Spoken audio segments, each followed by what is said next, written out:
That should do it. Oh, it's working. Welcome. I'm so glad you could be here with us today to try out my latest invention, Interactovision. This device allows guests to visit us here in West Wallaby Street without having to leave the comfort of their own homes. Quite handy for stopping off at a distant granny's, don't you think? And wherever we go, you can come along. There's Gromit playing a spot of chess. Let's walk over and have a look.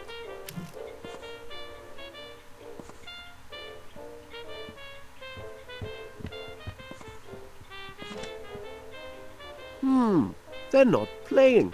Let's ask Gromit. You can use your Interactovision mouse to choose characters and things you want to interact with. I've built in brackets that will highlight the item on your screen.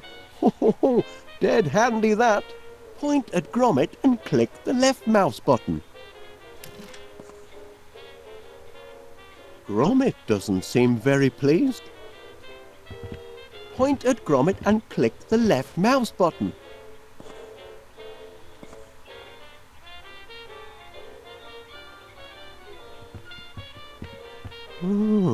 Things seem to be at a bit of a standstill. How's the match going, Gromit? Oh dear. Gromit might have more to share. I find out about all sorts of different things just by asking.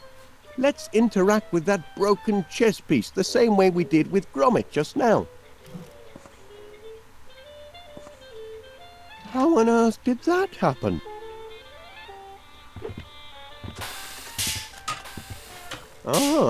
Getting competitive now, are we? This is a pickle, isn't it? Well, perhaps our new guest can help us find a replacement piece to get the game back on. There must be something in this room we can substitute for that bishop. Why don't we walk around and investigate items the same way as before?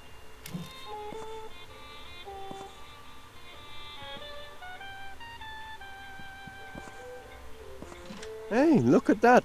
God save her, eh? Sometimes I come across things I want to carry around with me. With Interactovision, you can see all of the things I've picked up.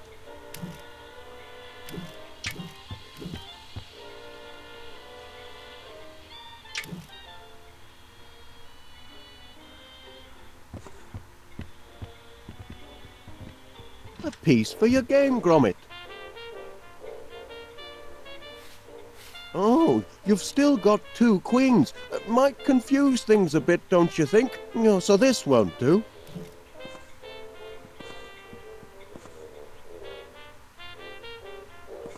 Good for cheering up the dog, maybe, but that's about it.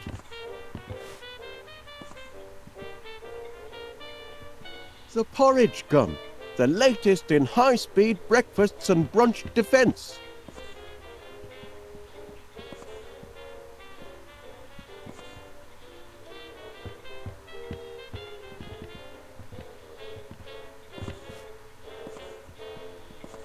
My bed lever. Quite the wake-up call.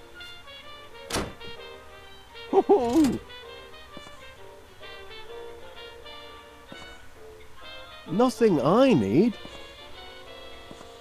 That's a lovely shape.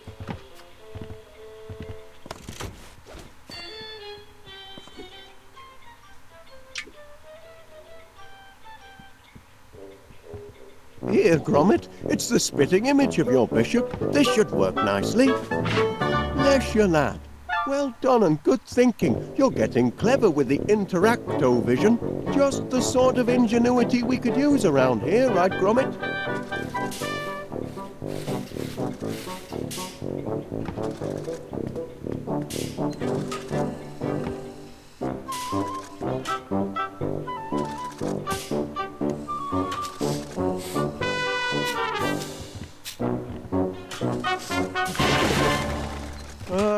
Thanks for stopping by. Do come back soon.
breakfast time, Gromit.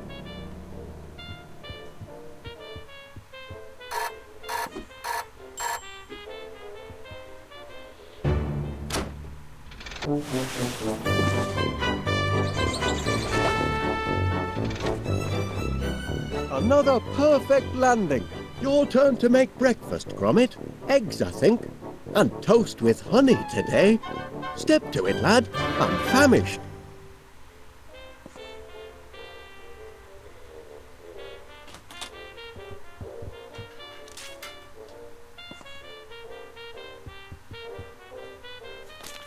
Well, what did the postman bring us then? Any orders?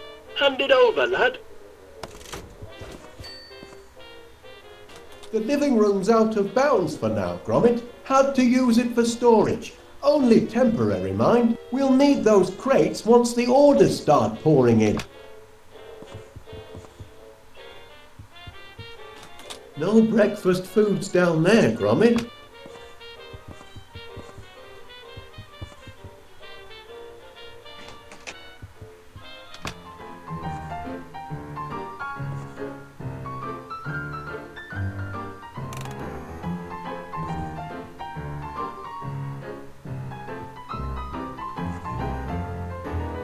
How's that egg coming, Gromit?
Number, please.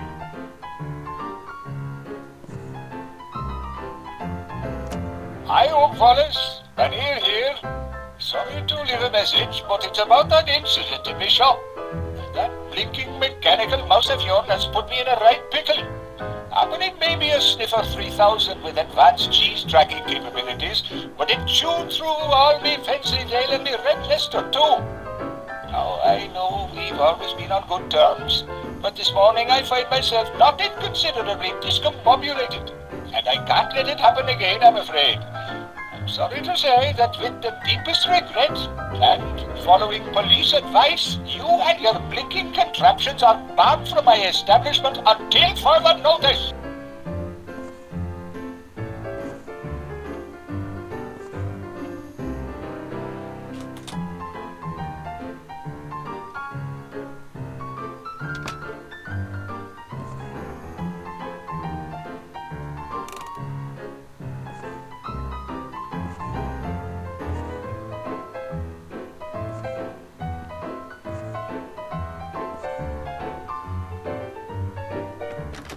Walkies can wait, Gromit. I need me breakfast.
How's that egg coming, Gromit?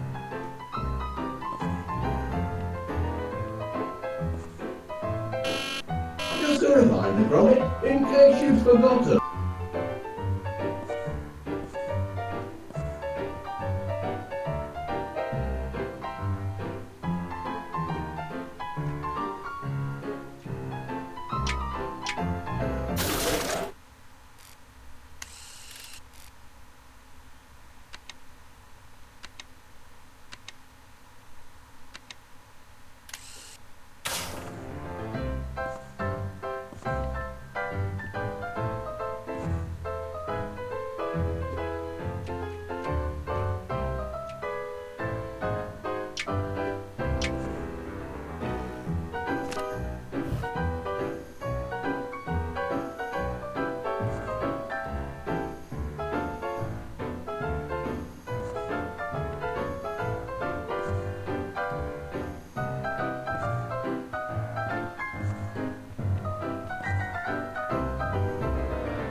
Did you find those dog tags I bought you, Gromit?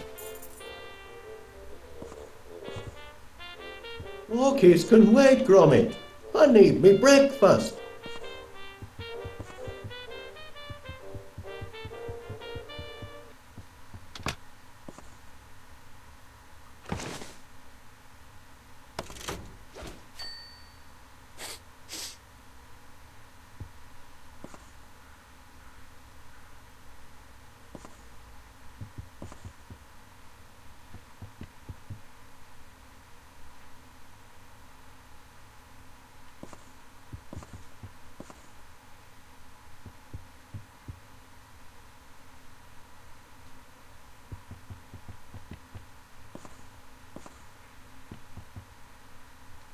Don't push me buttons, Gromit.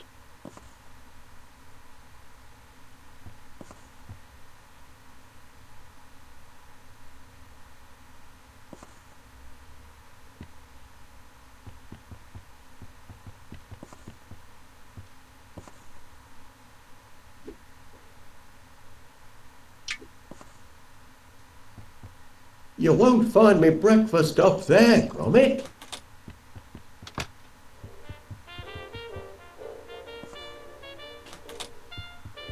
Did you bring the mail, Gromit?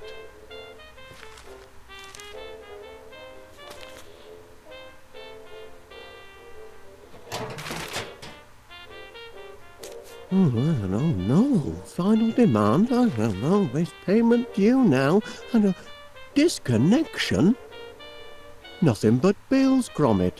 I can't look at these before I have my breakfast. If we don't find some steady customers soon, I don't know how we'll make ends meet. Oh, all right then. I'll open one, but just the one. Seems your subscription to Marrow Growers Monthly is up for renewal. Don't suppose you'd consider cancelling? Thought not. Oh, better pay up then. Now, where did I put me pen? Ah, yes.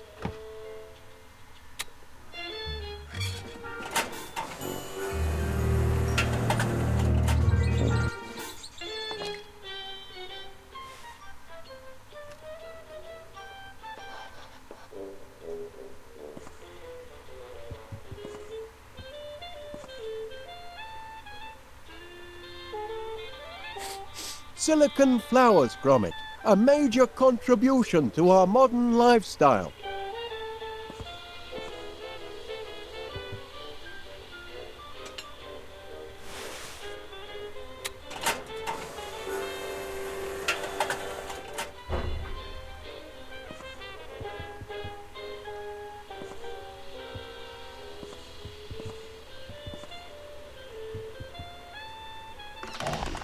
Honey piped directly from the source. Everyone in town will want their own honey tap when word gets out.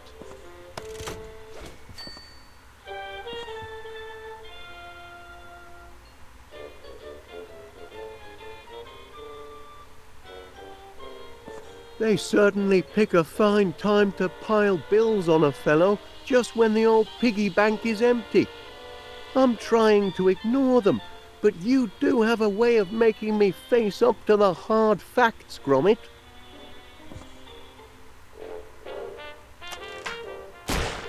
Yo! Et tu, Gromit?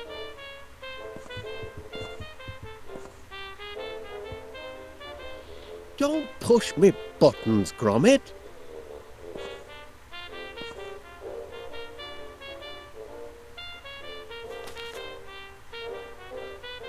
I suppose I should at least pay the wool bill.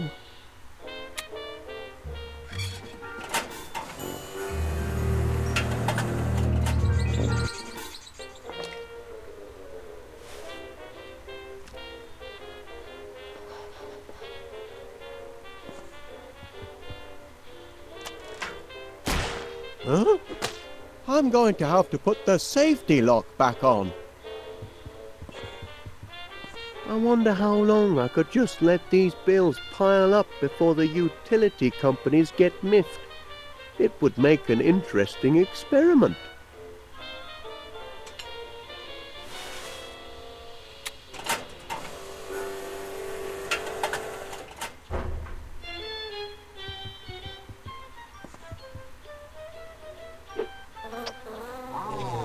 Ouch! Well, that's a fine way to say good morning.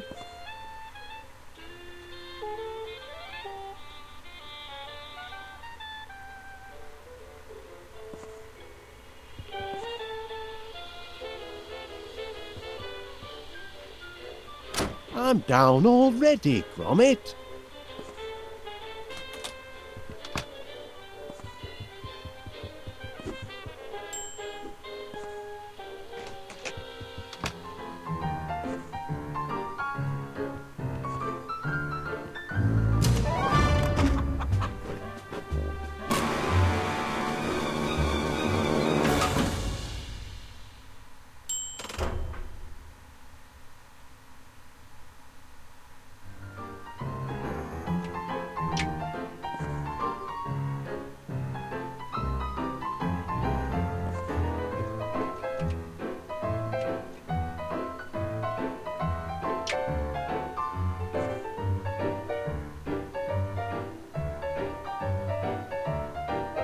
How's that egg?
Any news on the breakfast front, Gromit?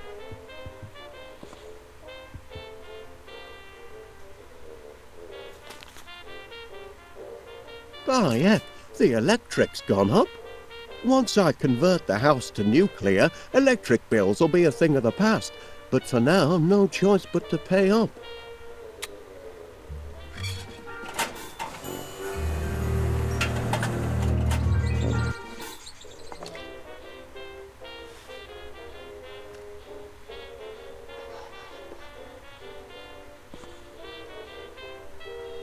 Oh, hey! That dog is getting a little too independent, if you ask me.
Still no breakfast? I'm beginning to suspect foul play. I'd like to help you with breakfast, lad, but it's all part of your training.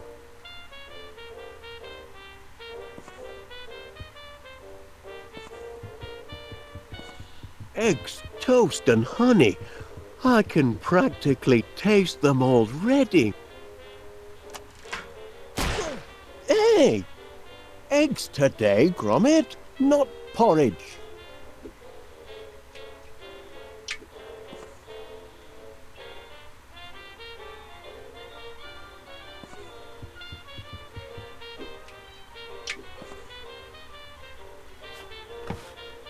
Cracking eggs, Chuck. But I can't tuck in until I get my toast and honey.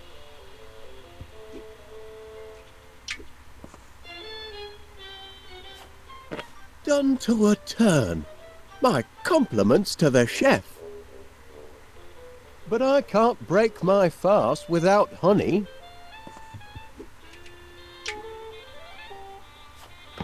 Honey? How sweet of you, Gromit. Now that's what I call a breakfast feast. Wasn't so difficult, was it, lad? With a hearty plate of eggs and toast under me belt, I'm ready to take on the world. Gromit, I've a strange feeling this is the day our fortunes are going to change. Morning, Wallace. May I have a word? If it's about yesterday's little mishap... Oh, no, you see... I can assure you it was an accident, Mr. Pinnear, and I'll certainly pay for the damage to your grocery shop. I was just putting the Sniffer 3000 through its paces. It's still only a prototype, you know. Oh, I realize that, Mr. Wallace. And what better place to test out a cheese detector than in a shop with such an excellent selection of cheeses? Happen. But you'll still have to pay for the damage, I'm afraid. Yes, of course. I'll put it all right. Though funds are, how can I put this, a little tight at the moment. Only until our new business is up and running. Aye, well, that's what I'm here to talk about. I understand you and Gromit are in the honey business now. Fresh deliveries daily, from bee to you. Ah, well, perhaps I can help you get on your feet. I'm having my annual sounding of the Crumpets Festival, and I'm clean out of honey. Can you deliver 50 gallons? 50 gallons? By tonight? Tonight? It'll more than cancel your debt, and it'll be good advertising for you. What do you say? I say...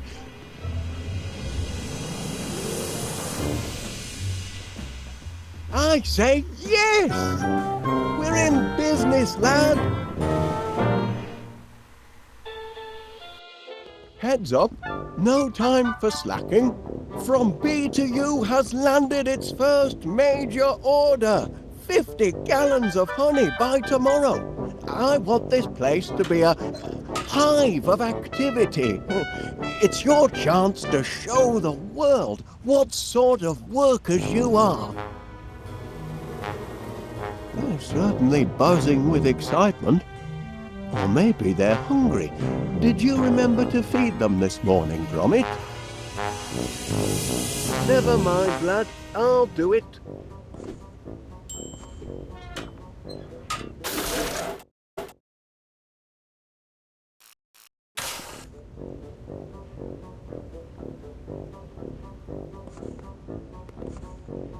Flowers. The perfect meal for a hungry hive.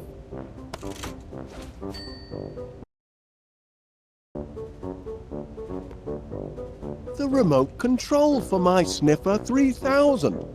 Too bad about the teething problems. Still, this might come in handy.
I don't want any accidents on my shop floor.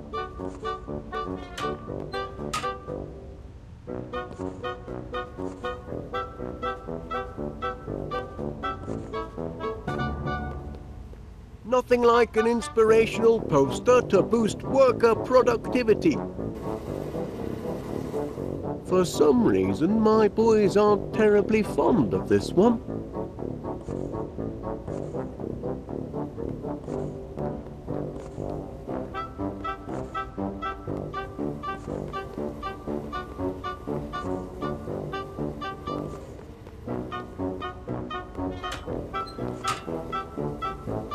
Look alive in there.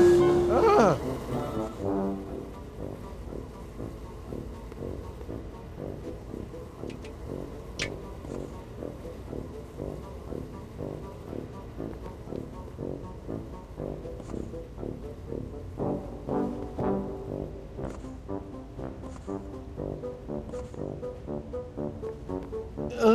Bon appetit.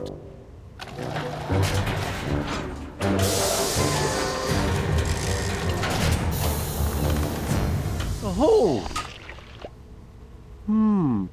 Not exactly a flood, is it?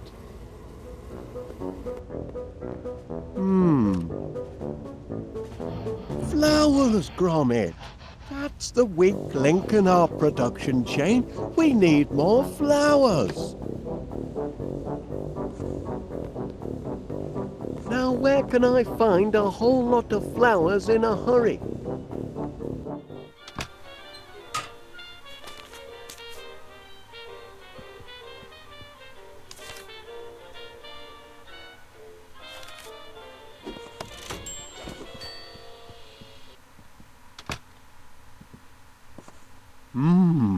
Last night's bedtime snack.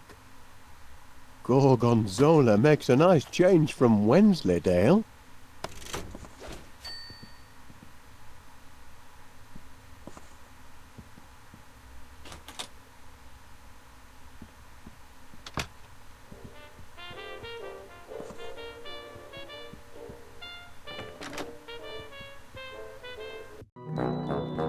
Beautiful morning, Mr. Wallace. I'm pleased to see you've emerged from your subterranean lair. Been doing a spot of gardening, have you, Miss Flit? Working my green fingers to the bone. But the hard work appears to be paying off. Indeed it does. Blooms everywhere. I call it my purple paradise. It certainly looks delicious. I mean, I imagine it would look delicious if you were an insect. You mean if I were a bee? Well, now you mention it. You want to feed my flowers to your bees? That is, if you don't mind. How many would you like? As many as you can spare. Oh, you can have all you want, Mr. Wallace. Oh, much obliged, Miss Flit. Here, you can jolly well grow your own. Righto.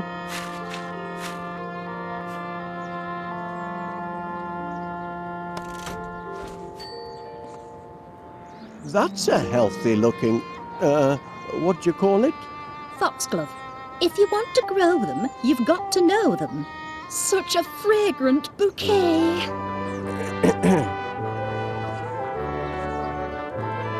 That flower hasn't bloomed yet.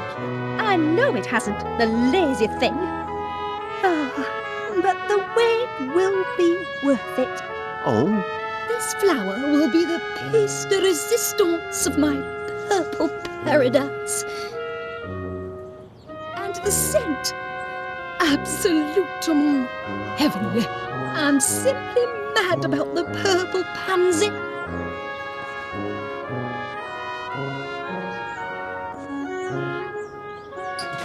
No flowers in here.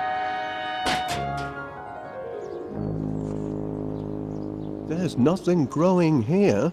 And whose fault is that? You had a garden, Wallace, but you razed it to the ground to feed your silly bees. Now you're making eyes at mine across the fence, but you shan't be plucking any of my blooms. Kindly reserve your green fingers for number 62.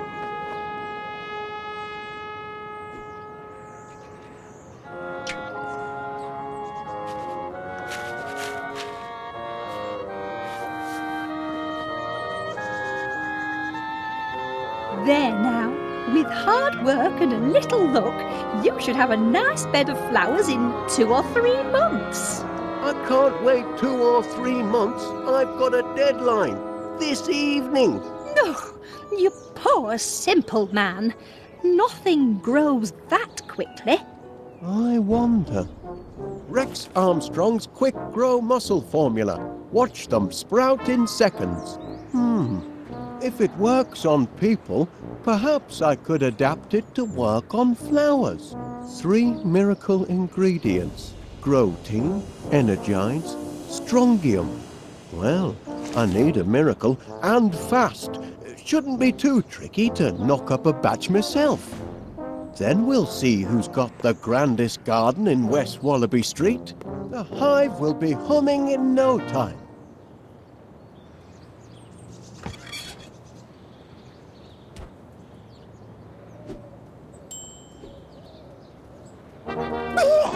Caught you! Can't take an old soldier by surprise.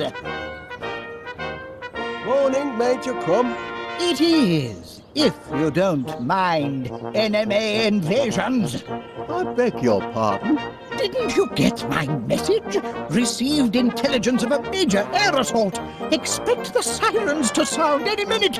Hope you know where your nearest air raid shelter is. I do recall something about that, but Major Crumb, are you sure you're not mistaken? I know. I've made predictions before, but I'm not crying wolf. This time, I've got proof. A jar? It's what's inside the jar that counts. Incontrovertible evidence that the enemy is on the move. Does it? I can only see a snail. Of course it's a snail. But what's she trying to tell us? That's the important thing. What is she trying to tell us? Look at her, man. She's retreated into her shell in the middle of the day. And that means only one thing. It means she knows trouble is about to strike from the heavens. Law of nature, Wallace. Learned it in France during the war. Never wrong yet. Good man, Wallace. I see you at least appreciate the seriousness of the situation. Now spread the word. If people don't believe what an old soldier has to say, perhaps they'll listen to the snail. You're looking at my case, aren't you, Wallace? Well, I suppose I was, Major. Bet you'd like to know what's inside. I am curious, yes. Ha! This case is packed full of government-issue protein bars. Protein? Rations, Wallace. Emergency rations for... emergencies, obviously. Been stockpiling them since the war. Enough nutrition in them to feed a man under fire for a whole day. And very tasty they look, too. Tasty? They're foul, but packed with high-strength protein.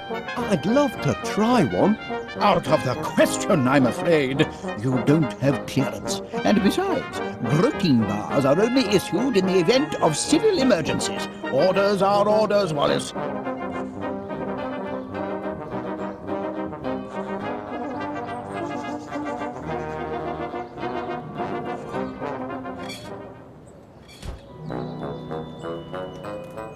You've come buzzing back, Mr. Wallace.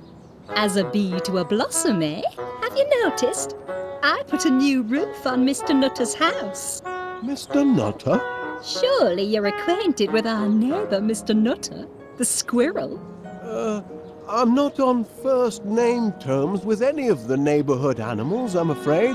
What about Gromit? Oh, no, he isn't either.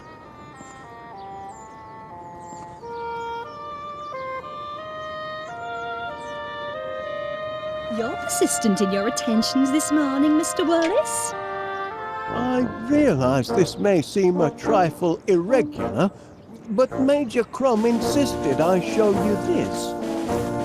It's... A snail? In my garden?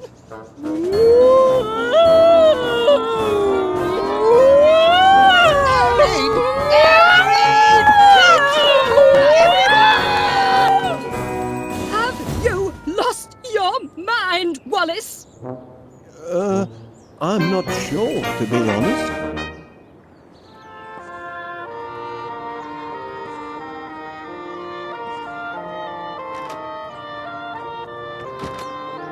I wonder where Major Crumb disappeared to.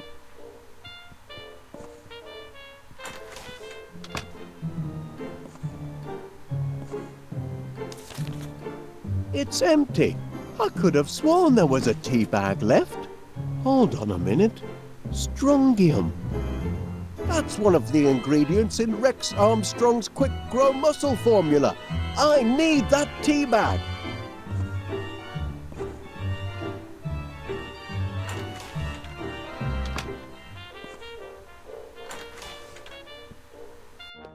Wallace! Thank heavens you made it to the shelter! I'd given you up for lost! Caught in the crossfire, were you?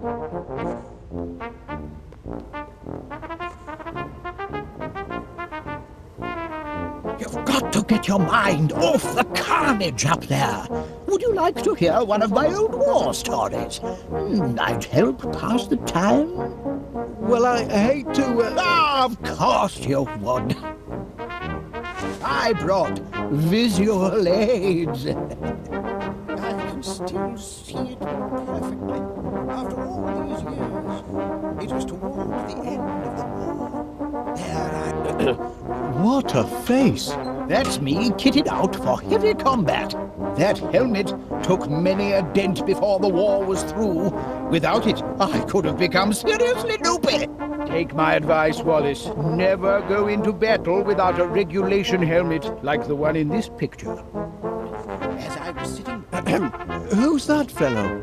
That's me as a young recruit, off to basic training. How I cried when they cut off my golden curls. But I cheered up as soon as they issued me with a beautiful set of dog tags.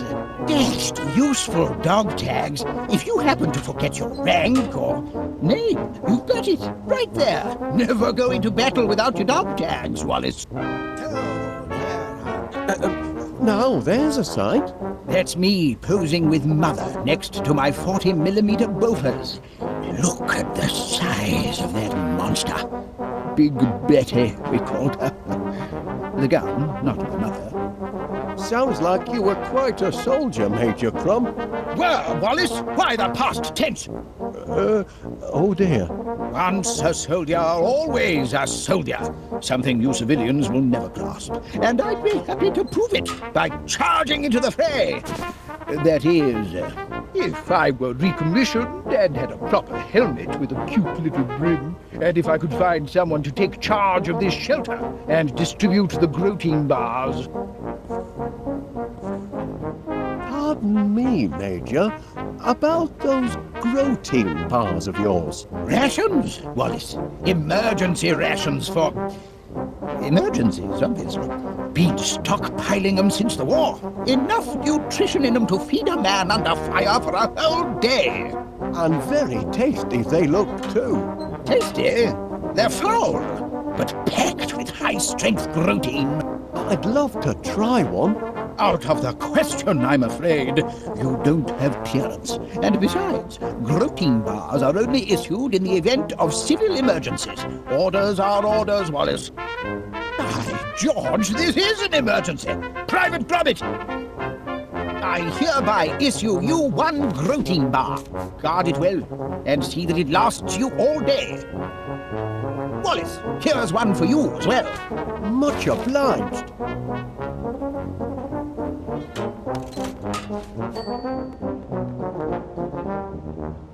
Wait! Careful, Wallace.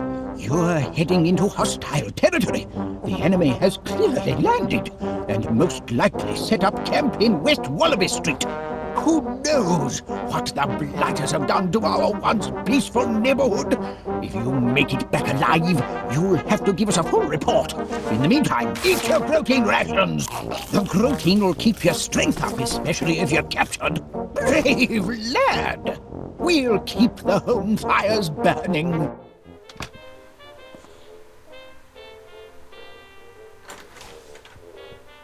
You see, Private Gromit, I told you he'd make it a few of those. Gromit could do the job. Private Gromit? Can I entrust my precious cache of protein bars to a Pongo? Perhaps so. He's proven himself a trusty foot soldier. Yes. If I am called away to the front, I'd feel comfortable leaving Private Gromit in charge. But I haven't been recommissioned. Any news from above? Gad, how I wish I were back in the fight! The unfairness of it all, Wallace! A born fighter like me, stuck in this shelter while battles are raging overhead! You can go if you like, Major. Private Gromit can oversee this shelter and dispense the rations. Yes, that's all very well, I suppose. But I'd need a good sturdy helmet with a cute little brim like the one I had in the war.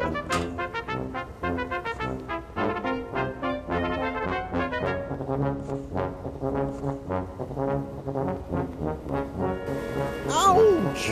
What did you expect, Wallace? You can't snatch a soldier's helmet like that and not hear about it. Private Gromit, you're out of uniform. A soldier should always be battle-ready. Look at the big fella next to you. He may be in a shelter, but he knows where his helmet is.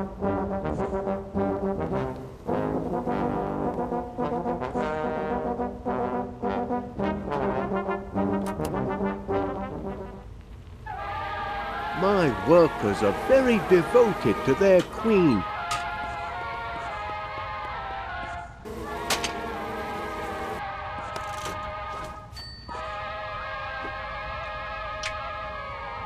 I thought you might find this useful, Major Crumb. A helmet? By George, Wallace, there's nothing like a good helmet. Makes a fellow want to put himself in the path of projectiles. If you know what I mean. But I haven't been recommissioned.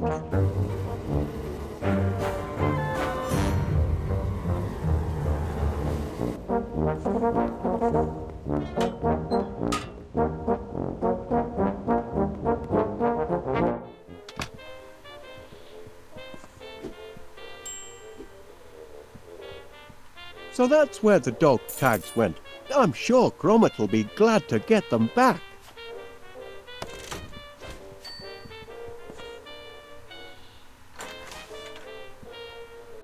What's the situation above? Fire and desolation as far as the eye can see? By Gad, I wish I could be up there. Any news from above? Gad, how I wish I were back in the fight! How I wish I were back in the fight! I found these in the hall, Major Crumb. Dog tags! I've been recommissioned! Bound to happen, of course. Can't leave good military material sitting on the shelf. My place is in the trenches. Good heavens! I shouldn't be skulking around in a cellar like a frightened rat. I'm a soldier, by thunder!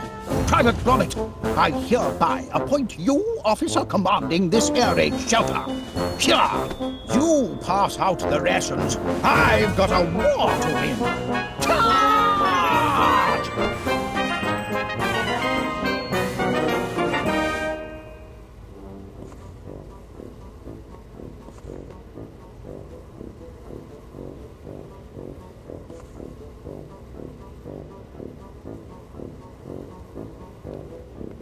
Now to get my hands on a protein bar.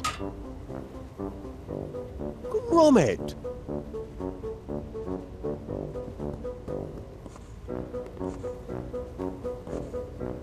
Request dispensation of protein bars, soldier.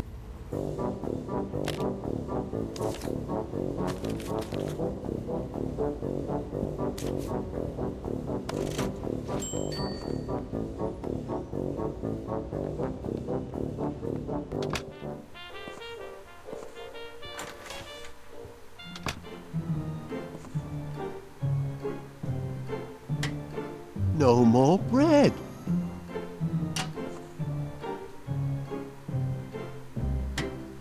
No more bread.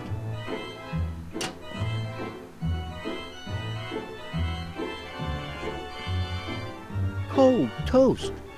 Shame to let it go to waste.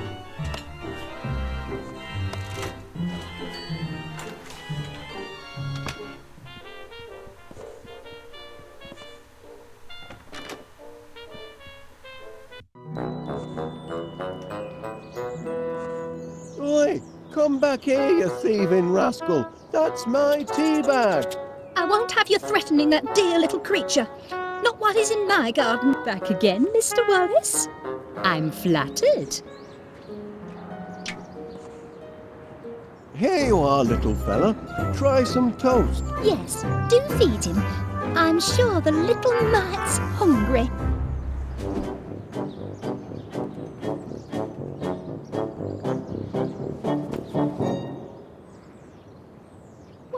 looking for exactly?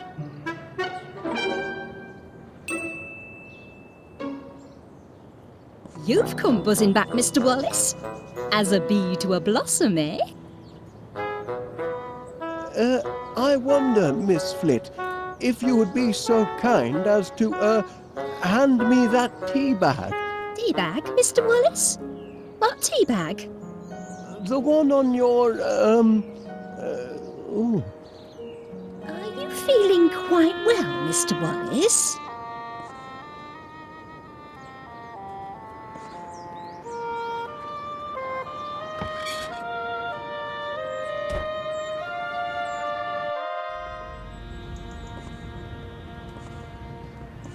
Ah, Mr. Wallace. Mr. Wallace, I've got something for you. Much obliged.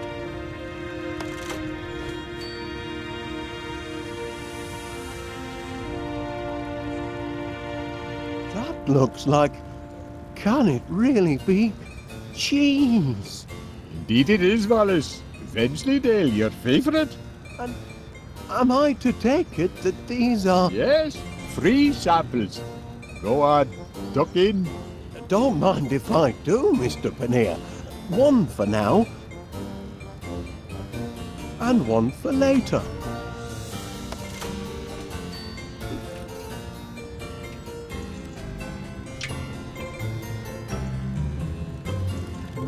Don't forget, Mr. Wallace, 50 gallons by sunset.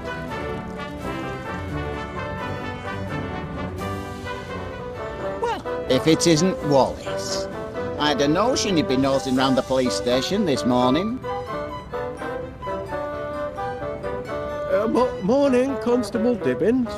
You're off to an early start today. Not planning any more visits to the shops, are you? Oh, no. Yesterday was a one-off. I'm in town on business. Is that so?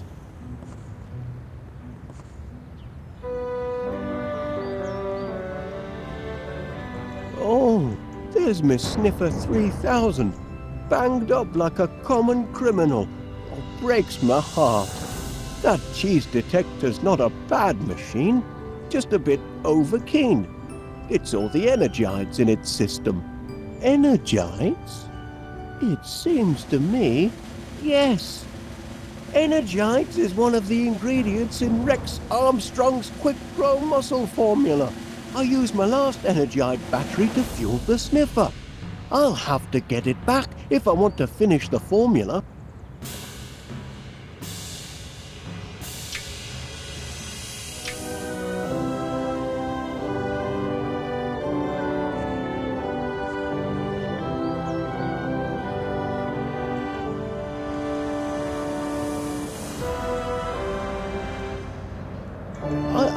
I noticed you received my petition for early release of the Sniffer 3000, Constable Dibbins.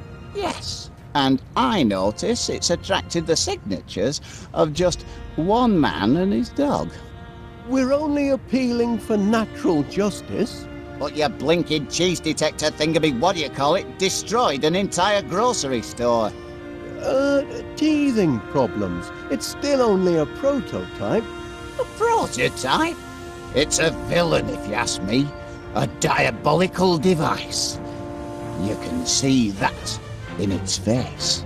My machine isn't evil, Constable Dibbins. It's just got a short fuse and a few loose nuts. We'll see.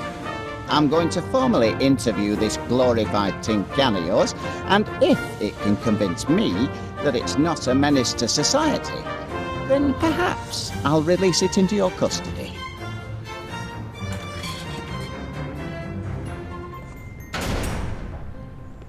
You there, prisoner.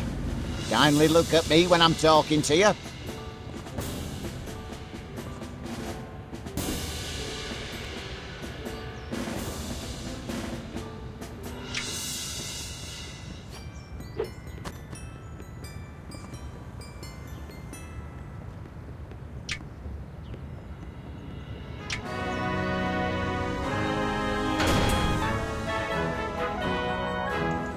We've had our little chat.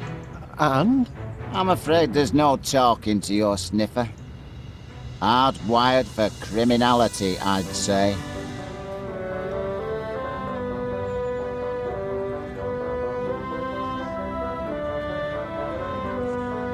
Must be awfully hot under that helmet, I reckon. A sunny day like today. It's a trifle sweltering, yes. But danger and discomfort are all in the line of duty for an officer of the law, though most folk don't appreciate it.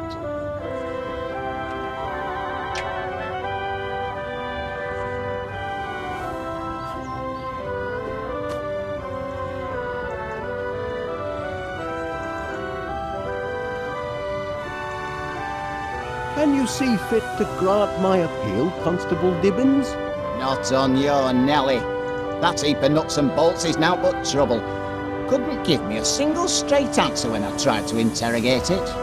It only responds to certain commands. I know, I programmed it. Perhaps you could try a gentler approach? Well, I'll have another chat with it. More friendly-like. Oh, yes. Oh, much obliged, Constable Dibbins. I ain't promising nothing, mind.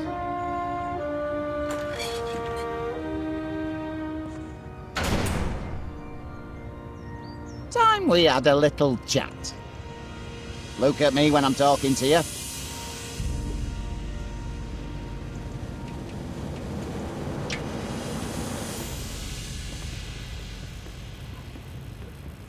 Look at me when I'm talking to you.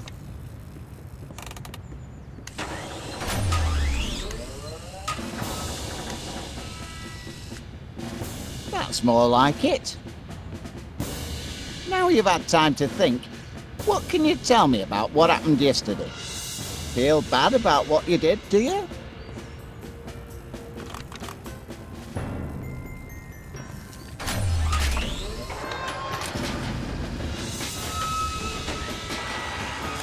He's weeping.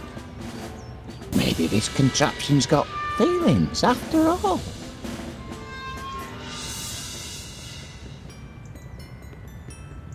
Now, I want a truthful answer. If I release you from custody, will you do it again?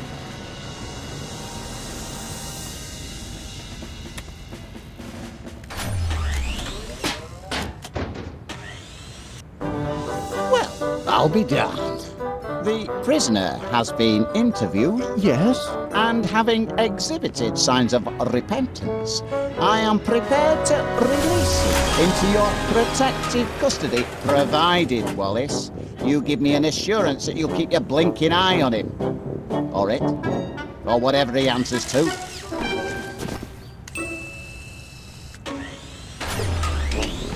Oh, I'll keep an eye on him, Constable Dibbins. You have my word on that.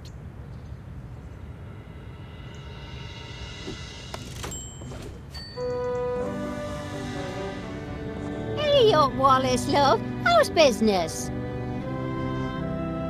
So, Wallace, in the honey business now, I hear. Oh, you've heard the buzz, have you? Oh, indeed I have. It's all over town. It'll never get off the ground. Stupid idea, if you ask me. And nobody did. Couldn't get honey out of a honey jar, that one. Excuse my husband. He's a right misery gut sometimes. Ta-ra! Bye then!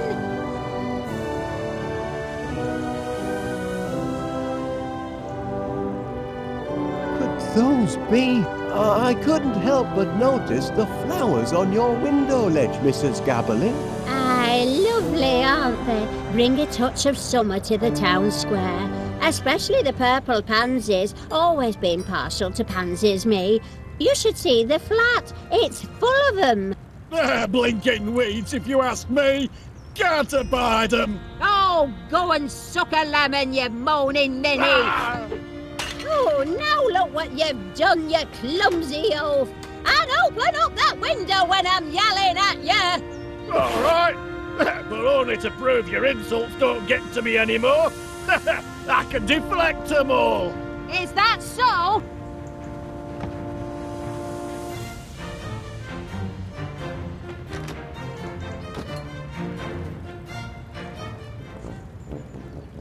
I'd be happy to take these flowers off your hands, Mrs. Gabberly.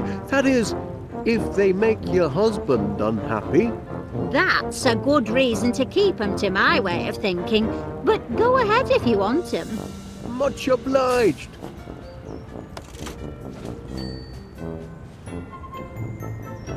Pardon me, Mrs. Gabberly. I wonder, that is, could you spare a... Verb. Sorry? Give me a verb, Wallace. An action word. Oh, playing a word game, are we? In a manner of speaking. Oh, well, let's see. A verb.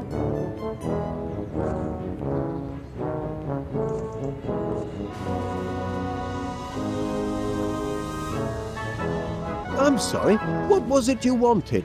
An action word. You know, like run or jump or circumnavigate.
I'm sorry, what was it you wanted? An action word. You know, like run or jump or circumnavigate.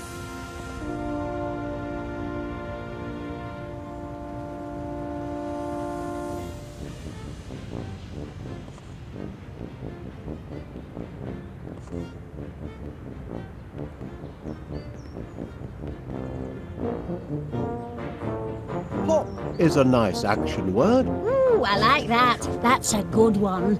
Now I need a thing. A thing? Aye, you know, something physical you could touch. Something I can touch. My suggestion would be prune. Why not? Now a descriptive word, if you please.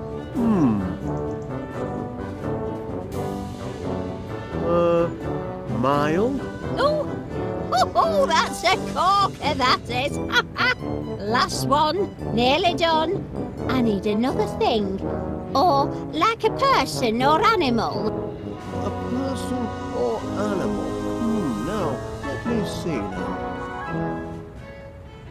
Gentleman? Yes, that's a thing.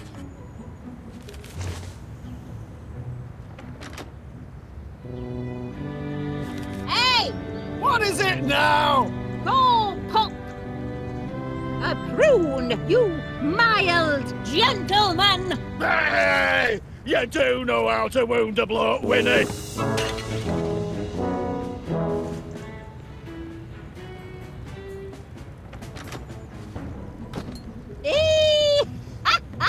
Got him that time. Serves him right for being such a grumpy old grandad. Would you mind, if I, that is, could you see your way fit to lending me that pot of pansies, Mrs. Gabberly, for business purposes? Business purposes? Well, be my guest. I've got bunches of them.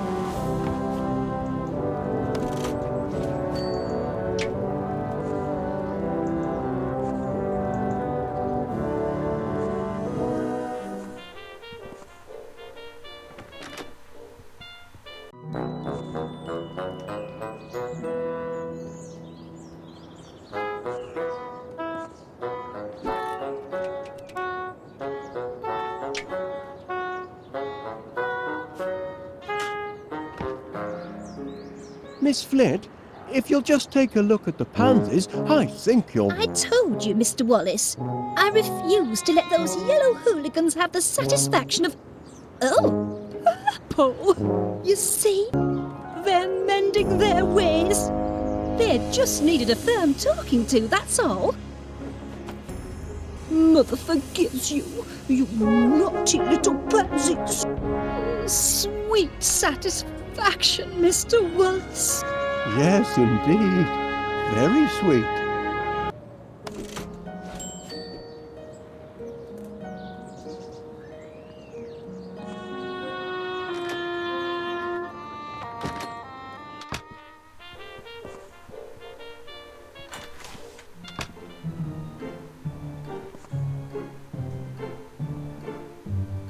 The Mix-O-Matic will be perfect for whipping up a tasty growth formula.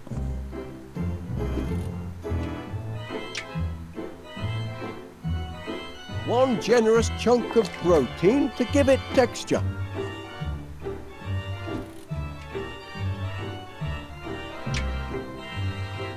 One unit of energized fluid for a creamy finish.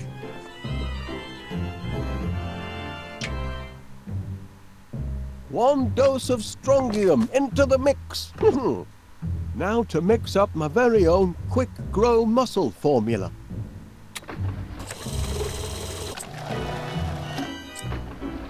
That ought to do it. No, the Mix-O-Matic's all mixed up. Stop! Stop! Help! Gromit! Oh, thanks, lad. Checking to see if anything's sprouted yet, Mr. Wallace. Well, as a matter of fact, Miss Flit. Really? I don't see what you're hoping to... Oh! I don't believe it! It works!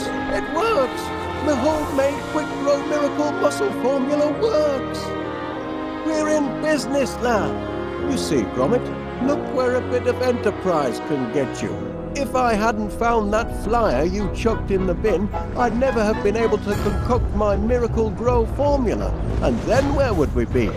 You really must be careful what you chuck out, you know? Blinking Nora! Oh, my word! I think I'm going to faint.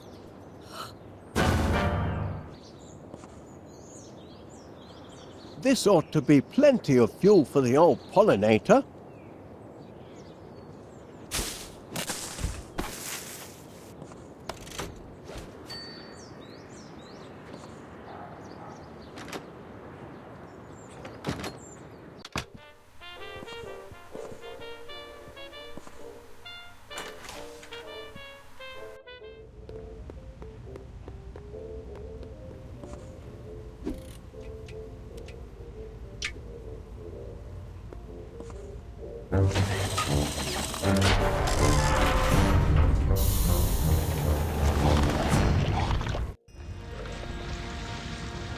That's champion, that is. 50 gallons of honey, and just in time for my annual tea and crumpet festival.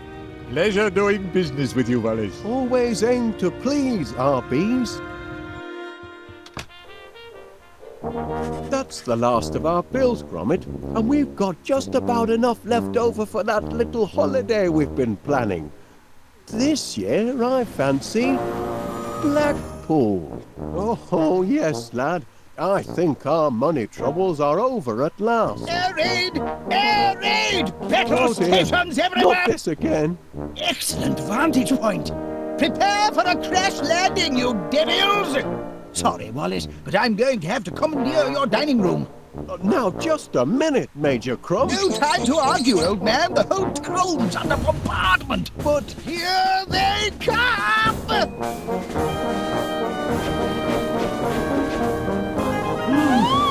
doesn't it, Gromit? Giant bees! Heaven help the good citizens of West Wallaby Street! Civilians, out! But That's an order, Wallace. Private Gromit, kindly escort this civilian from the battle zone.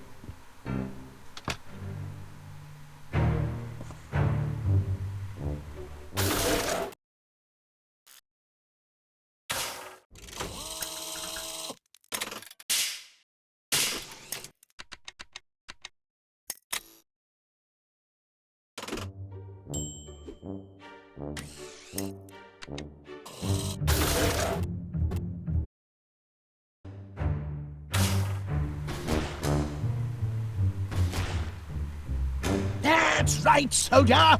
Help steady my aim!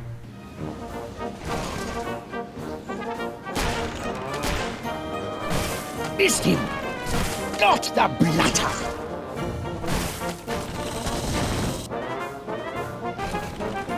Blast and double blast!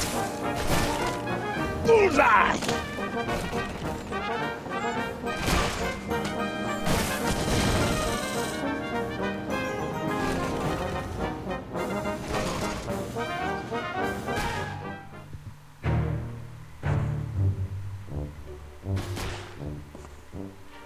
For Queen and country, soldier! good heavens, Gromit, you don't suppose those monsters have anything to do with our honey-making operation, do you? Bumbling heck! My quick grow formula, it didn't just affect the flowers. Just hope it's a wrong number and not more bad news.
Yes, Mr. Paneer.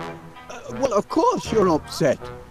Being dive-bombed by giant bees isn't good for any business. We're doing all we can to get the situation under control. Normal honey service will be resumed as soon as possible. With normal-sized bees. That's a promise. There's a giant fly in the soup, lad. And it's shaped like a bee. They're taking over the town. Time to read the riot act. I am their employer after all.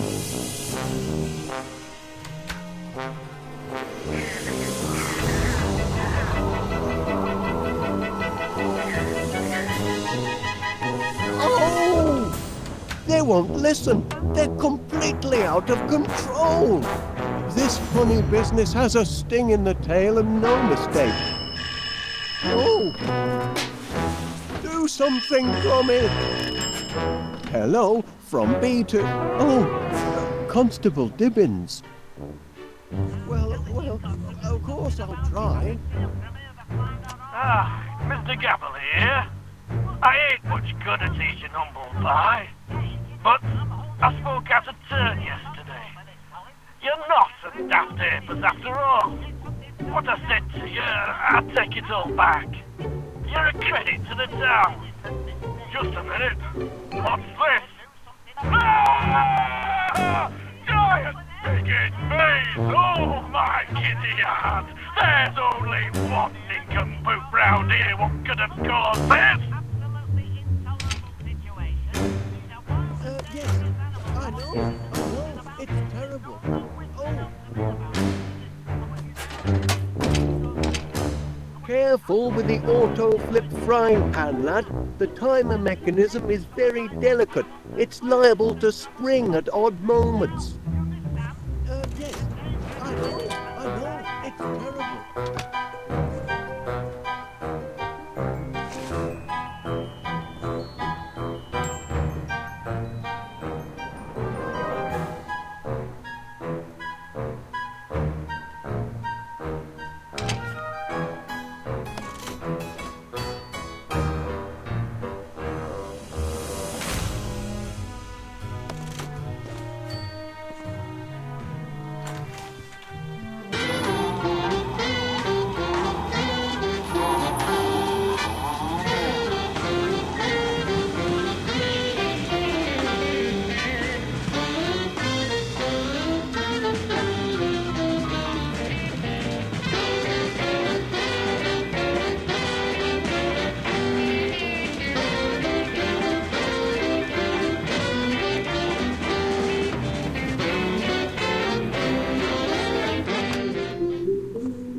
Private Gromit, it's looking grim out there.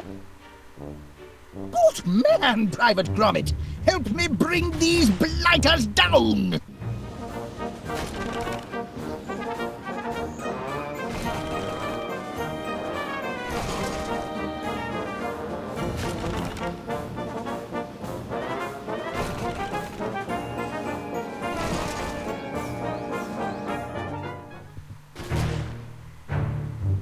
Keep the faith, soldier!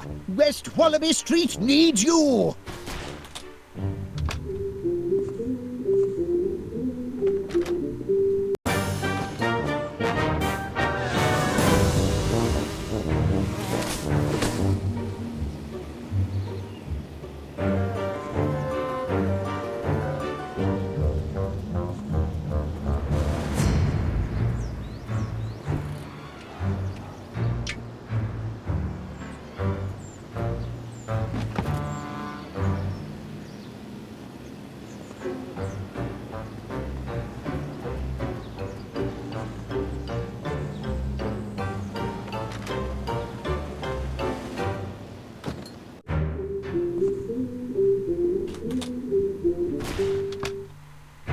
News from the front. Whipping the curs, are we? I've got 'em in my sights, but you can help me finish them off.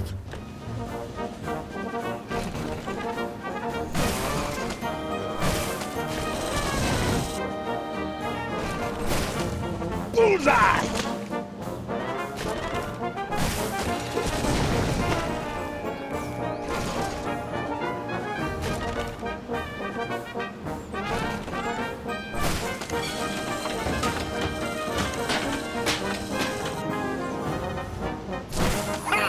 Bag the bounder!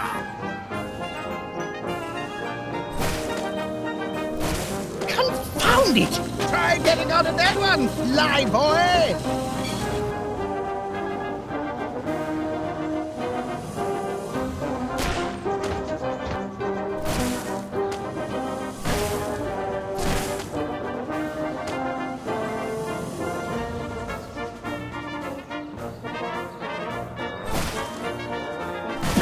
Into the dustbin of history for you, my friend!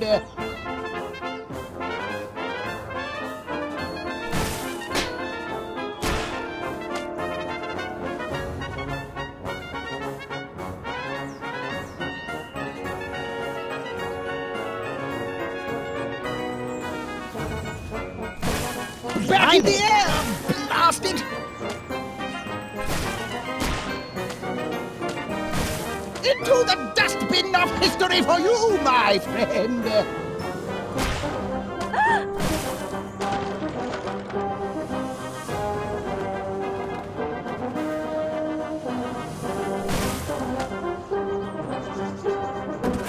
Right where he belongs, the fiend! If you see that! Ha! Blew 'em right out of the sky! That'll teach 'em. A thrilling sight for you, Private Gromit. Why, I feel like a young man again. Calls for a celebration, Private. Meet you in the mess in 20...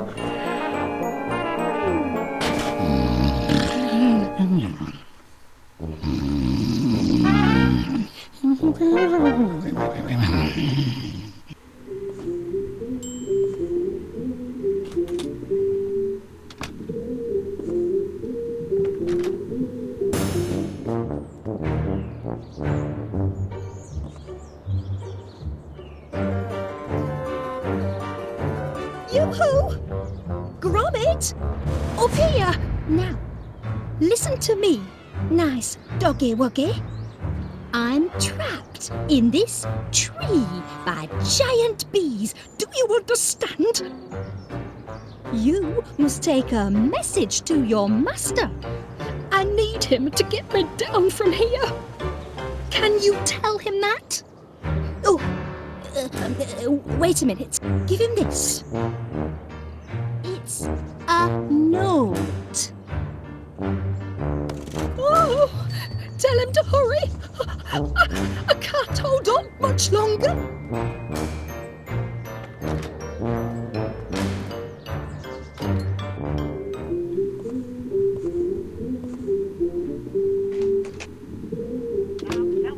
Gromit's working on that. Oh dear. No, That's nice, Gromit. In case you haven't noticed, we're in the middle of a bee situation. I'm on the phone with Constable Dibbins. You can show me your artwork afterwards. Well, if I could, I would. Oh, no, but it's not that simple, you see. Well, of course I'll try.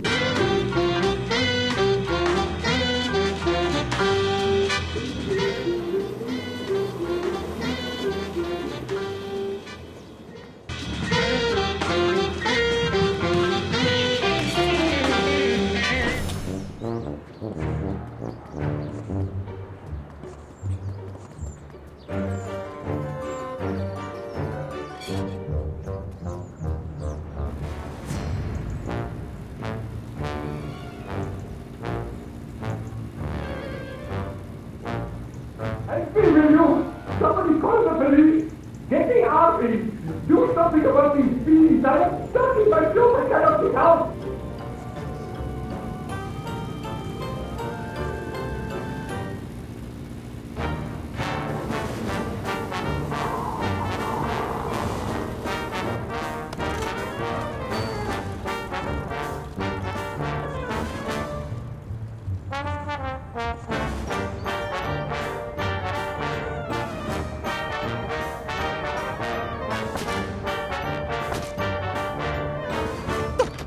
What do you want? No, it's you. Don't tell me. You want me to do something about the giant bees? We're on the case, all right? Them buzzing bandits will feel the full weight of the law, make no mistake. But, well, it's complicated. Don't know what the charges would be, exactly. Nothing in the penal code about giant bees, so far as I can see. But rest assured, I'm looking. Oh, and tell that master of yours he left something behind. There was another cheese too, but I kept it for me sandwich. Fair payment for me troubles, says I.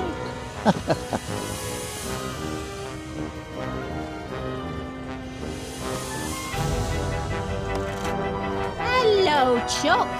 You're not about to let a few hooligan bees keep you from your business. Oh, blinking Nora, look at Mr. Pannier, shut up in his shop like a prisoner, and all on account of a few blinking bees.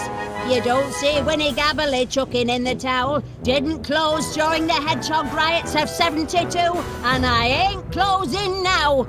Besides, where would I go if I did? I ain't going back tit flat with old man Gabberly. Not till he says he's sorry. Tossed out all me pansies, he did.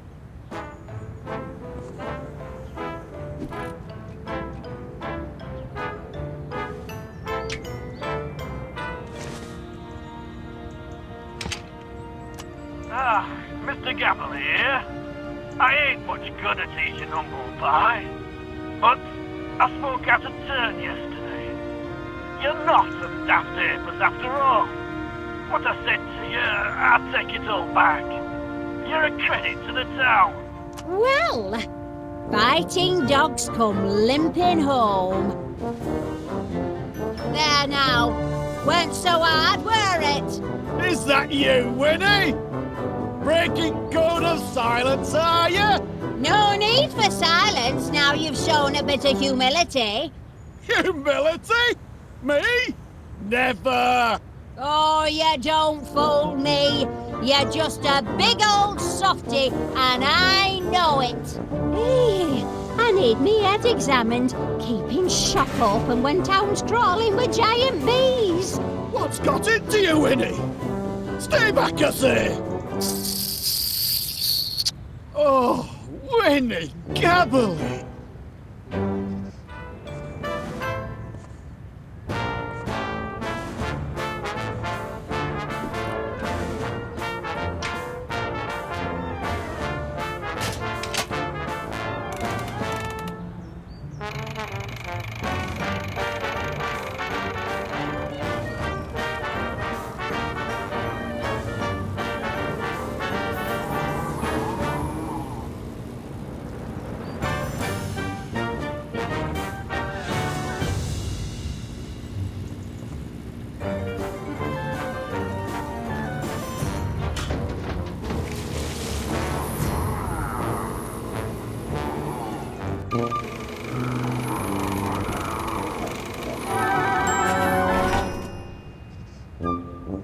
Sorry for the delay, Mr. Paneer. I think you'll find the streets are now bee-free. Thank heavens for the boys in blue. Now, I'll have to ask you to accompany me to the station. There's some paperwork we need to fill out. Nothing too bothersome. Happy to do my part. It's citizens like you what make my job a pleasure, Mr. Paneer.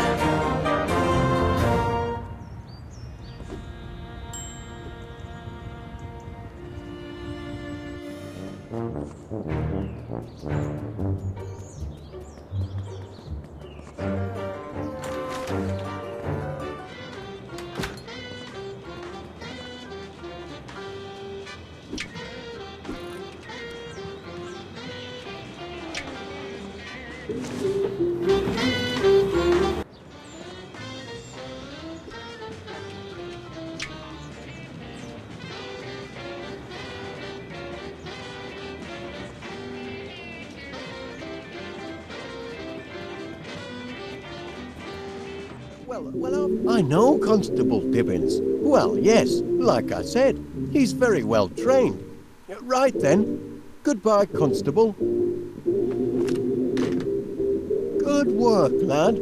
Seems you took care of the downtown gang good and proper. But so long as they're still supersized, our job's only half done. I'd better get to work on a reverse growth formula.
You've pacified all the bees, Gromit.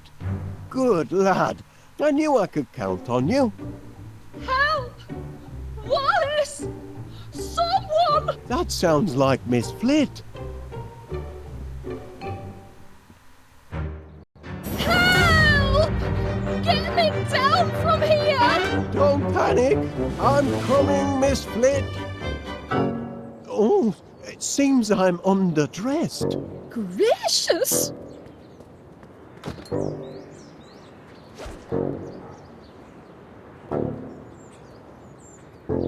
Hang on, Miss Flit.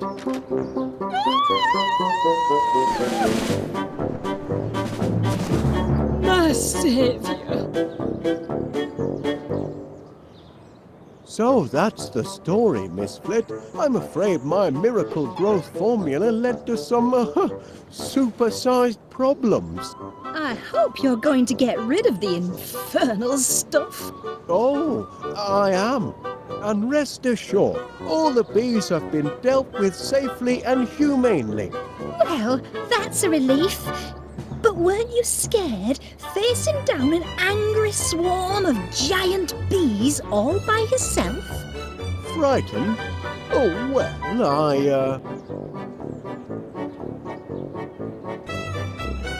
I was heavily outnumbered, of course, but they soon saw who was boss and that the sting was on the other foot. I was terrified. That's only natural, Miss Flit. Well, I had a twinge or two myself at times, you know, but keep a cool head. That's my motto. Look your adversary square in the eye and never let yourself get carried away.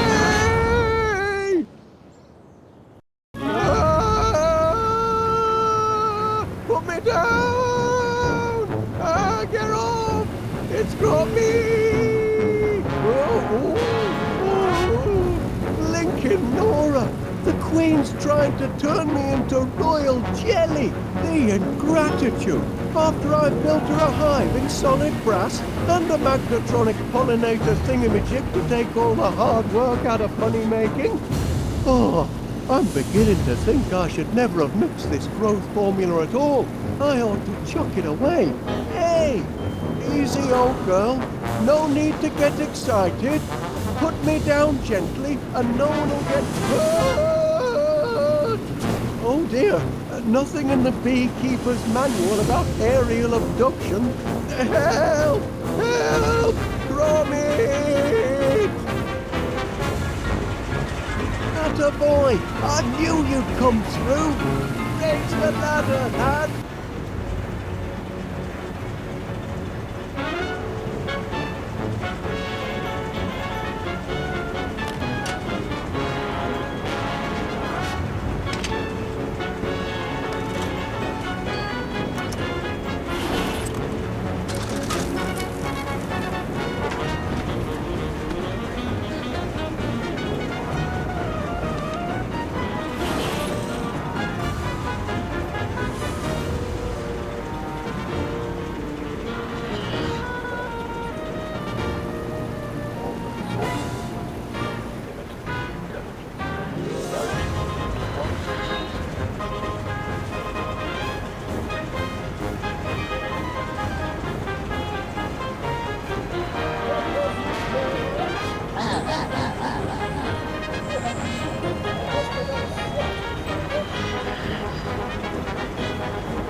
What are you waiting for, Gromit?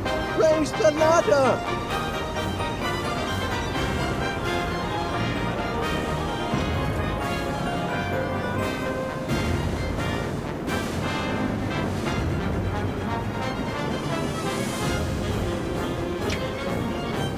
That's right, lad. Now raise the ladder.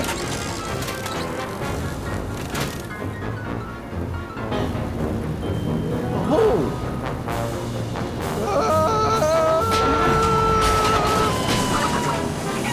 That's call it? The ladder's broken, and I left the spare at home.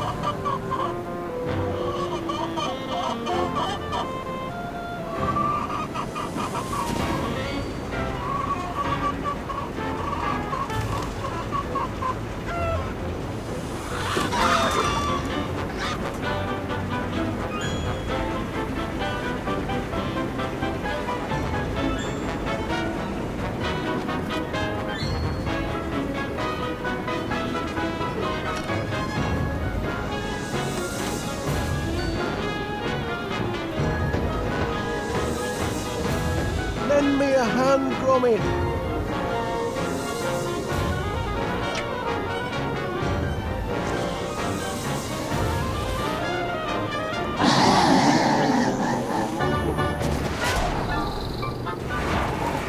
Phew!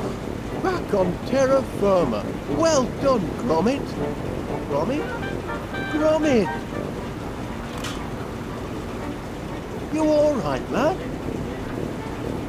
Oh, good show! We've made it through this little episode in one piece. More than I can say for the autopilot, I'm afraid. Oh, the autopilot! Oh dear, looks like our troubles aren't quite over. Look out behind you, Gromit! Keep her at bay. I'll try and lose her in here.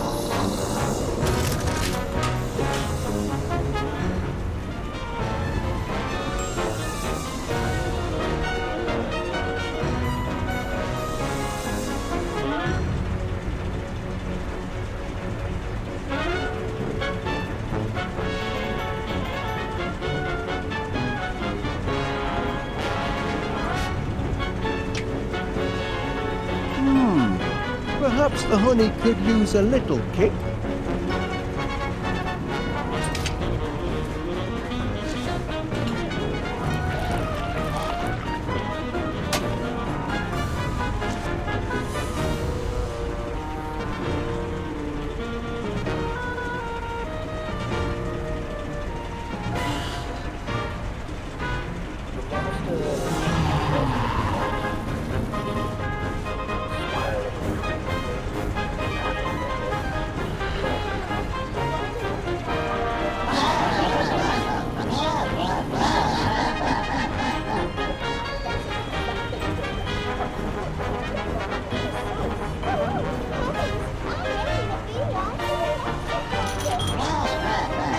What for, Gromit?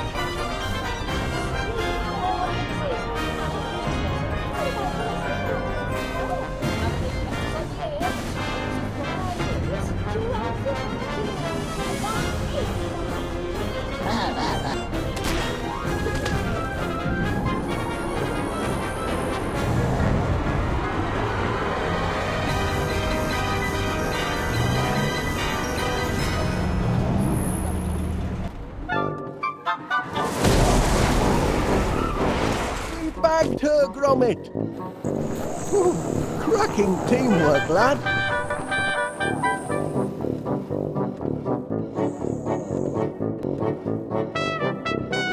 Ooh, cracking teamwork, lad. I've done it, Gromit. I found the antidote to that pesky growth formula. Now we can finally cut our bee problem down to size. Though there is one small complication.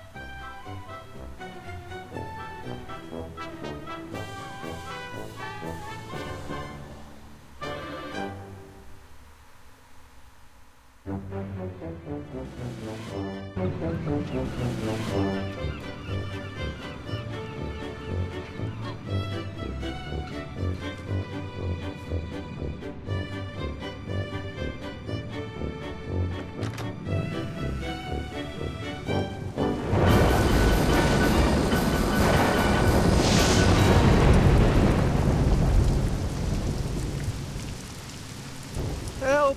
Gromit! Do something! Call the Coast Guard!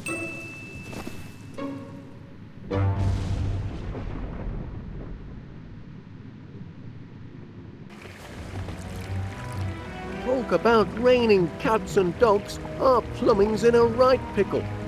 Fetch me my spanner, lad, while I stick me finger in the dike.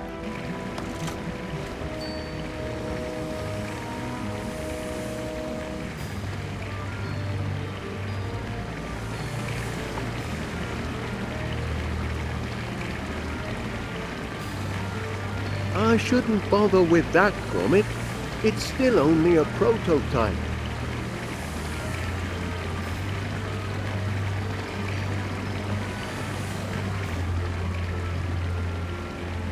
Don't do that, lad. We'll lose the lights.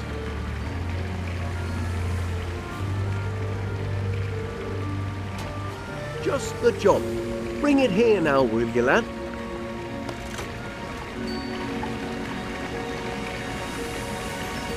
That's left over from our lunar landing. Best leave it be, lad. Gromit, don't forget me spanner.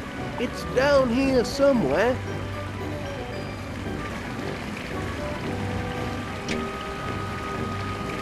Well done.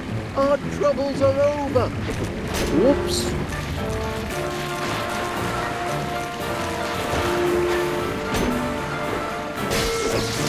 Crikey, that was a shock. Best trip the circuit breaker, lad. And stay clear of the water. It's electric.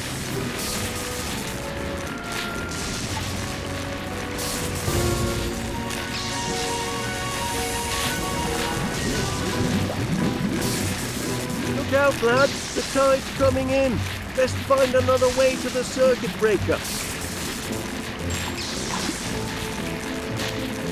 Gromit, have you gone crackers? You'll get yourself electrocuted. The current's too strong. You'll have to find some other way to reach the circuit breaker.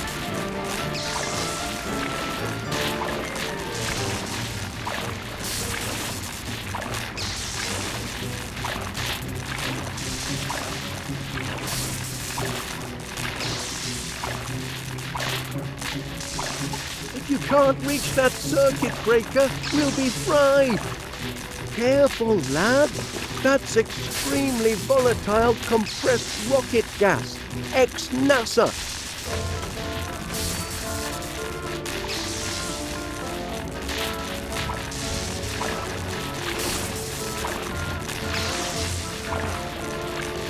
Gromit, help!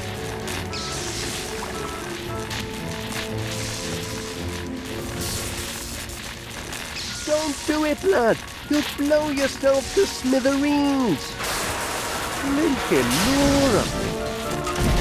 Well done, Gromit. All be fixed in a jiffy. Just a moment. Turn to the right. And now it's safe to hit the lights. That's better. Oh, there you are. Well, we'd best clean up. Crack on, lad. There's a lot to do. Sorry about the unseasonal weather. I'm afraid it means we'll have to put off our little trip to the seaside. Unless we bring the seaside to us.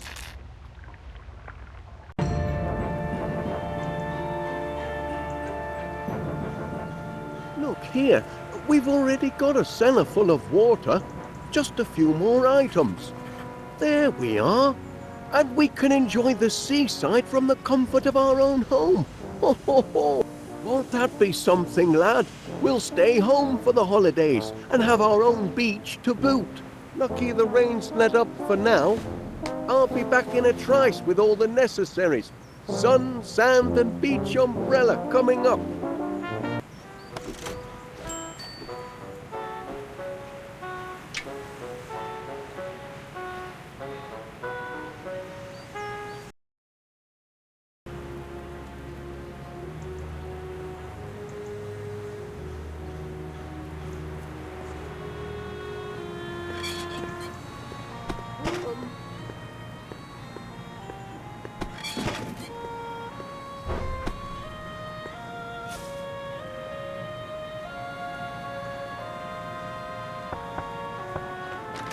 Duncan, what are you doing here?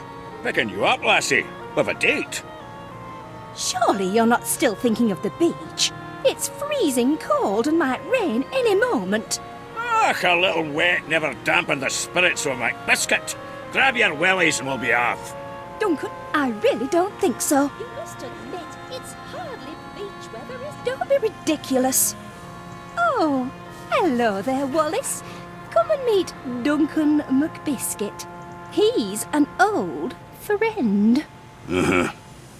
And of course you know my two precious darlings, Boogie Woo and Tinky Wee. Say hello to Mr. Wallace, angels. Yes. Look, Gromit. It's your friends from next door. Cute little fellows. Oh, yes. They're show dogs, you know. Prize winners. They're my pride and joy. Well, I won't keep you. No. Duncan was just leaving. Leaving with you, lassie, for a day on the beach. But what if there's a cloudburst? I don't consider thunder and lightning very pleasant beach companions. But there's nae thunder and nae lightning. Can you hear any thundering? Any cracking or booming? Well, can you?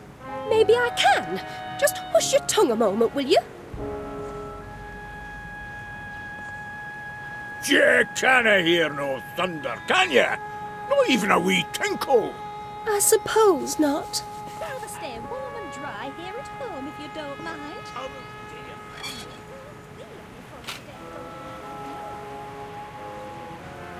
We must act now, before the flood. Gather the townsfolk. We'll stack the sandbags to the north, south, and east. Still time if we hurry. Look lively now, soldier. No, you can't dump these sandbags here. Just wait a moment, Major, please. Stop dithering, you dunderhead. The town's being swept under. There's now being swept under, Major, and you're beginning to be a public nuisance. Afternoon, Wallace. Thinking weather, eh, Wallace? It is rather gloomy. Like my business. Not a single customer all day. My sizzling summer sail has lost its sizzle. That's quite a light, Mr. Panea. It's a searchlight. I say, no shortage of candle power there. Bright as the sun, don't you think? Wonderful for bringing in the big spenders. When the weather's fair, that is. I wonder, Mr. Panea, where might a person acquire such a light? I'd be happy to lend you this one, but if the weather warms up tonight, I'll need it to advertise my super soaraway sizzling summer sail. Oh.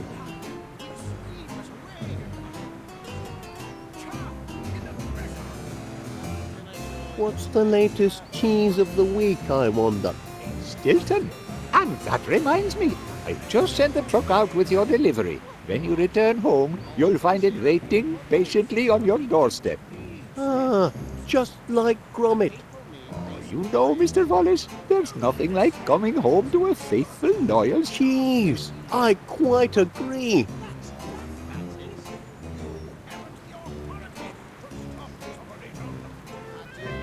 Two fine flavours that work well together. That's a nice sentiment.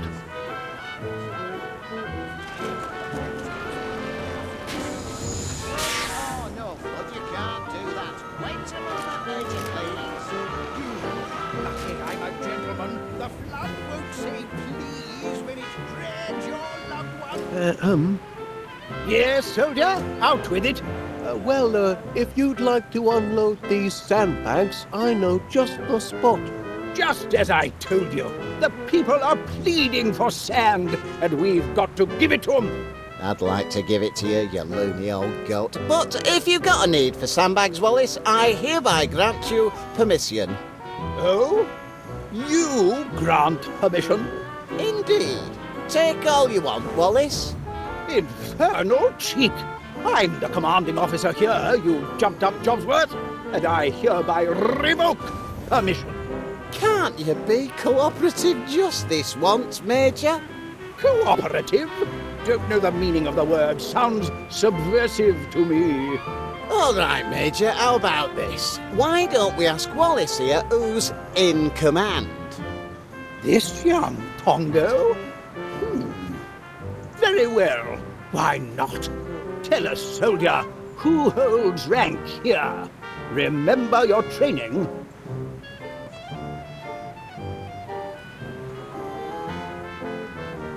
Well, the constable is, an officer of the law. Aha! Like I told you, I call the shots in this district. The sandbags are yours, Wallace. They are not. But you're the one who wanted to dump 'em, Major. That was before you waltzed in and tried to usurp my authority. Wallace, kindly tell the Major here who the officer in charge is, will you? That's right, soldier. Inform this non-combatant nincompoop where his duty lies.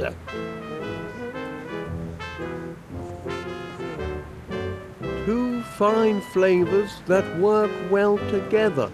We're talking about who's in charge, not flavors. Just a moment. Are you saying that instead of bickering over who's in charge, we should be working together as a team, like steak and kidney? Are you saying that in a crisis like this, we must act as one, like a well-trained commando unit? Actually, it's a sign. Exactly, a sign that we can rise above our squabbles. Very well, then. Here's what we'll do. We'll send these sandbags off with you. Thank goodness. Well, I'll be off then.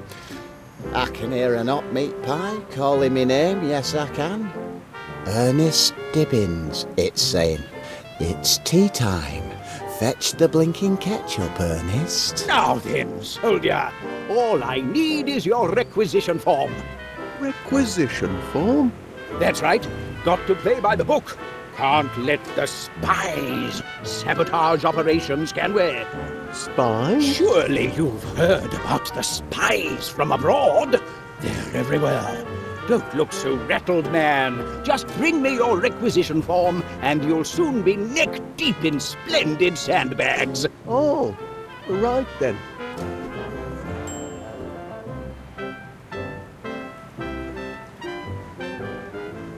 Hello, love.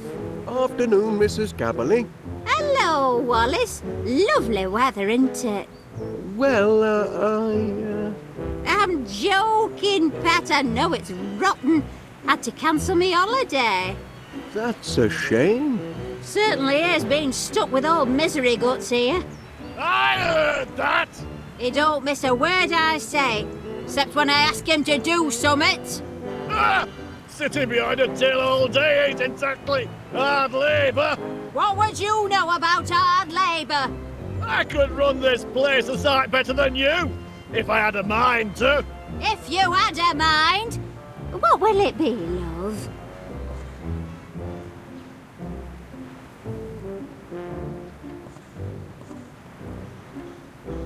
Looking for something to read? Take your pick. I'll put it on your slate.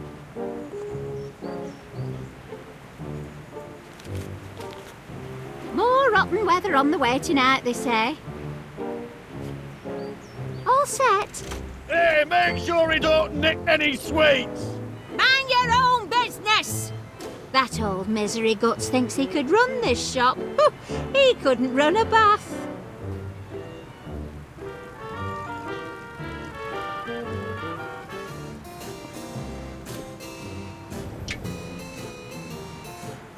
Stormy weather ahead, I'm afraid. Oh? Oh no. After all that, my sizzling summer sail is ruined. I go on holiday, but the weather's a washout. Will the sun never shine on yours truly? I say, I wonder where a person might acquire such a light. You're welcome to borrow this one, Mr. Wallace. There won't be any sizzling summer sail tonight. Not in this blinking weather. That's very kind of you.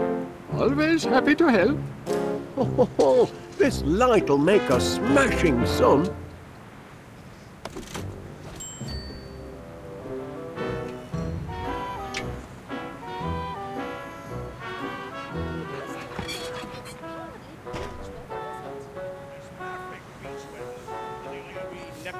to keep you sharp.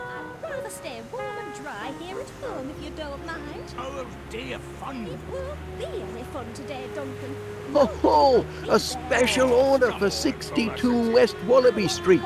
Stilton. One of my favourites. Don't make me beg now. Oh, yeah, it's mouth-watering. It's just... I'd rather put my feet up. Ooh! Did you hear an unearthly rumbling? Rumbling? What rumbling? Oh, I can't hear properly over your endless prattle. Duncan, we'll catch our death of cold. Ah, the fresh air will do you good. Oh, but still, Duncan. Ooh! Did you hear an unearthly rumbling? Rumbling? What rumbling? Oh, I can't hear properly over your endless prattle. Duncan, a day like this is made for staying. I say, that's a handsome beach brolly. Perhaps you'd like to borrow it. You're most welcome. We won't be needing it as we're not going anywhere. Oh, yes, we are, lassie. Oh, no, we aren't, Duncan. You can borrow the brolly once Duncan and I have finished our little discussion. You must admit, it's hardly beach weather, is it? It's perfect beach weather. Nothing like a wee nip in the air to... You wouldn't go to the seaside today, would you, Wallace? You'd stay inside with a cosy cup of tea, inventing some clever thing, wouldn't you? It's certainly cozier indoors. Just so. Now, Duncan, it's time you were on your way. On my way? Felicity. I refuse to go out in a thunderstorm. Och, there's nae thunderstorm. You can't hear no thundering, can you? Maybe I can hear thundering. Just button your bagpipes for a moment, will you?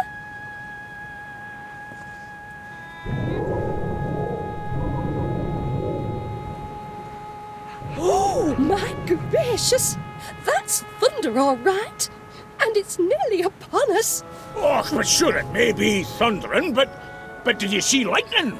There's no lightning to bother about us, sir. Oh, no, you don't. I'm not going to stay out here with you waiting to be struck by lightning. I'm going to seek shelter, and if you've any sense at all, Duncan McBiscuit, you'll do the same. Good day.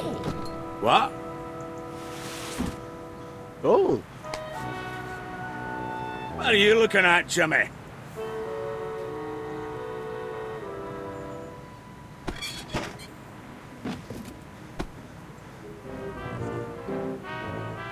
I'll just borrow this. Just the thing for our cellar-based indoor beach experience.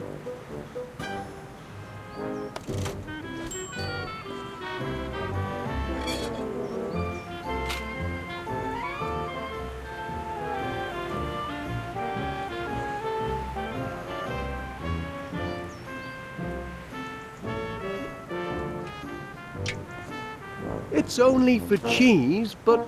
Give that here. Good heavens. Special orders delivered to 62 West Wallaby Street. You've done the service proud, soldier. Now stand clear. No time for chitter-chatter. I'm needed in West Wallaby Street. Yes, sir.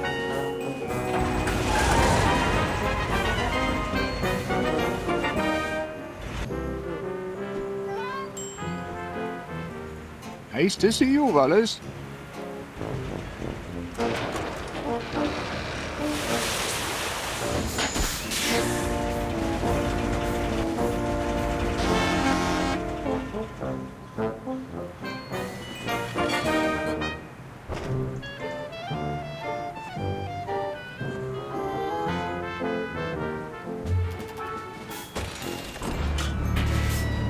Whoops-a-daisy. There we go. Top hole! All the sand we need! The Riviera, here we come! Great news, Gromit! All the goods have been gathered. Now it's time for some elbow grease, eh? To the cellar!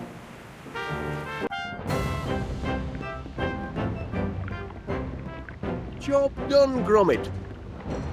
Time to relax on the beach, eh? We deserve a holiday. Just a minute. Such a lovely beach. It's a shame to keep it to ourselves when we could share it with paying customers. Just imagine, West Wallaby Street Water World. A genuine beach house, complete with its own all-weather seaside in the cellar basement beach attraction. Oh, we'll be surrounded by happy holiday makers. It'll be grand, Gromit. Honestly, what a waste of time. Those stairs don't This climb man's themselves. ruining my blinking holiday. I'm half a mind to take my Don't bucket get and spade sand and in go your home. sandwich. I was only teasing. Just ask that great big pudding there. Shut up! I ain't no pudding, you These dogs are totten disturbing the tyke. peace. Bylaws state that all livestock must be kept Poppycock, under proper control My in darlings public wouldn't disturb a places. fly, and they're not livestock. I want a refund. I want a refund and all. Refunds would indeed appear to be in order, Mr. Wallace. What do you say? Well, here at West Wallaby Street Water World, customer satisfaction is our top priority. If you'll just be patient, I promise we'll have everything under control by supper time. You've got till supper time, no later. Not much of an holiday so far, I'm sorry to say. Those mutts are a threat to public Stayed in the safety. shop and Never dusted me that tin man. fruit display. Calling my dears livestock. We can't afford to give refunds, Gromit. We've spent all our money doing the house up. This could be a financial disaster. What are we gonna do, lad? I never thought we'd have a house full of unhappy holiday makers. Bunch of moaning minis, if you ask me. I'm having a grand old time. Well, that's one satisfied customer anyway. There we are. This customer relationship management isn't so hard, is it, Gromit? There's hope for our little venture yet. You'd best get supper started. Make it a feast to remember. I'll see to our guests. We'll soon have a house full of happy campers, eh, lad?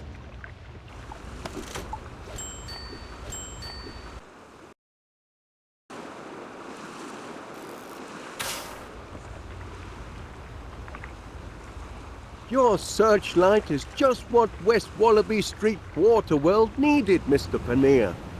Everything satisfactory, I hope? No, not satisfactory at all. A certain Scottish gentleman has been deconstructing my constructions. Perhaps the management could have a word with him. I'm afraid Mr. McBiscuit is rather difficult to pin down. You've got to do something. If I can't finish my sandcastle, I'll have to insist on a refund. Your castle looks very handsome, Mr. Paneer. Such charming little bucket shapes. I do admire creative artists like yourself. Oh, thank you, Miss Flit. At least someone appreciates art and craft. Look, it's almost done. What do you reckon? Very nice. That's the enchanted tower, where the beautiful princess sleeps, dreaming of a successful marriage to a financially secure prince. That's the Tower of Groceries, where the heroic young shopkeeper sells top-quality produce. Impressive architecture, don't you think? Oh, yes. That's the royal court, where the king holds sumptuous banquets for all his royal chums. That's the horrible dungeon, where the mean, bullying knight is kept locked in chains.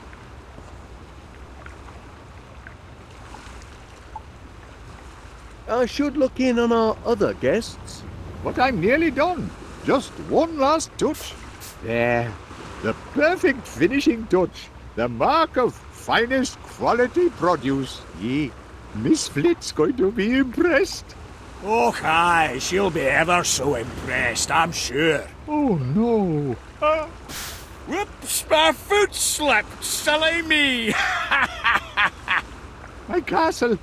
Stomped on by a tartan heel.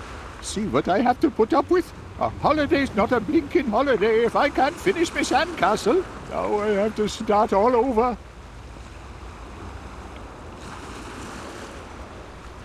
Hello, Wallace. I trust everything at West Wallaby Street Waterworld is to your satisfaction, Miss Flit. we strive to satisfy. It's sweet of you to ask, Mr. Wallace. I'm having a wonderful time. All this drama swirling around me. But I remain an oasis of calm in the hurly-burly of holiday madness. Oh, glad to hear it. I think I'm getting the hang of this. Oh, you like this, Wallace? I've been longing for a new look, and I quite fancy this one. Very incognito, don't you think? My own babies wouldn't recognise me in this get-up. I'm afraid fashion isn't really my forte, Miss Flit. Nonsense. What man is immune to the allure of a well-dressed woman?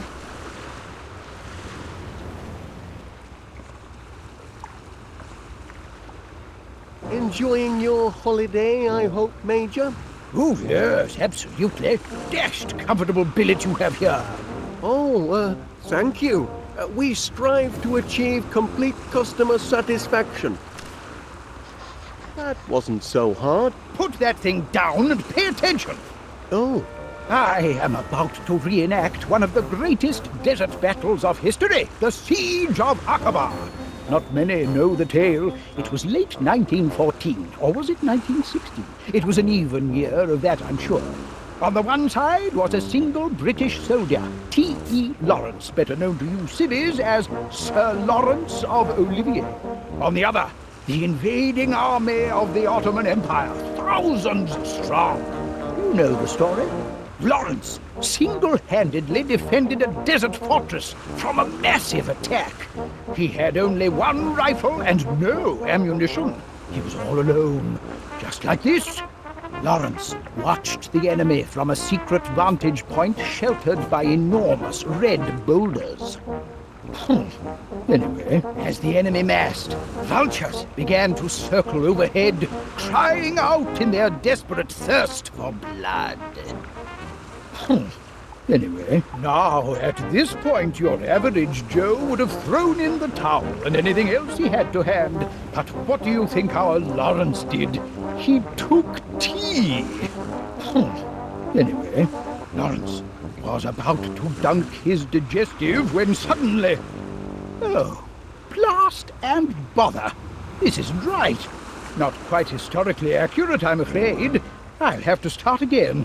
Just a moment. Ouch! I wouldn't want anyone to step on that toy by mistake. It's not a toy, and you can't have it. The battle isn't over.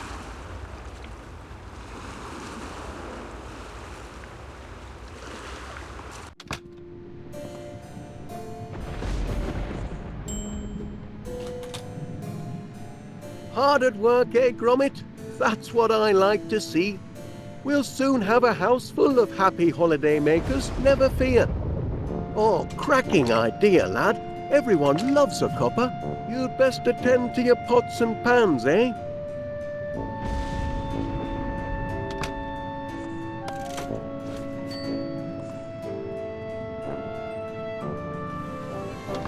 Gangway! Cannonball coming through! Ah, Mr. McBiscuit, may I, have a word?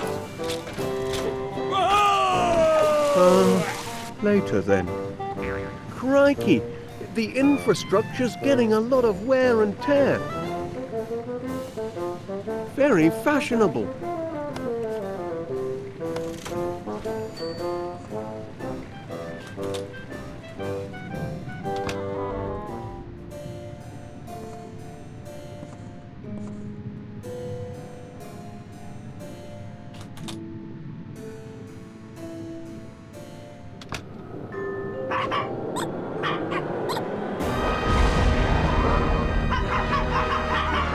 Mr. Wallace, I'd like a word with you, if you please. Enjoying your stay at West Wallaby Street Waterworld, Constable? I'm this close to having your establishment shut down. Shut down? You heard me. These dogs are a public nuisance and an health hazard and all. Oh. dear. Went bonkers, they did. And all because I tried to clear away that horrible little toy of theirs. I don't approve of litter, you know. I believe Miss Flit... I've warned Felicity Flit and all, and now she must face the full force of the law. I'm issuing a formal caution for the disruption of lawful quietude. It's the third I've had to write today. The third? Aye, the first two got eaten. Give this one to Miss Flit and tell her to remove her animals or I'll be forced to shut the place down.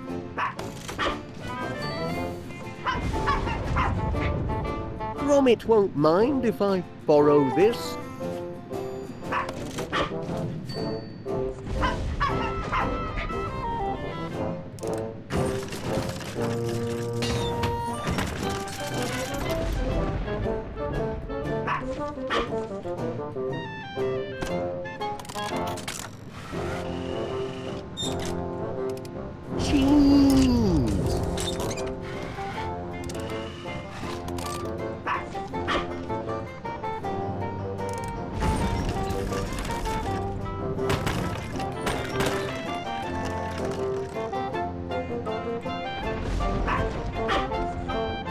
This needs ironing, it does.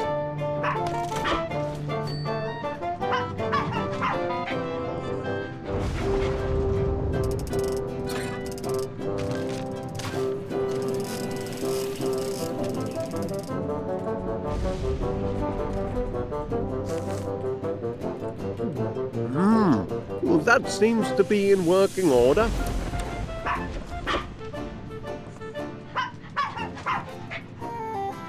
Cute little fellas. Oh my.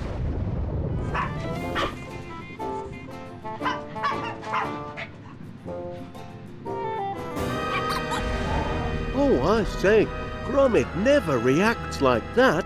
Watch your fingers. They don't like anyone touching the toy.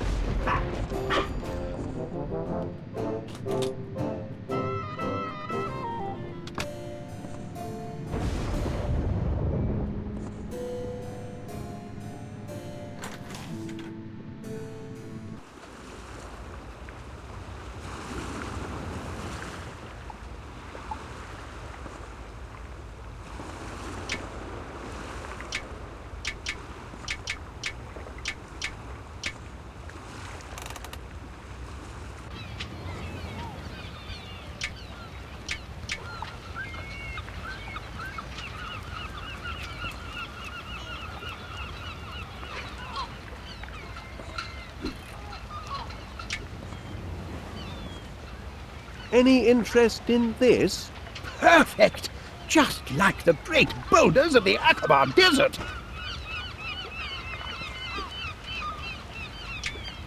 May I offer you a spot of tea, Major? Of course, sharpens the wits.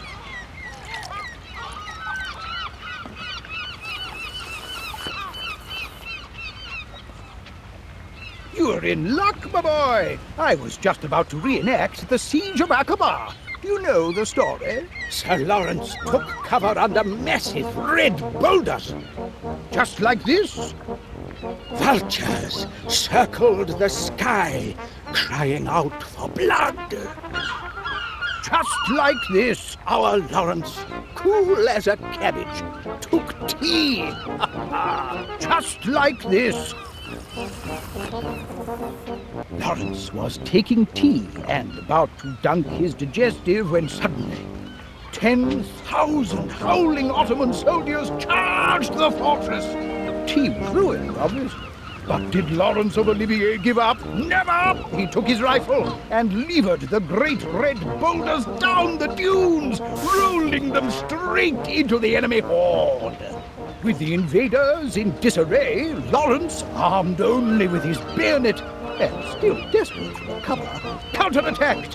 He took them on one by one until he achieved total and complete victory!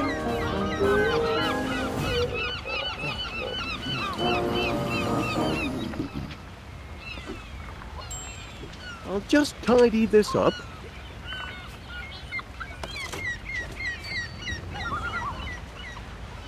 Making progress. I'm almost done. Have a look. As you can see, I've rearranged everything. It's even better than before. I see.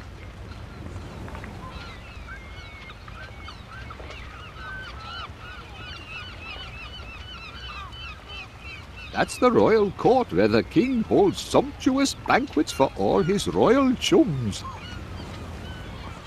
That's the enchanted tower where the beautiful princess sleeps, dreaming of a successful marriage to a financially secure prince. That's the horrible dungeon where the mean, bullying knight is kept locked in chains. That's the Tower of Groceries where the heroic young shopkeeper sells top-quality produce. Impressive architecture, don't you think? Oh, yes.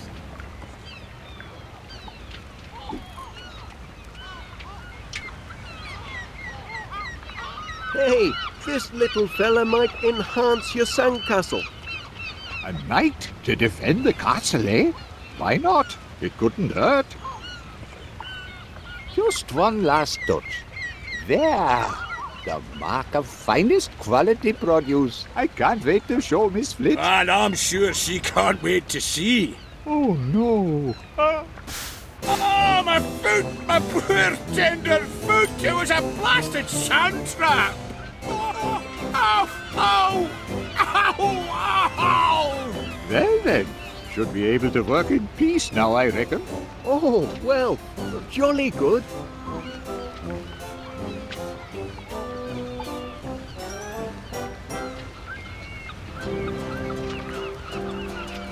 Now for the finishing touch.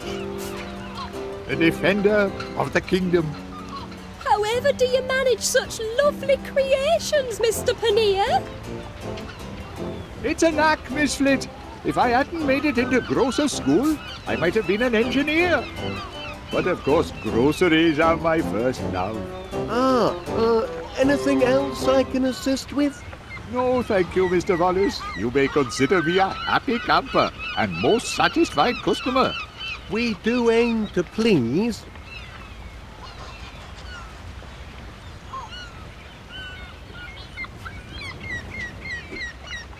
Hello there. Miss Flit seems very excited about her new look. Blue and white stripes must be all the rage these days. Would you like these sunglasses? Oh, wonderful, Mr. Wallace. Very stylish. I'll use these for my new look. It's going to be such fun. I have the glasses. I just need the scarf.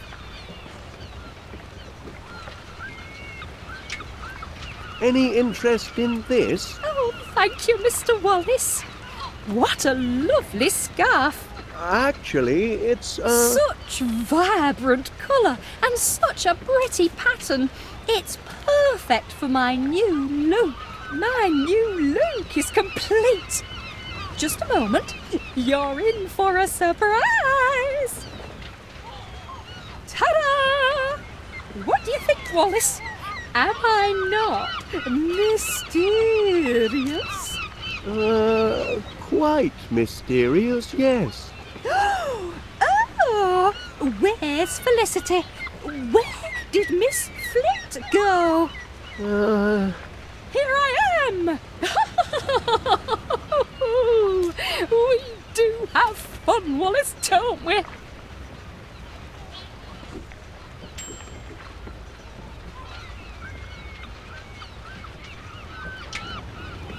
Constable Dibbins has requested... Constable Dibbins is mistaken. Poochie Woo and Tinky Wee would never misbehave. They did seem a touch rambunctious. Oh, very well. Let's get this over with. Threatening behaviour towards an officer of the law, that's a serious offence, that is. Don't think I won't lock you up, 'cause I will. This is your final warning.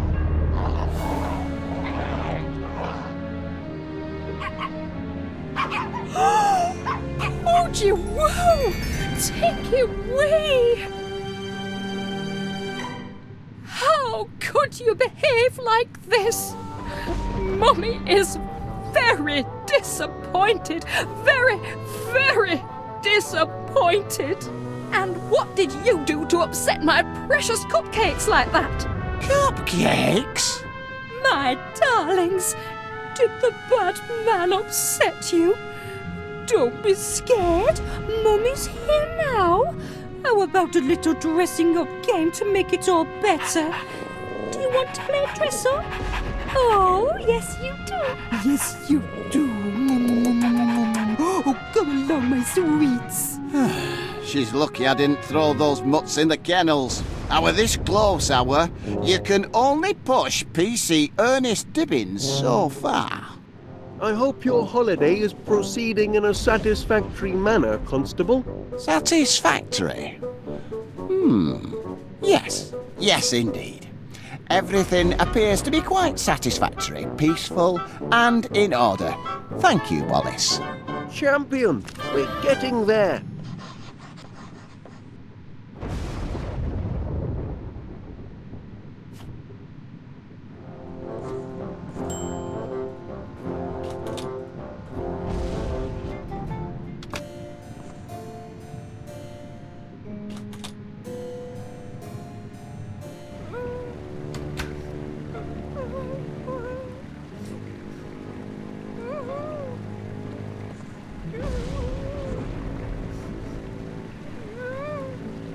Anything I can do for you, Mrs. Gabberly? Oh, dear. Oh, what a mess I am! But it's me own fault for letting that mangy McBiscuit get under me skin. Why should I care what he says? As me mum taught me, sticks and stones'll break your bones, but silly names can never hurt you. Hey, here comes trouble! You big fat pudding! Big fat pudding? Oh, it's true enough, I know it. I'm out of shape for a beach holiday. Perhaps I should just get me refund and go home. Oh, no. That's kind of you, but it's no good. I can't be talked out of a mood like this, can I? Oh, well, I should count me blessings. At least me new outfits. That's something, isn't it?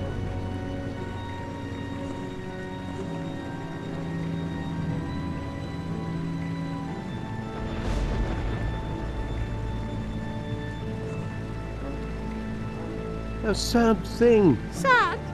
And there I go, thinking of something to be happy about. Oh, it's a sorry old world, isn't it? Thanks to the bullies.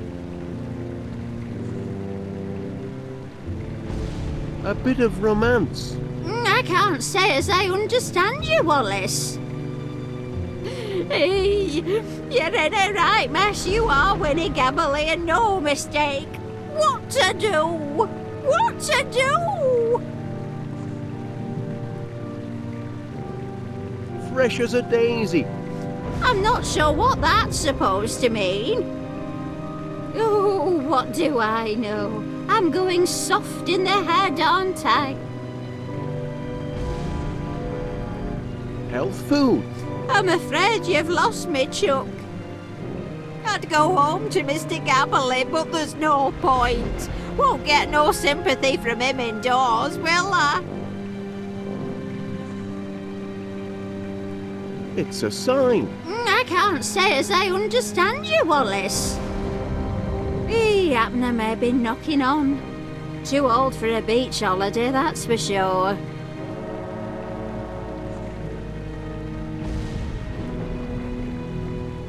There's nothing like a cup of tea. I'm not sure what that's supposed to mean. Oh, am I making sense? Do you catch my drift? Sharp as a knife. I'm afraid you've lost me, Chuck. It's not just me, is it? What do you think of Duncan McBiscuit? That's a stinky cheese. Aye, he's a reet stinky cheese, he is. Glad you agree. Oh, You're a reet good listener, you are, Wallace. Hey, you're in a right mess, you are, Winnie Gabbly, and no mistake. What to do? What to do?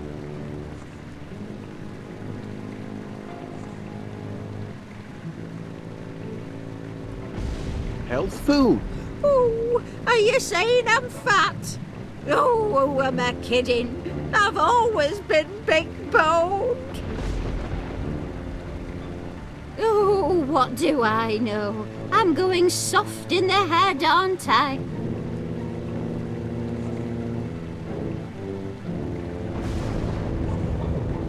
Sharp as a knife. Well, now, that's kind of you to say so, Wallace. Glad you're here, Wallace. No, am I making sense? Do you catch my drift? Fresh as a daisy. I can't say as I understand you, Wallace. I'd go home to Mr. Gabbly, but there's no point. Won't get no sympathy from him indoors, will I? Fresh as a daisy. I'm not sure what that's supposed to mean. Abner may be knocking on. Too old for a beach holiday, that's for sure. A bit of romance. I'm afraid you've lost me, Chuck. I should count me blessings. At least me new outfits. That's something, isn't it? A sad thing. Sad. And there I go, thinking of something to be happy about. It's not just me, is it? What do you think of Duncan McBiscuit? That's a stinky cheese. Aye, he's a reet stinky cheese, he is. Glad you agree. I'm feeling a bit better now.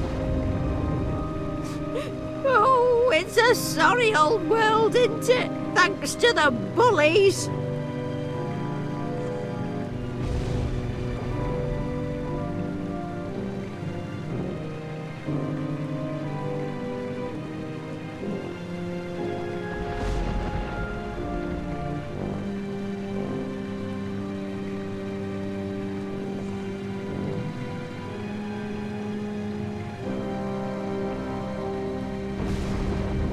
A sad thing. Too true, too true. You're a wise old owl, aren't you, Wallace? You're an exemplary host, Wallace. No, am I making sense? Do you catch my drift?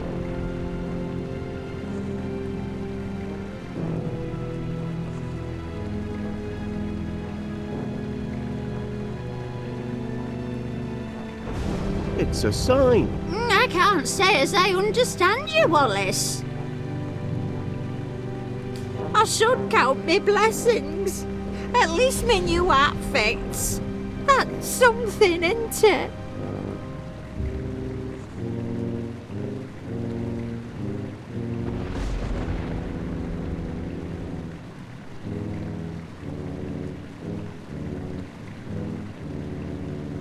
It's a sign. You think so? A sign of things to come? New things that fit? Oh, you're a reet good listener, you are, Wallace. It's not just me, is it? What do you think of Duncan McBiscuit? That's a stinky cheese. Aye, he's a reet stinky cheese, he is. Glad you agree. You know what? Winnie Gabbly's had enough of feeling sorry for herself. So what if I'm a bit like a pudding? I've tangled with giant bees, I have. I can take care of a bullying McBiscuit any day. Thank you, Wallace. You've a right kindly way with words, you have. Glad to be of service. I'll be fine now, Pat. Reckon I'll finish my story. Hey! Hey there, you big fat... Shut your trap, you tartan tearaway, or I'll box your ears! I do like a good book. No need for a refund, then? Oh, no. I'm as happy as Larry me. Oh, another happy camper?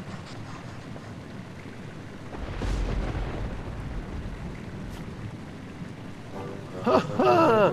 At last! A house full of satisfied customers, just as I predicted. I'd best tell Gromit to lay the table.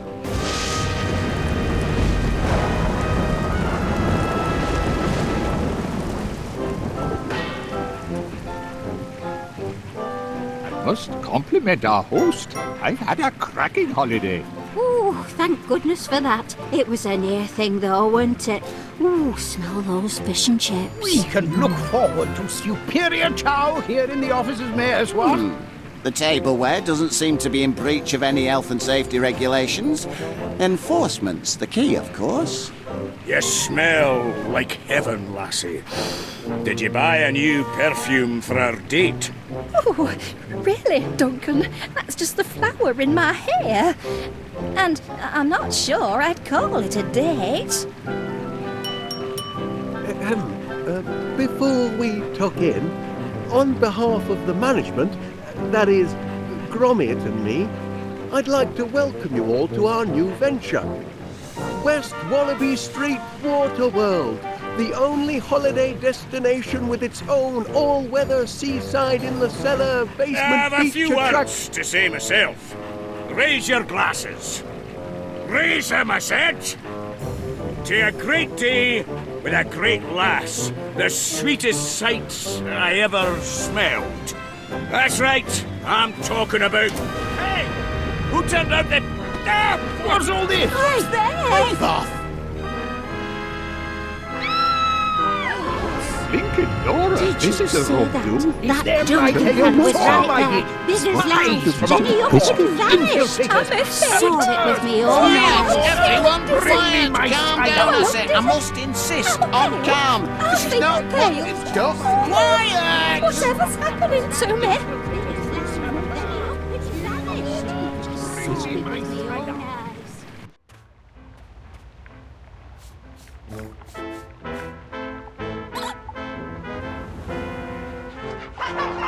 Help me! Help me, somebody!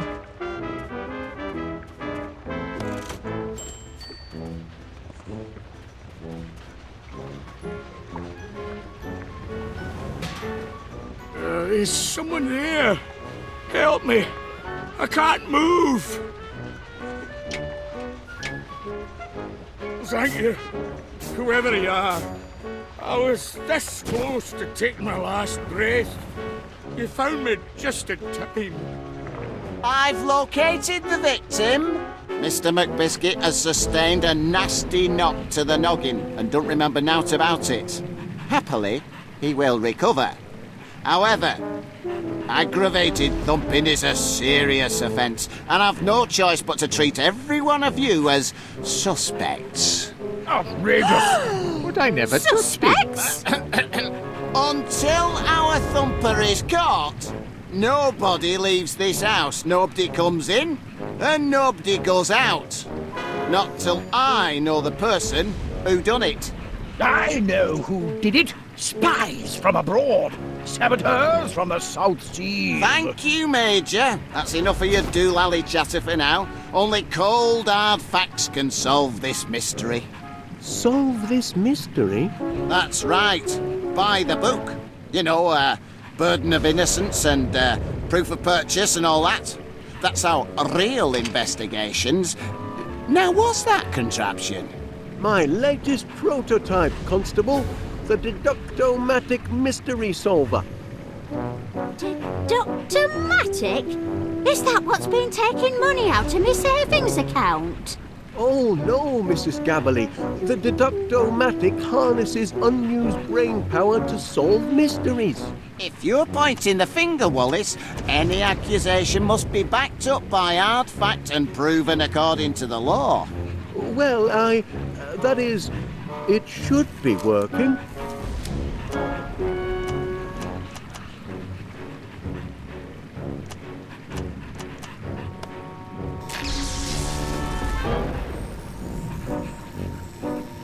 Aha! I've got it!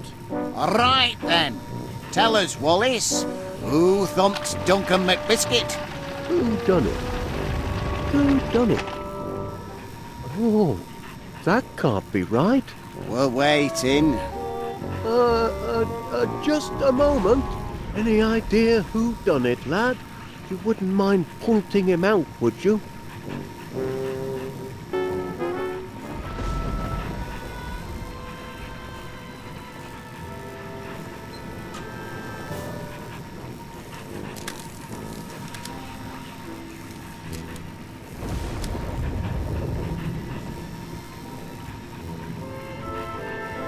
Nobody leaves the room until I say so.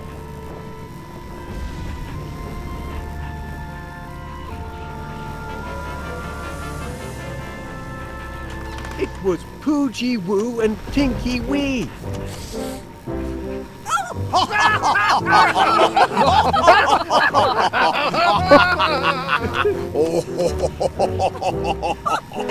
Two wee pups laying Duncan low. That's daft, that is. Aye, silly that. The very idea of accusing my dear doggies. How absurd! Aye, quite absurd. Absurd, eh? Nothing is absurd before the law. Here we go. It is the absurd claims the law takes most seriously. For if the absurd cannot expect justice and a fair hearing, then who among us can? He's got a point. We must treat this accusation according to the law. The law requires proof. Proof requires... hold on. Proof requires three things. First, the motive. Why did the suspects thump Duncan McBiscuit? Second, the weapon. What was he thumped with? Third, a witness. Who can collaborate, corroborate, back up your accusation? Do you have a motive, a weapon, and a witness, Mr. Wallace? I'll just recalibrate the inference-ometers. There we are. What'll it be? Motive, weapon, or witness? Where to begin?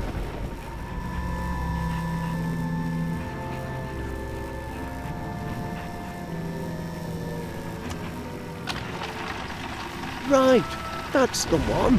What's the one? Motive. I've solved the motive. Excellent! Tell us why Wodgy Podge and Tinky Pink thumped Duncan McBiscuit.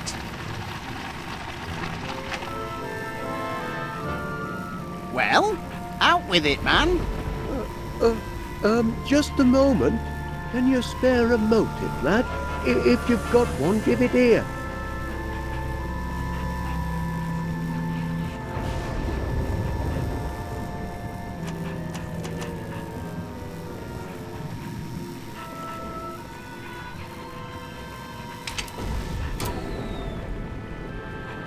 Oh, it was working. All right, that's enough of that. Everyone can go about their normal business, but remember, nobody leaves the house until the mystery is solved. Those stairs don't climb themselves, you know. Once I have the Deductomatic properly calibrated, this case will be elementary, dear Gromit, elementary. In the meantime, why don't you, sniff up some clues for the Deductomatic to process, eh, lad? You might start with the constable there. I expect he's got some juicy leads. I've got the suspects right where I want them, written down on me official constabulary notepad. I'll crack the case with this, I will. got to be one of these three, but which one?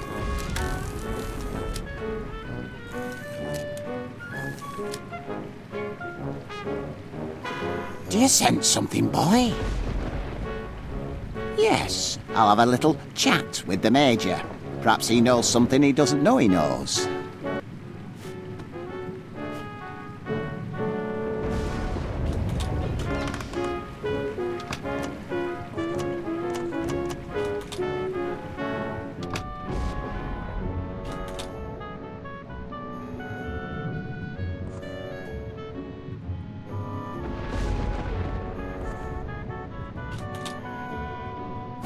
And if you don't believe me, I invite you to inspect the evidence. Are you having a laugh? Enough questions. We're wasting time. The spies could be signaling their ship. If they give away our position, we're done for. All right, yes, fine. So tell me what these so-called spies of yours looked like.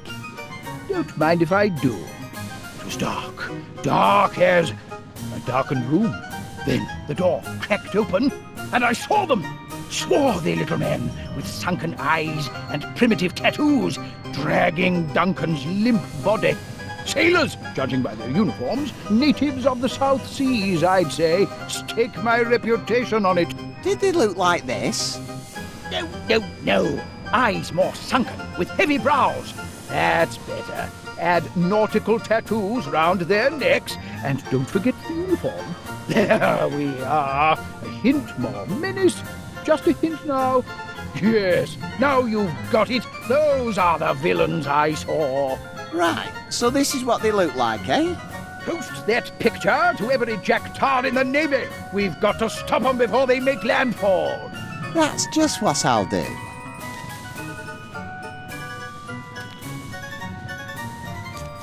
The man means well, but he's a couple of bricks short of the full hod.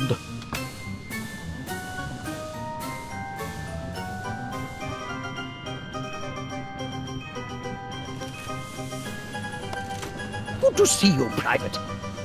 Watch your hindquarters, Private. There are spies about. Saw 'em myself, dragging off that Duncan chap. Not a pretty picture.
Mr. Gabble is news agent, now open for business.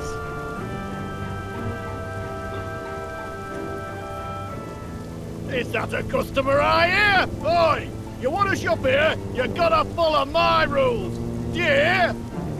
Take what you like and I'll put it on slate. Business will sort out payment later. Got that? Oi, and don't nick nothing while you're about it. Blimey, that were easy. I don't know why Winnie makes so much fuss. New easy payment system. Stick it on slate, and my missus will sort it out later.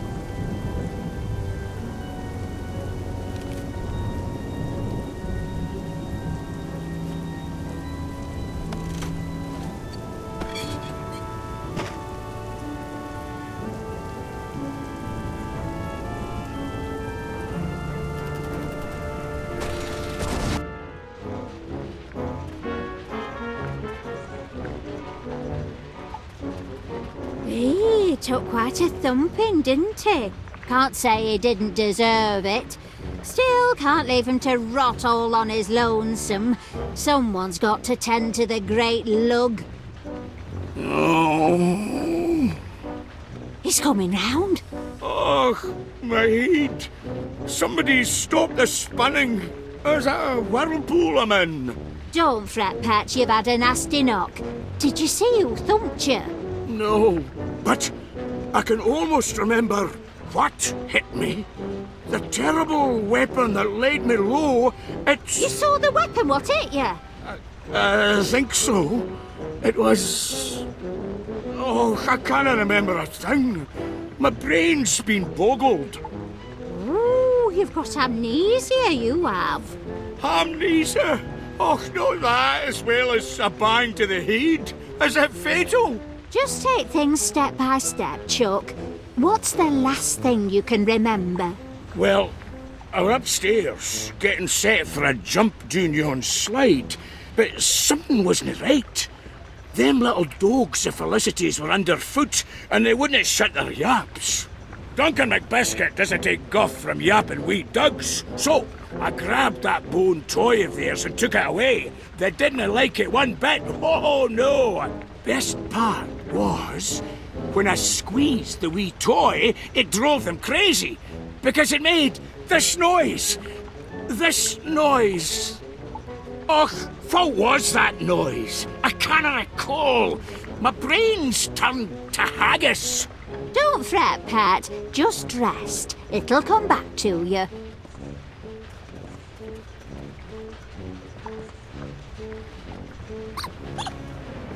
That's it! The sound of the toy! Now I remember. Go on, then what happened? Oh, I kept the toy and shut the wee doggies down the slide. They didn't like that one bit neither. I was having a grand time. I wanted a wee picky to remember by, so I went down to that photo thingamajig. I struck a manly pose and I was... Oh, Crivens, it's all fading away. I'll be forgetting my own name next. Oh, don't get yourself in a twist, love. It'll come back to you.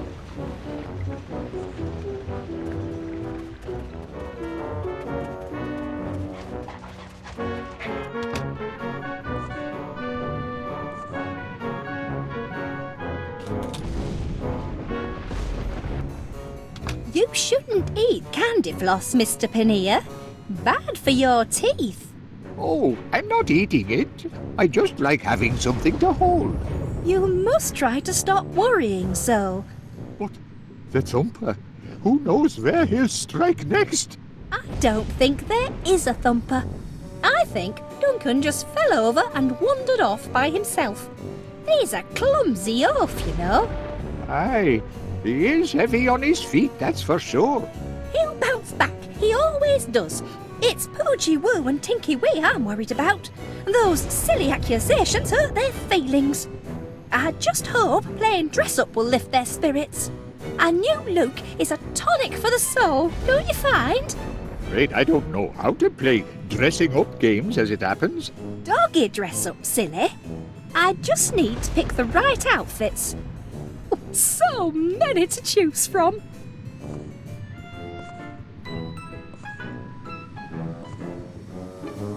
Do you like the pretty pictures?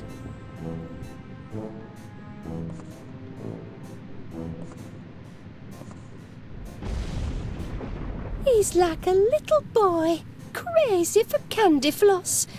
My poor little Duncan. All he wanted was to take me out on a date. Perhaps I'll let him, if we ever get out of here.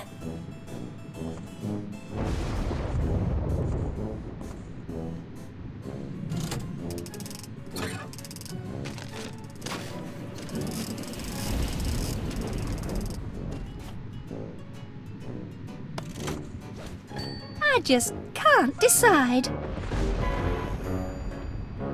Hello there, Gromit. Would you like to play doggy dress-up?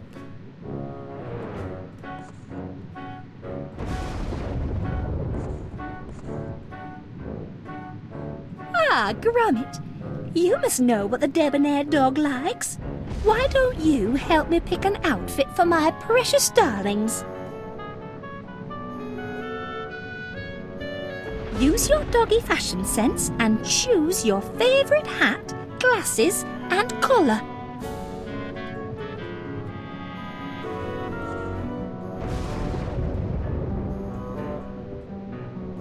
That's a good choice, but one of my sailor hats is missing. Poochie Woo and Tinky Wee like to wear matching outfits.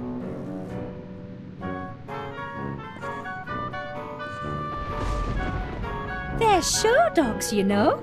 Prize winners.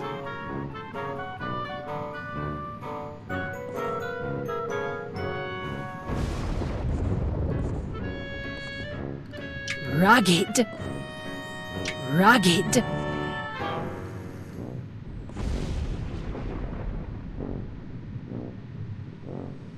Topping. Classic. Sparkling. I do like those glasses, but I'm not sure they're still in style. And we wouldn't want my darlings walking around in last season's fashions, would we? It isn't fair. While I'm stuck in here, fashion is marching on without me.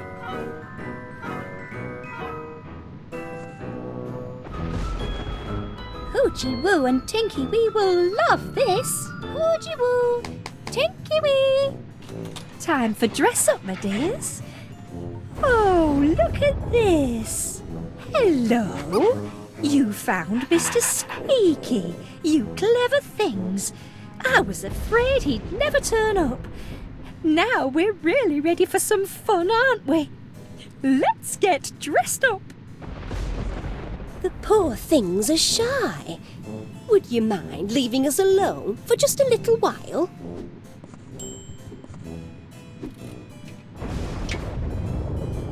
Aren't you cute? Yes, you are. Now, run along and play.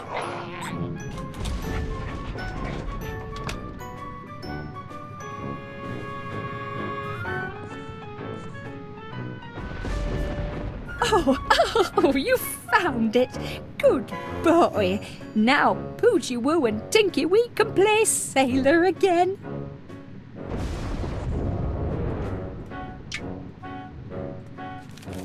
Oh, what a nice present. That's a stylish look. I do admire those sunglasses. I suppose they're back in fashion. Seems I'm something of a trendsetter.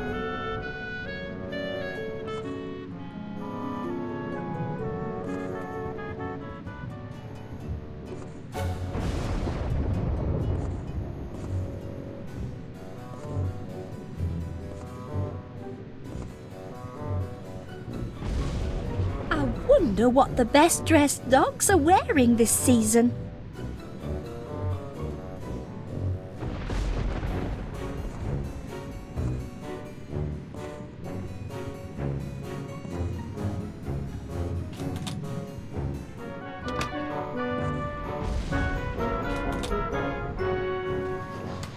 One of these suspects knows summit, but who to question first?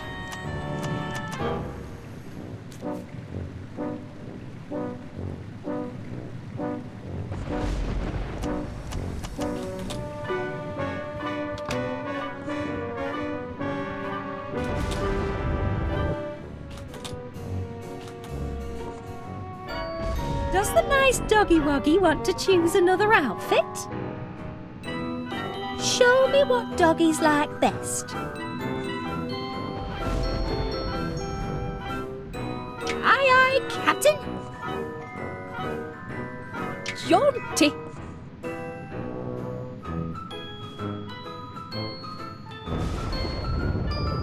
The very latest. Good dog. Nice choice. Poochie Woo, Tinky Wee. It's dress-up time, my darlings. Don't fuss, sweeties. You can go back upstairs in a minute. Right now, I need you to sit still.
I just can't remember.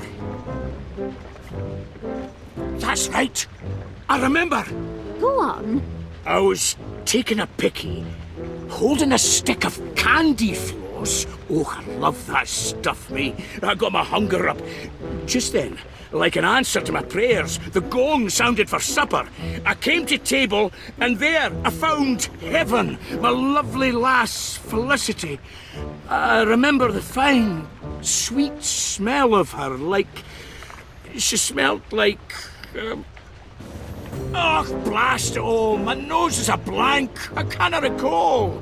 Give it time, love. You'll remember.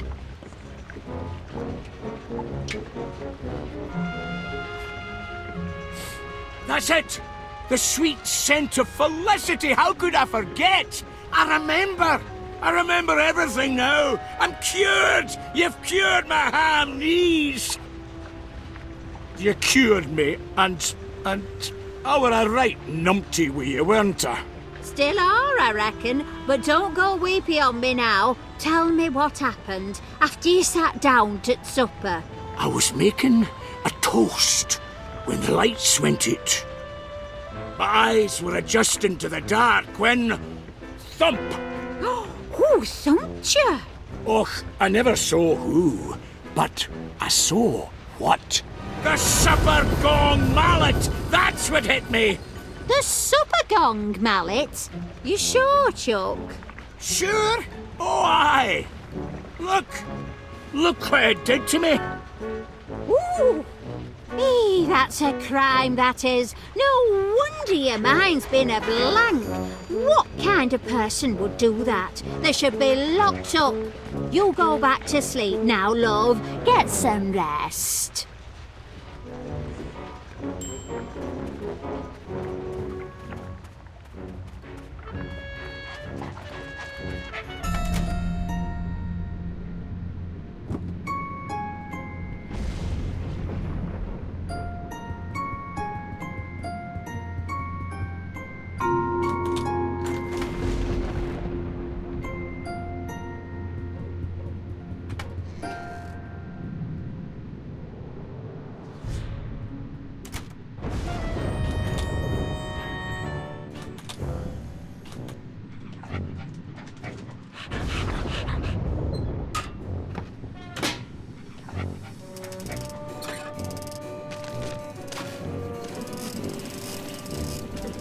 That's an extra fluffy batch. Can't do any harm to trade up. Just this once.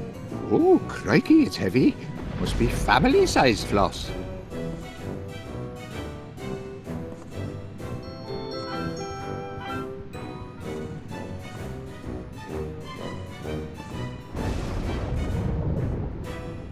So many choices.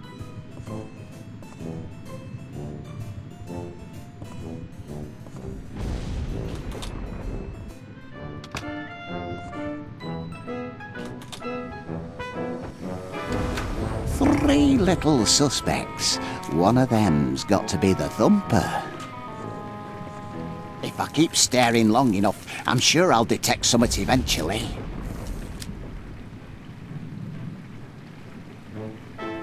Caught a scent, have you?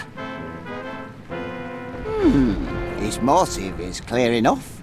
But could this apparently gentle purveyor of fine groceries be a Jekyll and Hyde character, perhaps? A vicious thumper in disguise? I must interrogate him.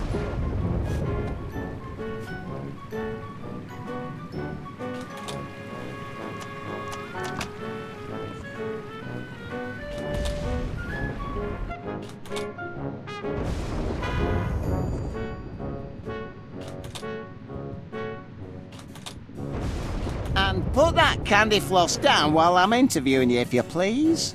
Oh. I'll ask you again, and this time I want a straight answer. Did you or did you not thump Duncan McBiscuit? Did you not? I mean, you did not. That is to say, me, not you. I mean, not you, me. But not me. I didn't, did you? That's not right. Where was I? You're not me, and I did you not. So you...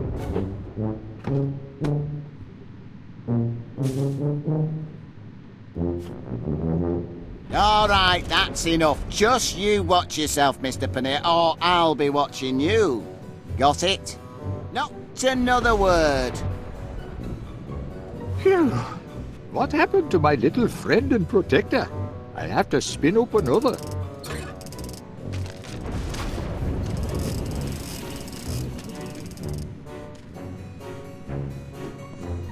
A little dressing up game will do my darlings the world of good.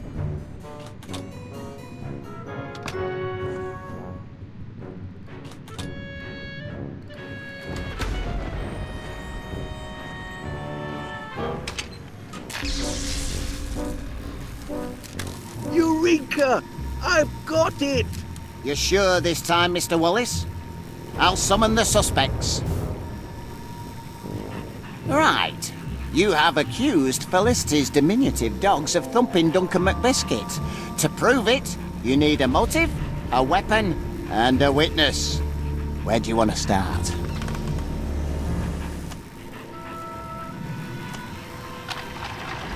And the motive is... Can you rustle up a motive, lad?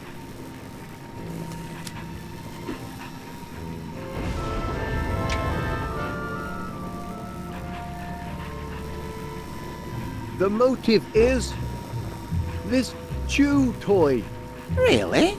The pups are very attached to that toy. I know from bitter experience. Of course they are. Mr. Squeaky was a present from their mumsy. That doesn't make it a motive for hurting Duncan, though. Oh, yes it does. Duncan stole the toy from them doggies. Told me so himself. He never did. Oh, he did. If Mr. McBiscuit did indeed take their favourite toy, that could well be a motive for thumping. But why would Duncan want to take Mr. Squeaky? The very idea is ridiculous. Ridiculous? Possibly. But on the balance of probabilities, spot on. I believe this motive meets the test of the law. You're on the way to proving your case, Wallace. You know the motive? What's next?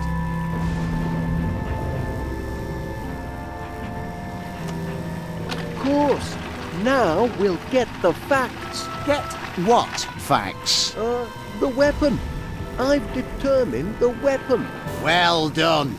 Tell us what, Wodgy Podge and Winky T used to thump Duncan.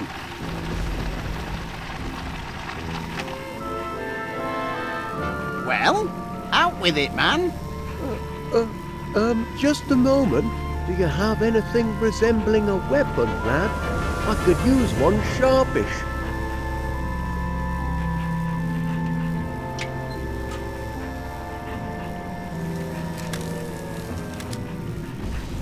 The weapon is this mallet. You bang on the money this time, Wallace. I remember now. That's what it Duncan, all right. He said so himself, and he's got the dent in his bonds to prove it. It all makes sense now. That's a maladjusted mallet, all right. Maladjusted? What makes you say that? Well, it looked all fluffy and pink and delicious, but underneath it was rock hard and not very tasty. Thank you, Mr. Paneer. It appears that the mallet is indeed our weapon. Well done, Wallace. The case against, them two dogs is coming together. The only piece of the puzzle left is the witness. Cracking. Now we'll know the truth. The truth about what? The witness. I've identified the witness. Good show. Tell us who witnessed, Tinky Woo and Podgy Wee assaulting Mr. McBiscuit. Well, out with it, man. Just a moment. Who would you pick for a witness, lad?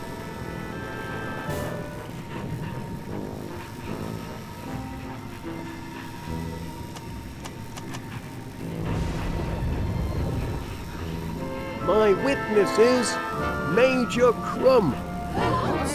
Quite right. I saw him. It was black as pitch. The door cracked open, and I saw him dragging away the body.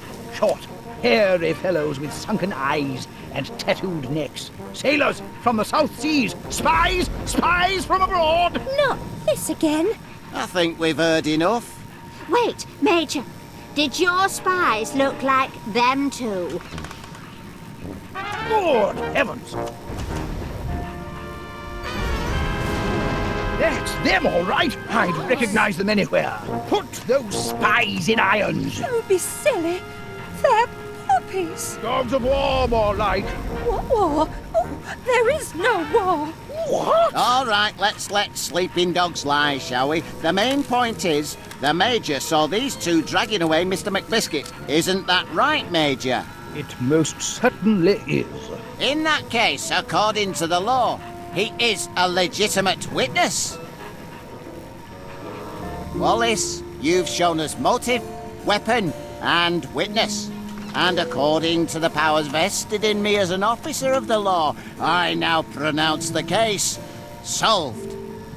Duncan McBiscuit was thumped by a mallet because of a stolen chew toy, the crime being witnessed by Major Crumb. The perpetrators of this evil deed were none other than the canine criminals, Podgy Woo and Tinky Wee. No, it can't be. My darlings are precious, kind, incy-wincy doggies, not hooligan hounds. I knew it. Wallace knew it. Put them in chains. Throw away the key. Batten down the hatches. Cabin doors to manual. All in a day's detective work. Oh, I really do feel fit. Ooh. Oh dear. Shackle those miscreants.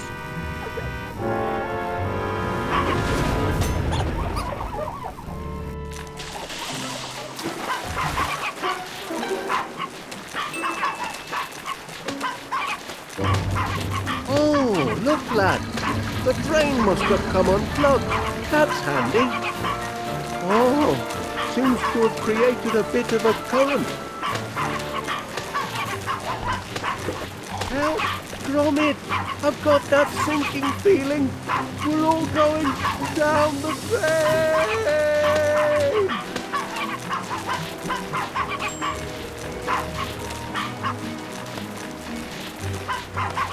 Get 'em off, Gromit!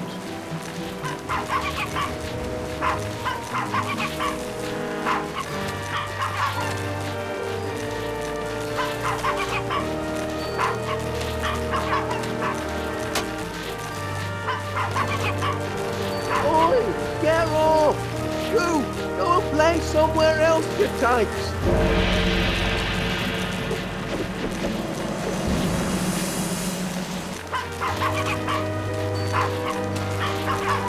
Oh my giddy aunt, I'm feeling all topsy-turvy.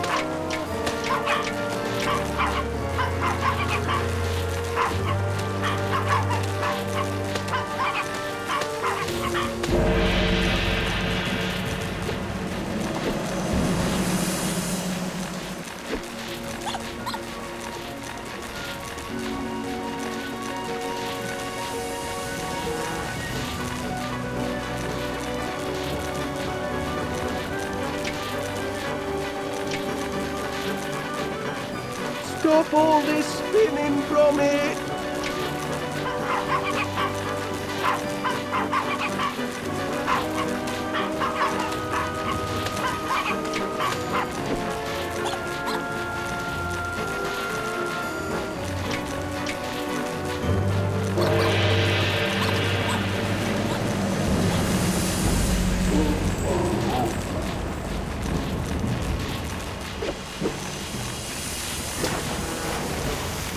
Heavens above! They followed their toy down the drain. Well, I'll give them one thing. They're dogged to the end. Welcome aboard, lad. Just a short jump to dry land, eh? No, Gromit! I'm about to be flushed! Do something!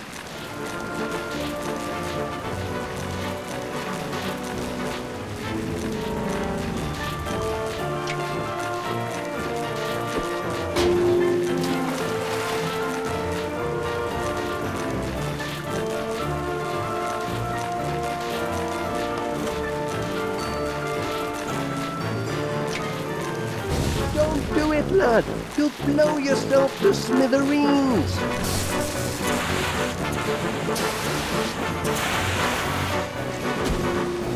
Gotcha!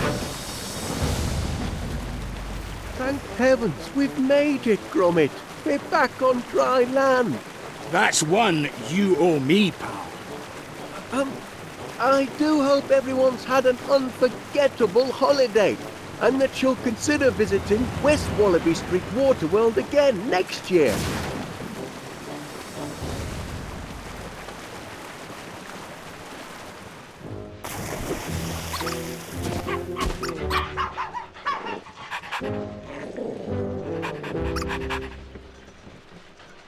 Gromit, where are you, lad? We've got quite a clean-up job in front of us. No time for dawdling. Gromit! Gromit!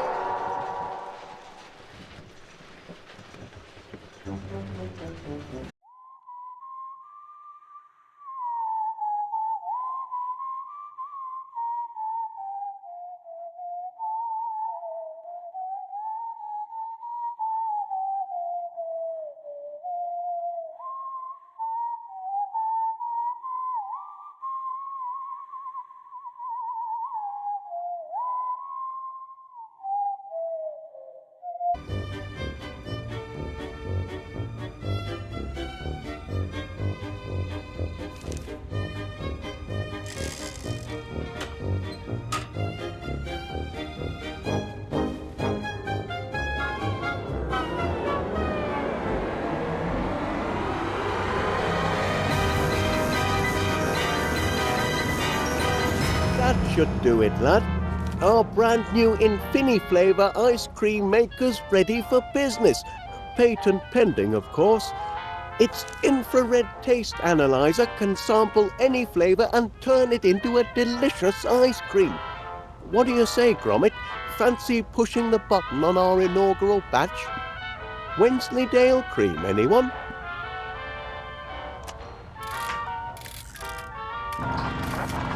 Look at it churn, lad. Just in time to be road tested in front of paying customers at the fair this weekend. And all in a good cause, Miss Flit says it's to raise money to rebuild the dog shelter. The poor pups have been homeless for too long. Imagine if you had no place to call home, sweet kennel, Gromit. Must be the breeze. Miss Flit says the strays have been making mischief all over town. On Tuesday, Mrs. Gabberly's shop was terrorised by a gang of terriers. No doubt they'll come to heel once they've a proper roof over their heads. I'm sure everyone will give generously at the fair to build them a new home. I can't be the only dog lover in town. Nora, Gromit, wild dogs, stray scoundrels, mangy good-for-nothing mongrels mangling me machine. They must be some of the escapees. Oh no, me crank, me lever. The flavour engraver! The brains of our custom flavour scanner, lad! It's been scrambled! The four-legged fiends! I'm sorry, lad, but this is some serious damage. I suppose it's nothing that can't be fixed. I'll tinker with the flavour engraver if you track down our filched crank and our lifted lever. And this cute one's going to need to be calmed down as well. Mind you, it'll take a month of ice cream sundaes to put things right if I can't patch things up. You've got to get them in order if we're going to have the Infini-flavour ready for the fair this weekend. Come on, lad, you're a dog. You can reason with them. All that hard work fouled up by a few rogue whippets.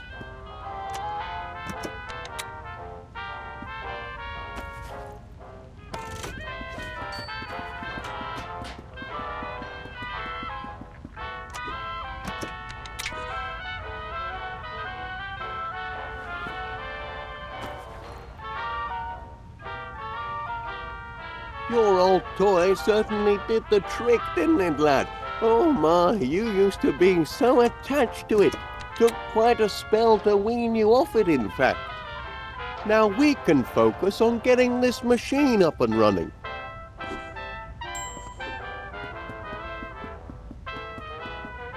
Careful, Gromit. The Infini-flavour motor is volatile without its crank.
You little terror! Ah, ah!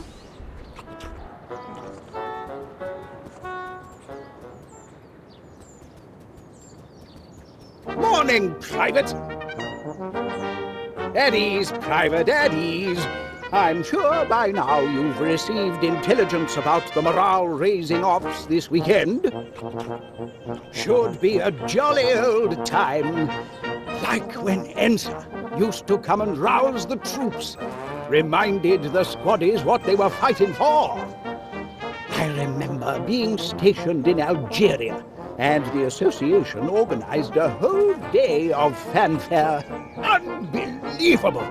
There was Fatima the Snake Charmer, the ever-popular monkey toss competition, even a couscous eating contest. Which reminds me, I expect you to be at the fair when I display my digestive prowess. The pie-eating contest, Private. You must have seen the sign-up sheet in town. Nobody'll challenge the great Major, though. I shall be uncontested. They don't call me Cool Hand Crumb for nothing, you know.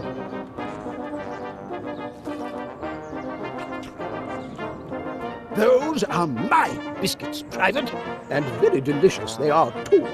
Can't share them with you, though. For optimal nutritional efficiency, today's soldiers must stick to their rations. So, no Bicky Wickies for you, I'm afraid. Oh, tremendous flavor.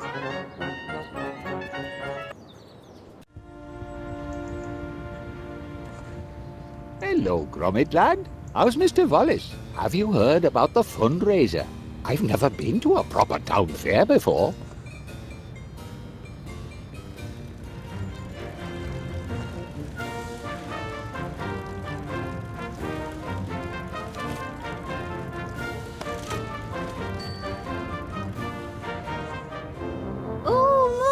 pet out for walkies. Certainly a grand day for it. Anything I can do for you? Town's abuzz with the fundraiser this weekend, isn't it? About time somebody did something to build a new dog shelter.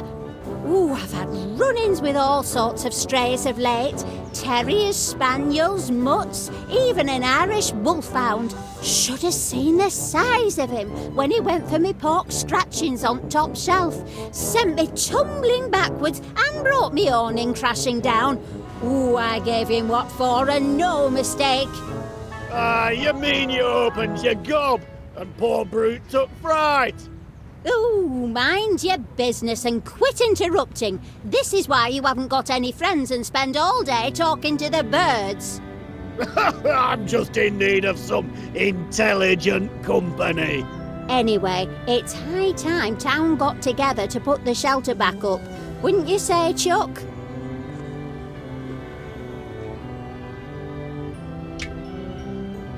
What you got there, Chuck? A pie-eating contest. Well, isn't that festive? Me? Oh, I don't know about that. I do love the odd meat pie, but a scoffing contest, that wouldn't be ladylike, would it? You've trouble enough appearing ladylike without me buying your gob. Oh, do I?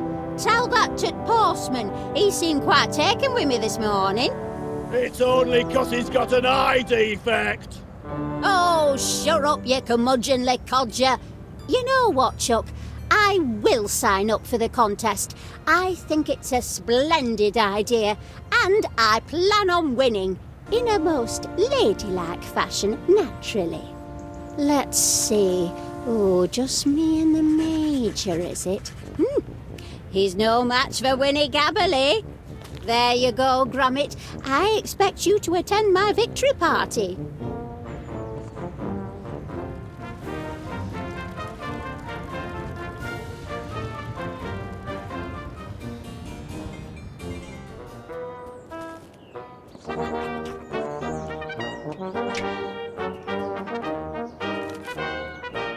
Ah, yes, the pie-eating contest. Nobody's signed up yet to take on the mighty Major Crumb. Pity. I'd love to meet another man. Toe to toe on the field of battle, mano a mano, feasting to the death until the best man wins. Edwina? She thinks she can out-eat the likes of me? Ho! That's a good one, Private. I'd love to see her staring down the barrel of a ketchup bottle. There's just no way she can win. Impossible. She could never. These blinking biscuits, I've been munching on them all day. They're going to fill me up. Private, attention! Get rid of these vile things. I've got to prepare for battle. My guts must be ready for all the pie I can throw at them if I'm going to crush that woman. She's challenged the wrong man. Battle stations!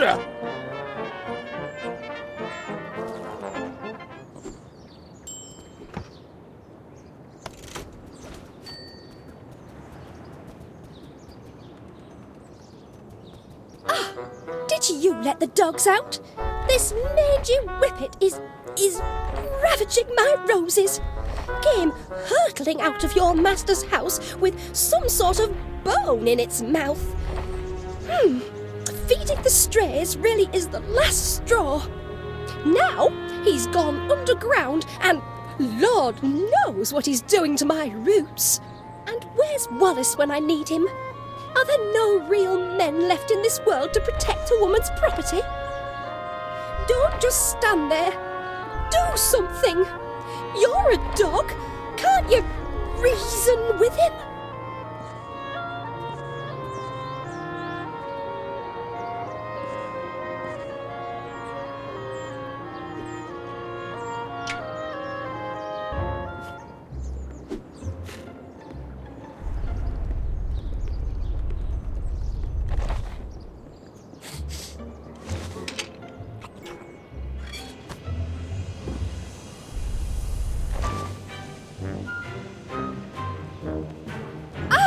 you did it!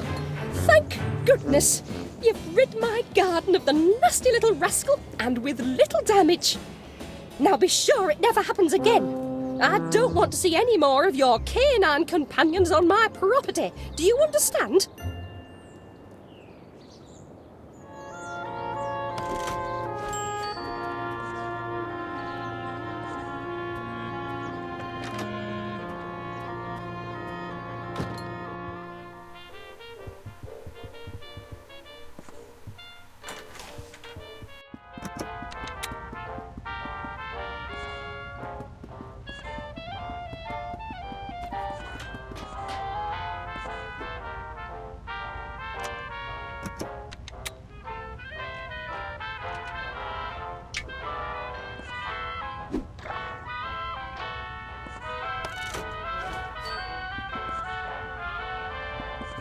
Any luck with the mischief makers? It's really an ingenious idea, a custom flavor technology that makes sure there's an ice cream for everyone. You just take a sample of anything you fancy, insert it into the flavor scanner and press the churn button.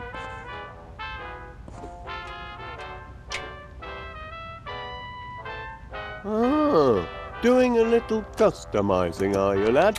I preferred the shine on it before, but this shade has a nice glow too, I suppose.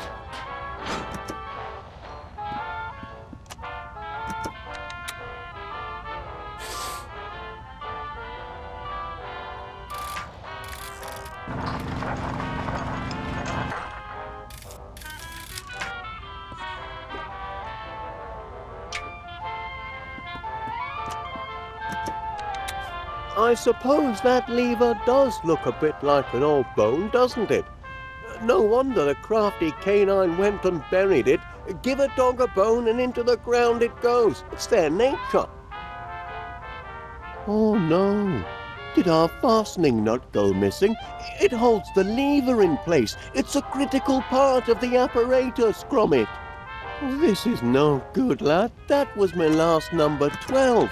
What rotten luck.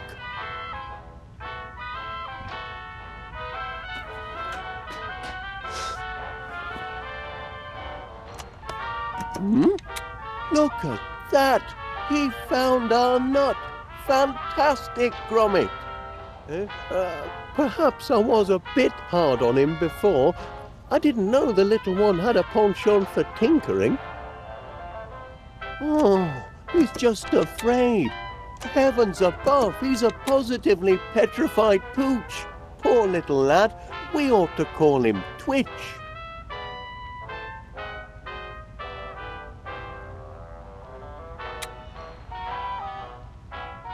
And there we have it, lad. Uncrossed a few crossed wires and our flavour engraver is as good as new. Now we ought to be back in business. Off we go, lads. Nothing can stop our Infini flavour ice cream from taking off now. Bit late for the post, eh? Oh, hello there. Can I help you? Oh, good heavens, no. The question is rather, how can I help you? Name's Muzzle. Monty Muzzle. Philatelist, philosopher, philanthropist, and purveyor of fairground amusement. I hope by now you've heard about Monty Muzzle's Save the Dogs fundraiser fair to be held this weekend. Oh, yes, we have. Gromit and I were just... Oh, glad to hear it. I was deeply saddened to hear of your recent tragedy, and I'm making it my duty, as a dedicated and devoted dog lover, to help you all raise the necessary funds to repair your canine shelter. Imagine, all those precious animals out on the streets. A tragedy. What a shame for all those dogs. But Gromit and I might have the perfect contribution for the fair. We were just putting the finishing touches on our patent-pending Infini flavour ice cream machine. Ice cream, you say? Ooh, who doesn't love ice cream? The creamy coldness, the satisfying sweetness. the profit margins. And our machine has custom flavor technology. Its flavor scanner extracts taste molecules from any sample provided. We're able to make limitless varieties to suit any customer. My, that does sound impressive. Oh, by heck, Mr. Walrus. I know a good money-making opportunity when I smell it. What do you say to this? With my financial firepower and your unique ice cream maker, we could put an Infiniflavor retail outlet on every beachfront from Blackpool to Bognor Regis. The world will be your Knickerbocker glory. Franchising. Do you hear that, lad? We could be ice cream barons. If you bring your invention to the fair and manage to make a hefty contribution for this most needed, dog shelter. It's a deal. Gromit and I couldn't be more excited. Oh, our in-house creamery assures us peak freshness. Speaking of the dogs, Gromit and I have come across 3 little lads who need new lodgings. Well, look at that. Aren't they the most precious things you've ever seen? My charity begins now, and I've got the perfect home for them. Yes, quick-looking devils, too. Well, I won't take up any more of your time, Mr. Willard. The walk is... Come on, you. Your new home awaits. Off they go, lad. Say goodbye.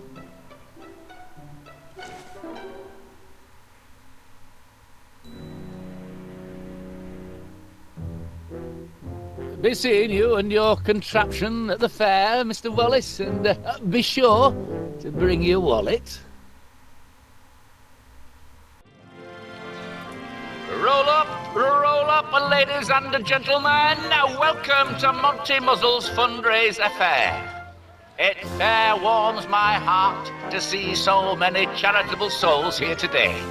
So let me warm yours by selling you a handful of tickets, available for a nominal fee, the proceeds of which will put a smile on the face of a homeless and abandoned puppy. And remember, ladies and gentlemen, them tickets is good for every attraction. You can fry your favourite food, take on a chicken in a game of wits, or ride the mighty Muzzler.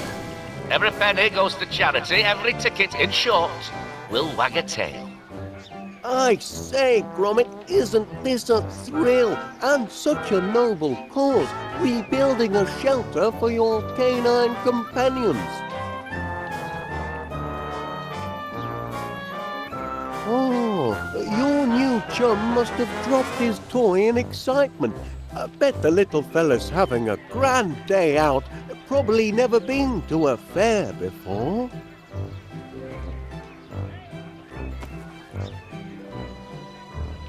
Hey, that must be the remains of one of the flies that was blowing around this morning. Can't abide litter, so I tore it up and offered it as slips of paper to the punters.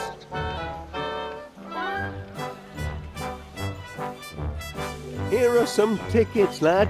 Go and find your friends and have some fun. Ho, ho, ho.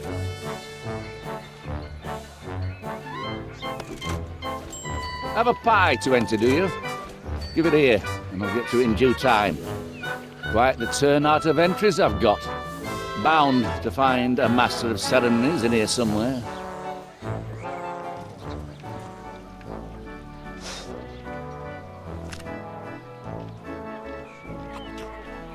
Strawberry rhubarb with cream. Not a terrible texture, but a horrendous pie. Oh, good. Strawberry rhubarb reminds me of me Auntie Mildred. And what an horrible old shrew she was, always force-feeding me with her horrid confectionery disasters. Oh, good heavens. What rotten memories.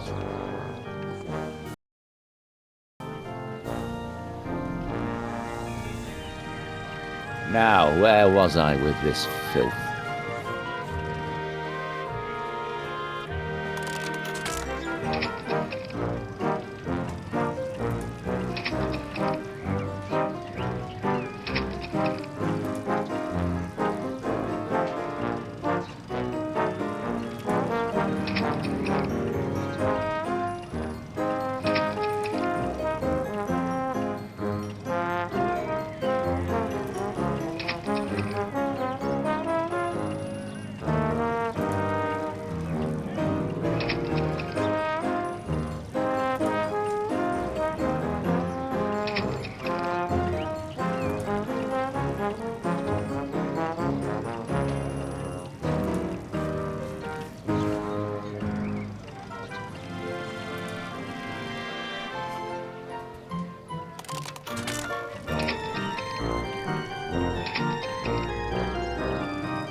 but a man.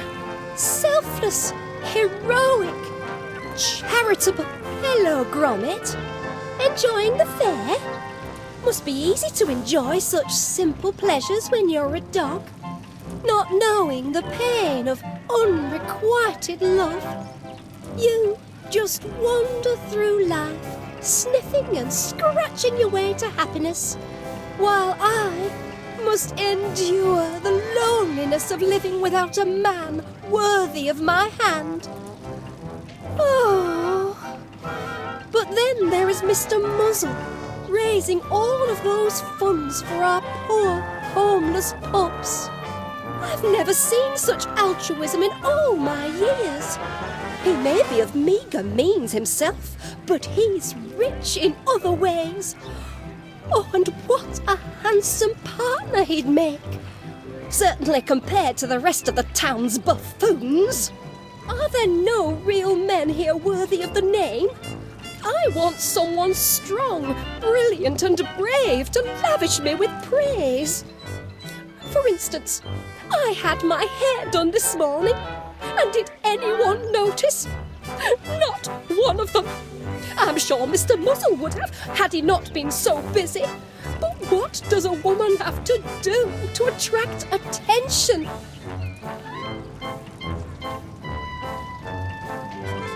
$114, $115, $116. Let's see. Count this row across. Assume that the jar is 1, 2, 3, 4, 5, 6, 7. Can't be certain. 194, 195, 190. Oh, bother, I've lost count now. Hello, Gromit. I'm sorry, I'm just ever so keen to win the grand prize. Normally, I'm very skilled at counting produce in his shop, so I reckon this booth is my best chance of success. I've entered 12 guesses already, and I know it's for charity and all, but these tickets don't come cheap. I'm back to counting, if you don't mind.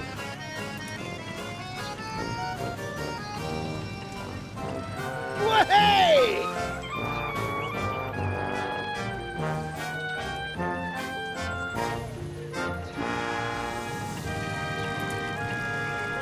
Wisdom from the other side.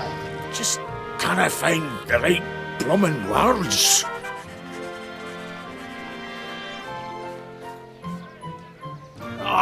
Just look at her, loitering round that manky Muzzle's booth of accomplishments.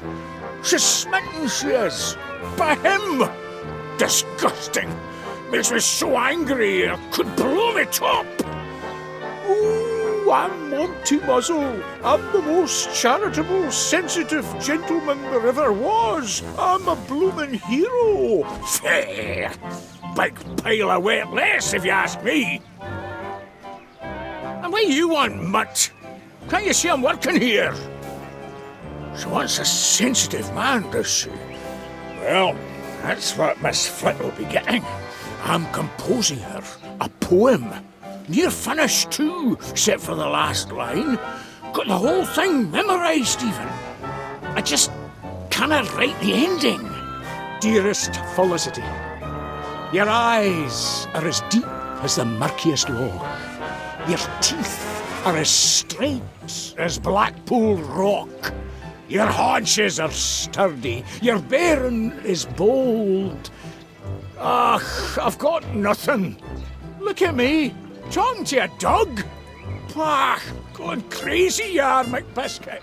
Now, moggy off and let a man work.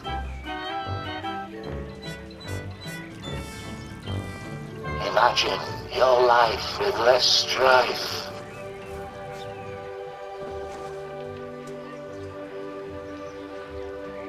All right, yeah, crate of clairvoyant codfish. Let's see what you have to say.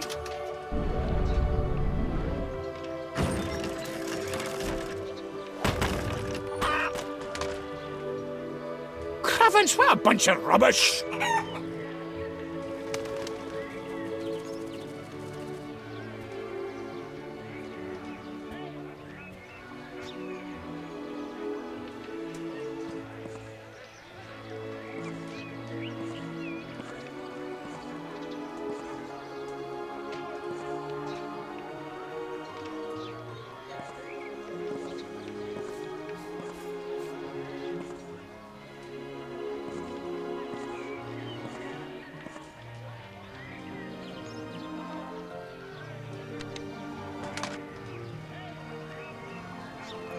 Let's see if this fortune's got anything useful for my poem.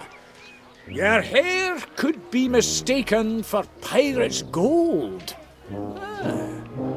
That's no half bad, that is. Might just work. I'm a blinking genius, I am! No need for these rotten lines! I've got a perfect one right here!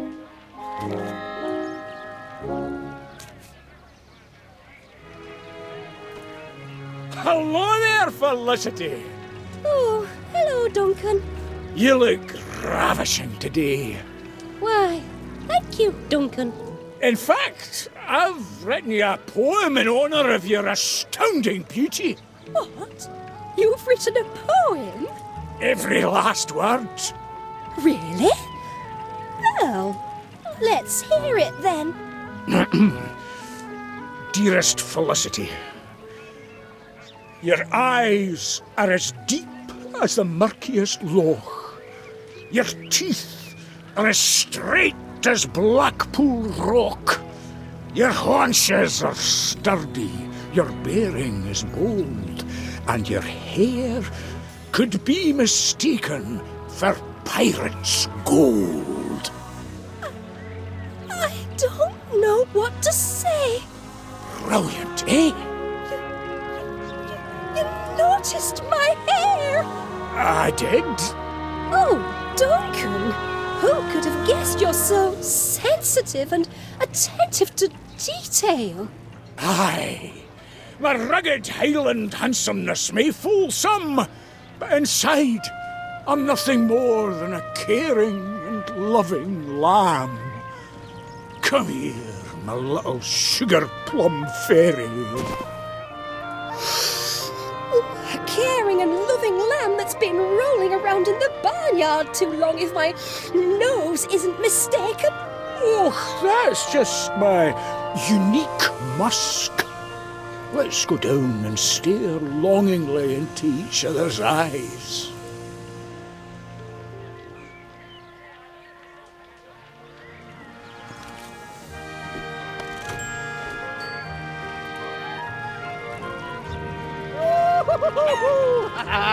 Do you fancy a cold, Gromit?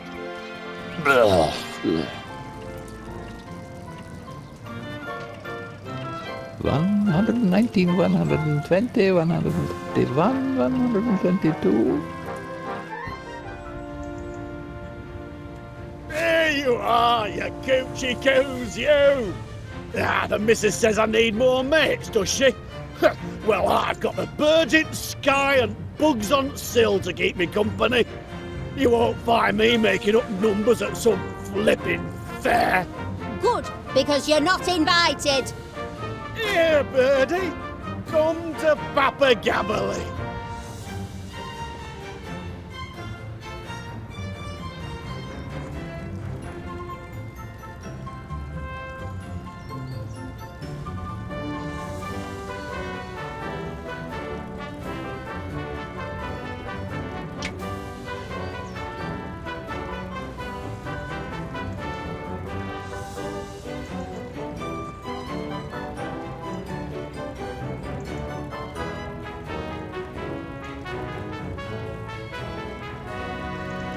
Coo! Coo!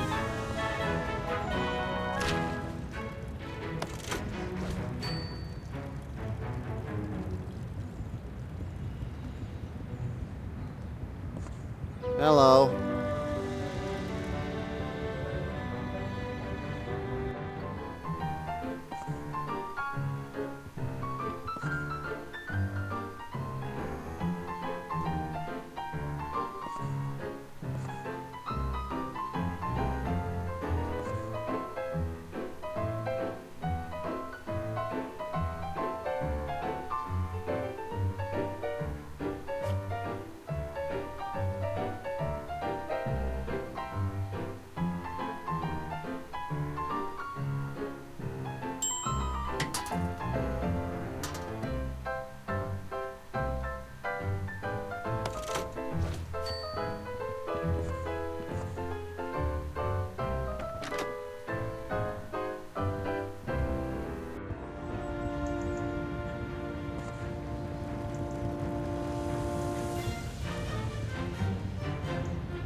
didn't spot those back there.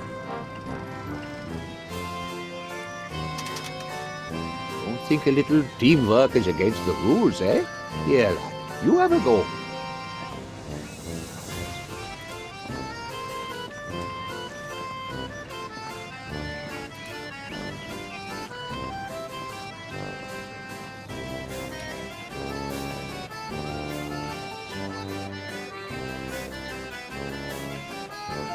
That seemed like it could almost be right, Gromit. Cross your toes, lad. These are the last of the tickets. Congratulations! You are the winner of a grand and fantabulous prize. My egg, we did it. Fantastic. We've won, Gromit. Congratulations, sir. Very well done. Thank you, Mr. Muzzle. Quite a bit of brain power it did. So, what's the grand and fantabulous prize then, Mr. Muzzle? I must say I can't wait to see what I've won.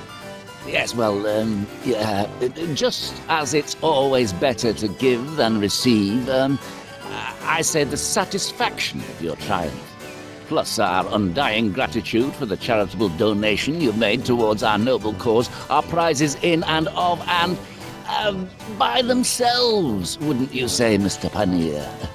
Chuck. Well, they're all very well, but I thought... Prizes that last a lifetime. Up here and in here. But the sign says... Oh, quit bellyaching your big girl's blouse. It's hardly fitting for a gentleman such as yourself. Here, have a blinking bubblegum ball. But... Oh, all right. And one for the mutt as well.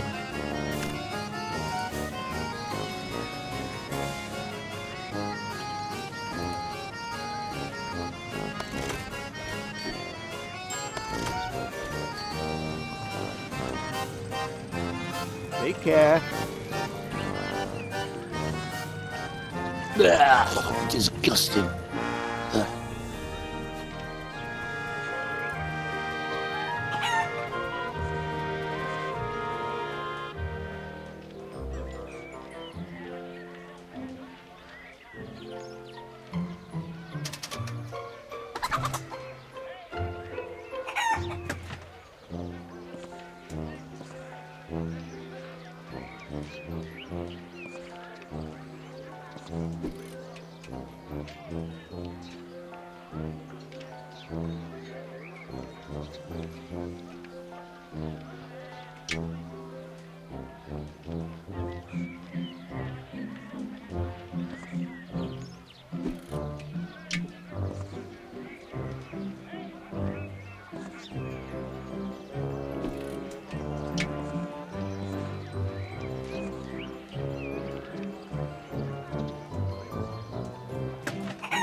Don't leave your fate to chance.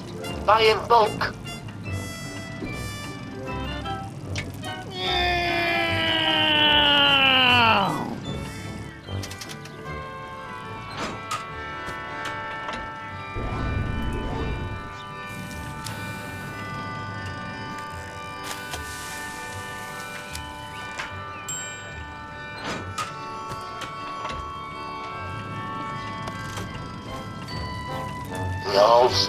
The all-seeing eye. What is this when it's at home? Oh, rhubarb, with a hint of dirt and diesel. This looks a bit different. A familiar, flaky crust. My, oh, could it be?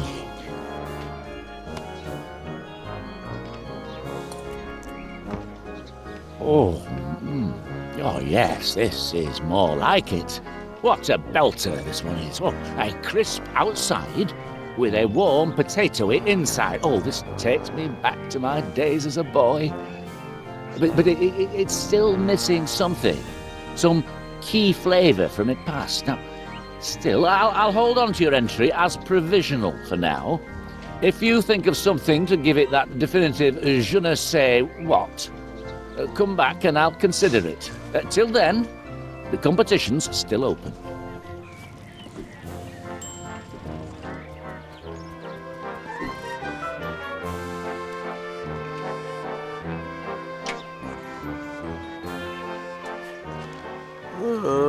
I don't think that would taste very good, would it, lad? I mean, fish-flavoured ice cream? Who ever heard of such a thing? Unless you, haven't made a new feline friend, have you, perchance? Oh, well, yes, then.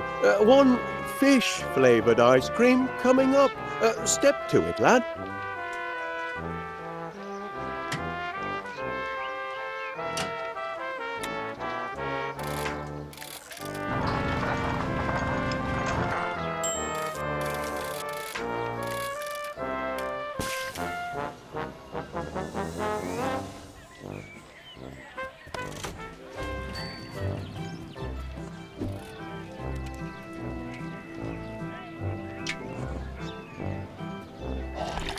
Ah, a new addition to your shocking previous entry.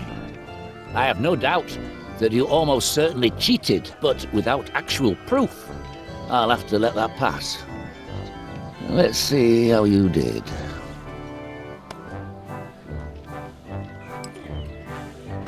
Why, this is, yes, resplendent. I've never tasted a pie quite like this.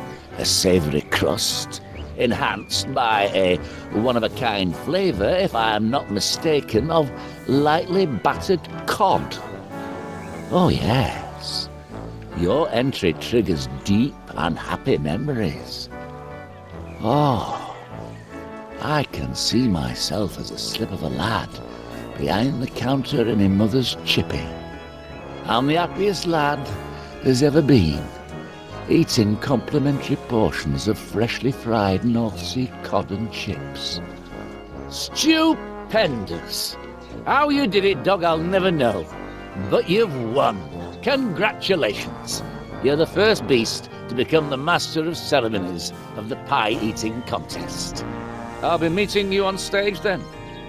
Time to get this pie-eating contest underway.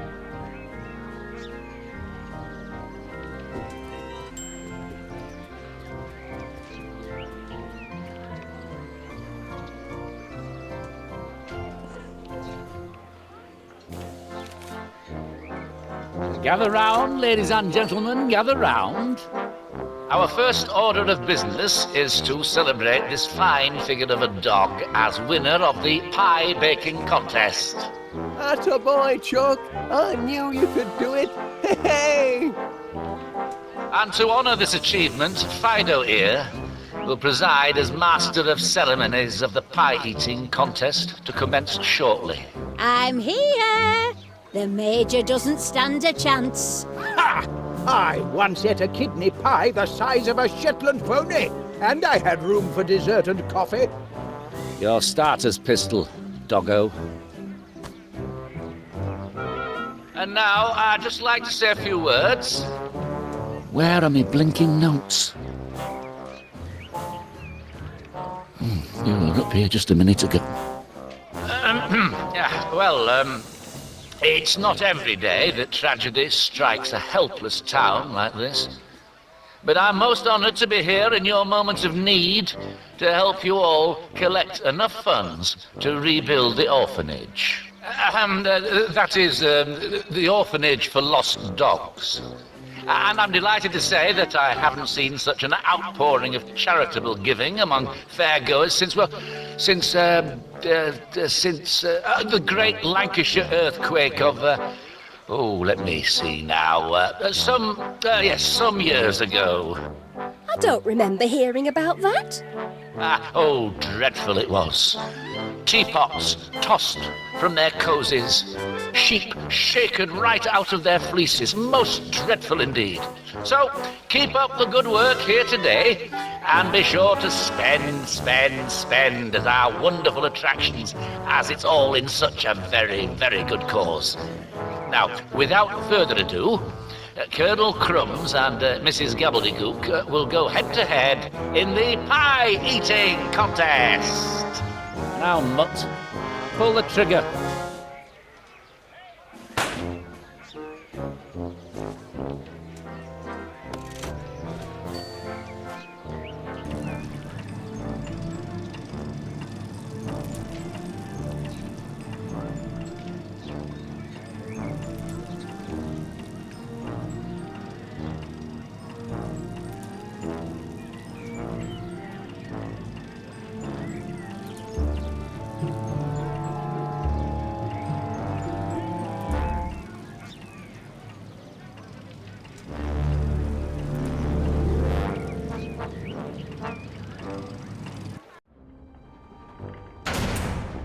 Bye, it's been a busy week.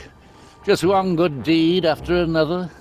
First, I takes in 3 homeless hounds, then I helps a town of do-gooders cough up the cash for a noble cause. Yeah.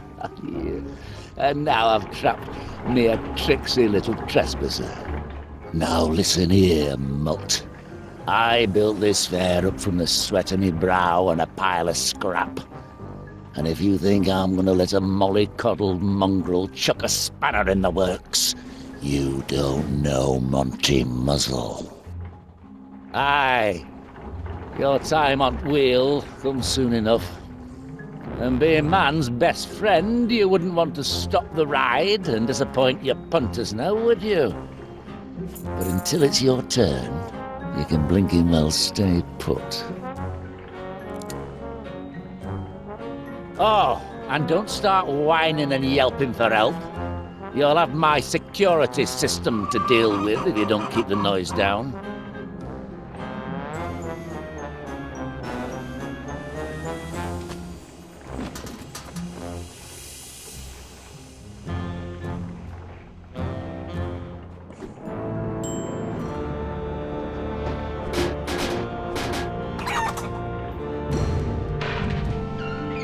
What is it?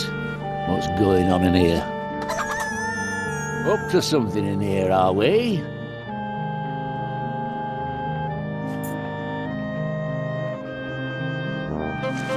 Down, mutt. It's not your dinner time yet. Seems to have been a false alarm. But I'll be back in here at the drop of a hat if there's any monkey business.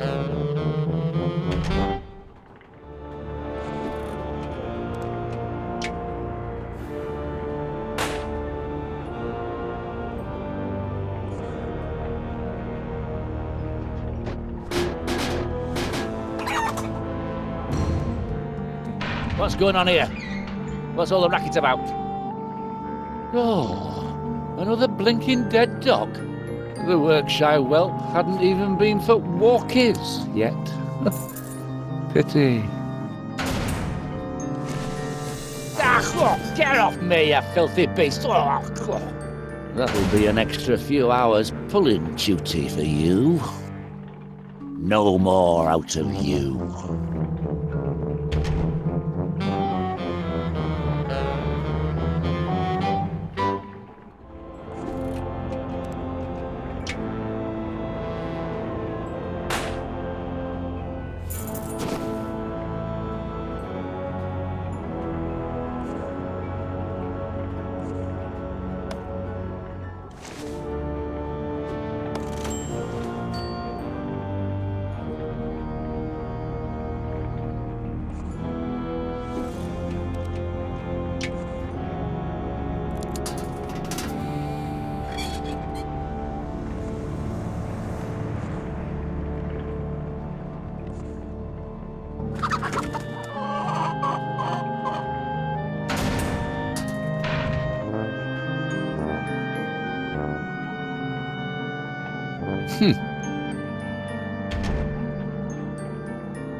We're slowing down already. Muzzled! Your blinking ride's not fit for service.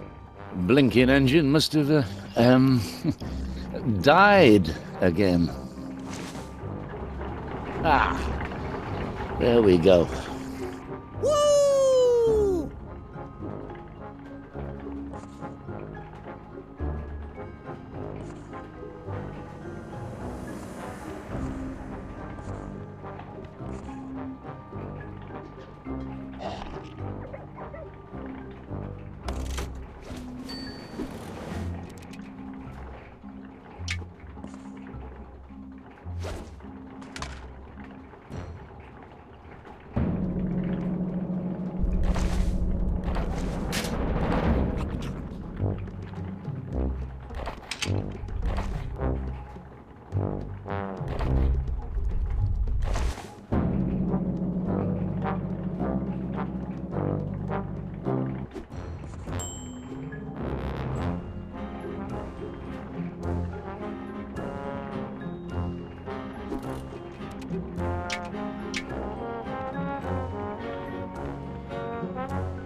Oh, hello, Twitch.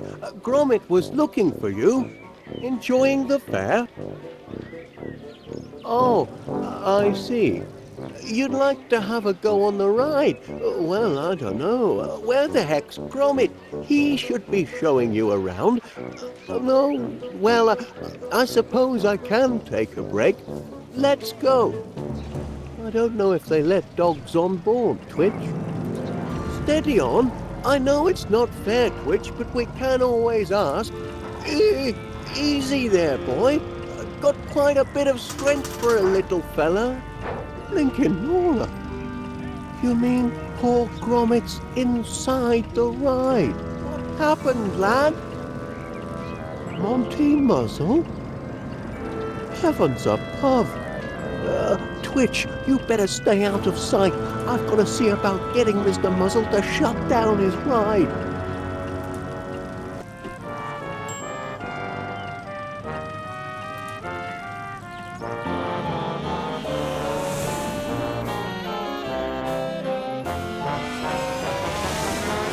That blooming Bobby has been up there for an hour or more and won't get off.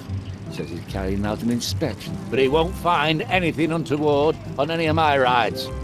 Everything's above board here. Oh, of course. And what's that supposed to mean? No, nothing. Your ride's had a spot of mechanical trouble, I see. Oh, no, that's nothing. Purely cosmetic. The inner mechanics still run like clockwork. Oh. Had to institute a weight limit, though. Don't want any heavy hands bringing things to a halt. No, of course not.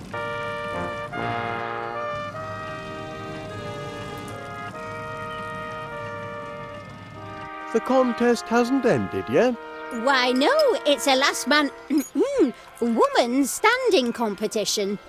Oh, who's winning? As if you had to ask, man. By my count, the current leader by a thick crust is Mrs. Gabberly. Hogwash! Woohoo! And I'm relishing every bite. I'm just getting warmed up. We'll see about that. Mr. Wallace, would you mind bringing Paneer this slip of paper here when you've a moment? Righto. One last bite, and another pie is gobbled by Gabberly. Oh, heck, look at these.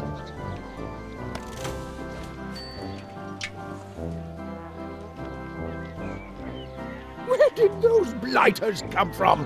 Who's been pilfering our pies? These aren't yours, Major. Oh, why, they could be, I suppose. Oh, the rest of me finished pies. The rest? Oh, my stomach told me I'd got through more than just these appetizers here. And Major Crumb has just learned that Mrs. Gabberly is in the lead by a most devastating pie margin. Oh, not feeling too tickety-boo right now. I think I might have been outpied by the enemy. And it seems the Major might be giving up, though he's only 9 pies behind. 9? That's it. I capitulate. I surrender. Hoist the white napkin of chronic pie fatigue. Yippee!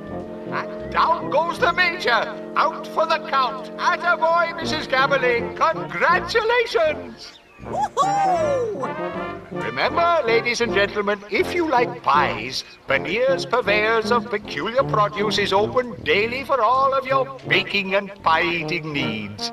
I can't believe she beat me. I'll never be able to show my face in the officer's mess again. Never mind, Major Crumb. You guzzled gamely. Perhaps you just bit off a bit more than you could chew. Perhaps a man must know his limits. The only thing that can lift my spirits now is a spin on that RAF ride, if you'll excuse me. Oh, I must have put on 5 stone. Hello, Wallace. Excuse me, Pannier. Mrs. Gabberly wanted me to give you this. Ah, must be a message to read out for the fair. All attendants are invited to Vinnie Gabberly's victory celebration to be held later this evening at the House of Gabberly. Major Crumb is invited only if humbled by defeat. How could I have let this happen? Disgraced on the field of battle.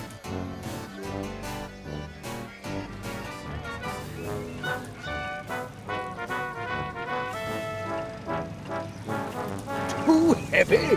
Balderdash! I was only on her this morning. Oh, just over our limit, I'm afraid, Corporal Crumb. You must have piled on pounds since then. That blinking contest!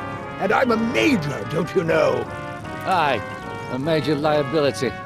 So, you're banned, for safety's sake. Perhaps go for a jog or summit, and work off some of that extra weight. And remember, whether you want pakora, pies, puddings or pomegranate.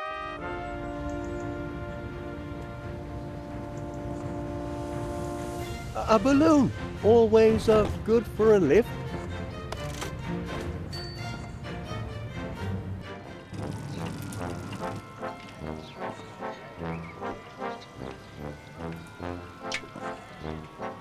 With the tiniest little lift, I'd be cleared for takeoff.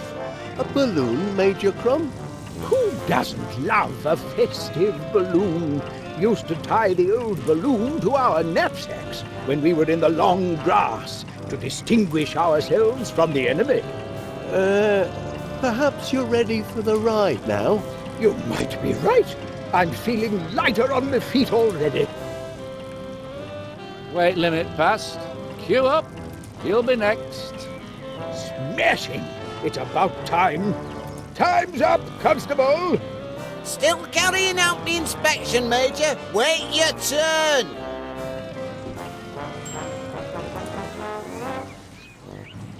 And remember, whether you want pakora, pies, puddings or pomegranates, they're all available at Pannier's Peculiar Produce. Just 2 minutes walk from this fairground. Your duty is as neglected as an abandoned puppy. Oh, I've never abandoned Gromit.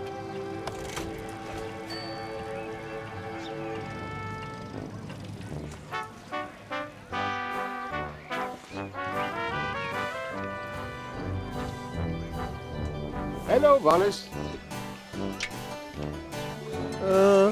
A note, Mr. Pannier. Your duty is as neglected as an abandoned puppy. That's odd. Stop the ride! That's enough. Suppose I'd better get back to the station. Duty calls. Wahoo! Tucked away! Cabin doors to manual. Ready for takeoff. Blam!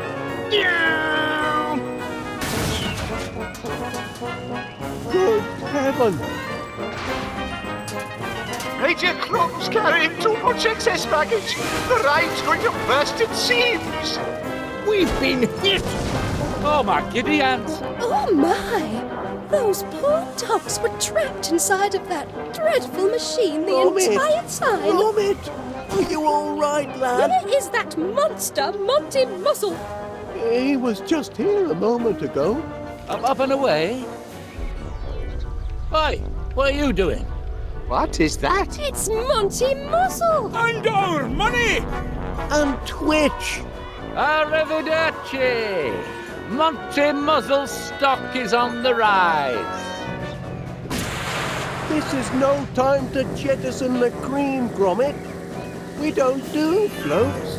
What'll it be, lad? 1 scoop or 2? Oh, good show, Muzzle, old chap. Not exactly what I planned, but a clean escape, nevertheless. A few quid, and one unexpected runt richer. What do you say, boys? Think we can find work for this emaciated mongrel? That's what I thought.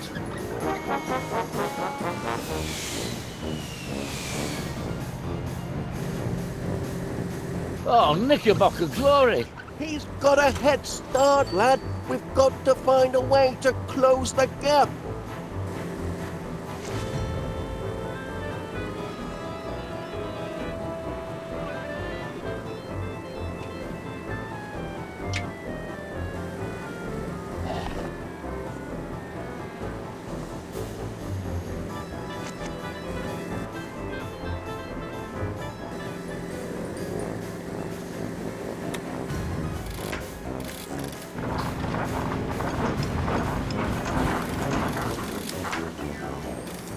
The old churning arm had its work cut out with that batch. Whew. Things are getting a bit sticky back there.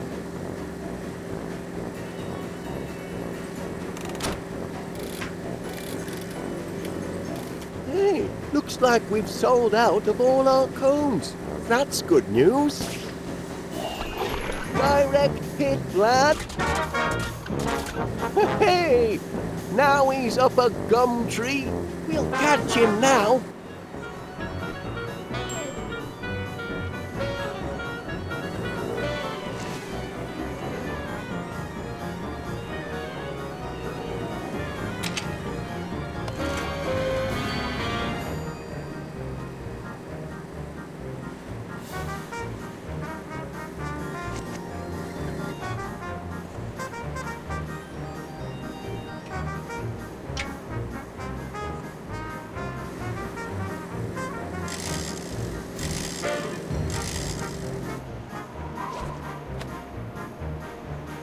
Oh, now we've shed some pounds. I wonder what could have been that heavy.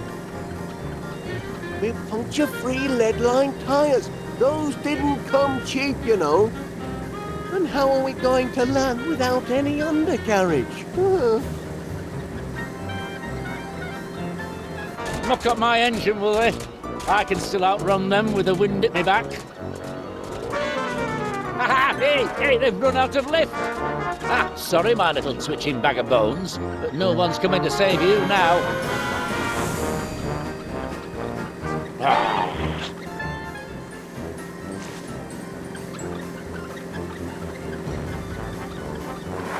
Where do you think you're going with that? Fine then. Let go. Escape with your flea-ridden friend.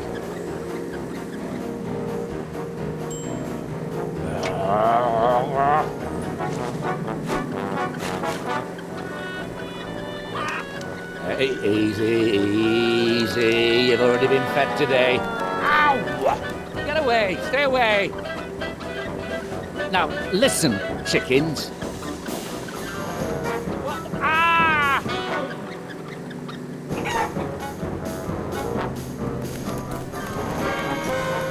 Let's go, Twitch.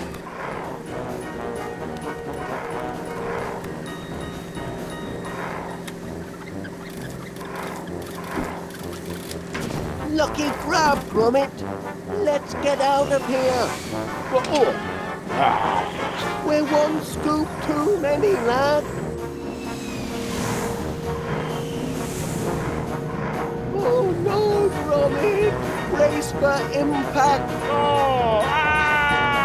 Gromit! Help, Gromit. Muzzle's moustache has gone flat.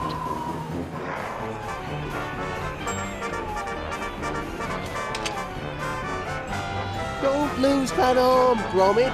Nothing a little glue can't fix. This is all your fault, dog.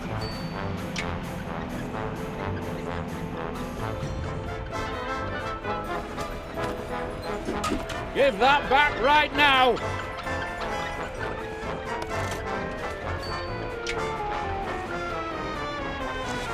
If you want your master to take you for walkies ever again, you'll be very careful with that. Careful, I said! No! My money! Oh, my beautiful money! Help! We're still falling, lad!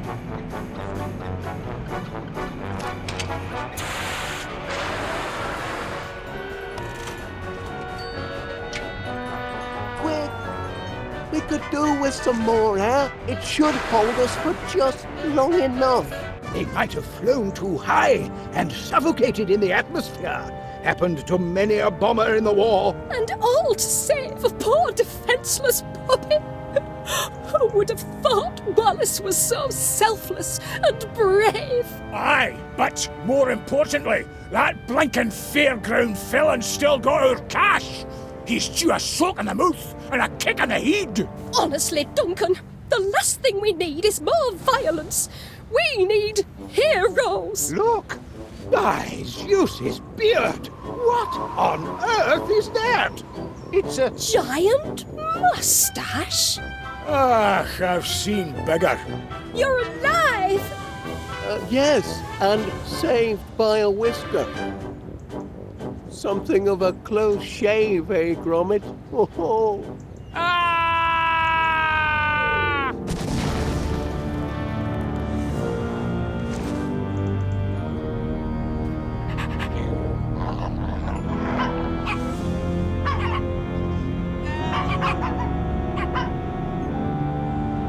These poor pups won't go homeless after all, Gromit. Me and Mr. Gabbly would be thrilled to take them in. No, we wouldn't. Pipe down, you misery guts. Great. Yet another mouth to feed. 3 mouths. Oh, no. Anyway, Gromit, feel free to pop by for walkies any time you like. Your friends will always be here. Ooh, that little one's quite the hero. Have to keep him out of trouble from now on. Wallace! Oh, that was a feat of incredible bravery. Oh, it was nothing, Miss Flit, really. All in a day's work for Gromit and me. Couldn't let Muzzle run off with our twitch now, could we? A man like you is 1 in a million, Wallace. Your courage, your selflessness, your aerial acrobatics. You could have been killed, yet you saved the poor whippets, apprehended the monstrous Monty Muzzle, and saved everyone's fortunes. You're a true hero to the town. Oh, well, thank you very much, Miss Flit. Now, if only I could find the piece that... feel a little awkward asking you this, Wallace, but I was wondering... With a bit of elbow grease, I'm sure Gromit and I can have this up and running again by Christmas. Wallace, I have a proposal for you. Oh, I wonder where this goes. Oh, Wallace! Yes? A proposal and a ring! How shocking! I beg your pardon, Miss Flit. Oh, and so polite. Now, calm yourself, Felicity. Will I, Felicity Flit, marry you, Wallace? What? Now, pull yourself together, Felicity, my girl. You mustn't rush into this. I'm honoured that you would have me as your bride, Wallace. But I must think it over. I shall give you my answer within the week.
Oh dear, Gromit. I must stop eating cheese last thing. It's given me terrible dreams. last night I dreamt I'd accidentally become engaged to our neighbour, Miss Flit. Oh, can you imagine?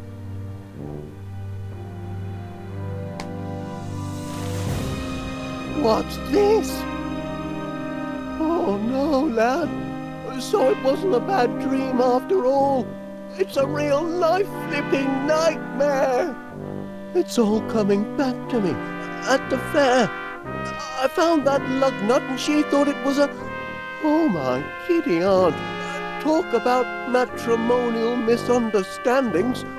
You've got to do something, Gromit. No. I've got to do something. I must go and speak to Miss Flit at once, apologise and explain it was all a terrible mistake. I'm sure Miss Flit will understand. She'll probably be relieved when she learns I wasn't proposing marriage after all. It's not as if we've much in common. Well, I suppose there's nothing for it but to, Oh, Major Crumb. Yes? Morning, Wallace. I've come about a professional matter of the utmost delicacy and secrecy. You have? Oh, wonderful. Step into my consulting room and tell me all about it. Seems I'm going to be tied up for a while, Gromit, on business. Why don't you go and put your ear to the ground and find out how the land lies next door?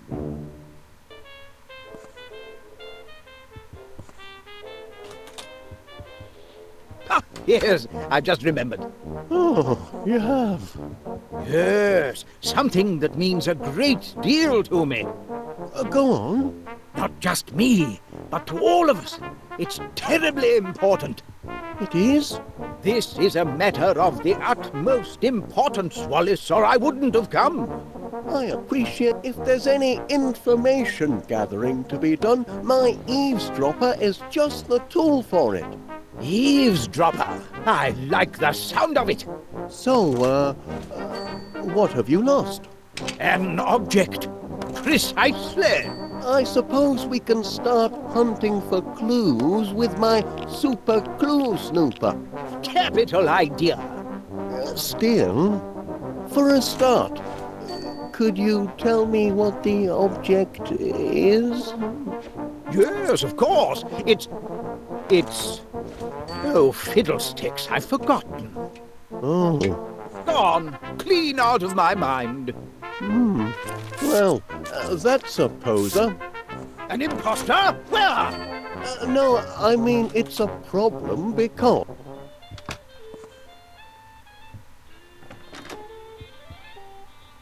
Great Aunt Prudence, you came so quickly. Of course, Felicity. An urgent summons from one's only living relative and heir to one's fortune can mean only one thing. Man trouble. Now, who is the blighter this time? I'll box his ears if he's been toying with your affections. Oh, no trouble as such, Aunt Prudence. But, well, there has been an important development on the matrimonial front, which... Pardon me, Aunt Prudence. I think I spy an ugly little intruder. I positively loathe fungi. Come, let's go inside for a cup of tea. Have you chamomile, child? Man trouble always makes me hackles rise and my petticoats fluster.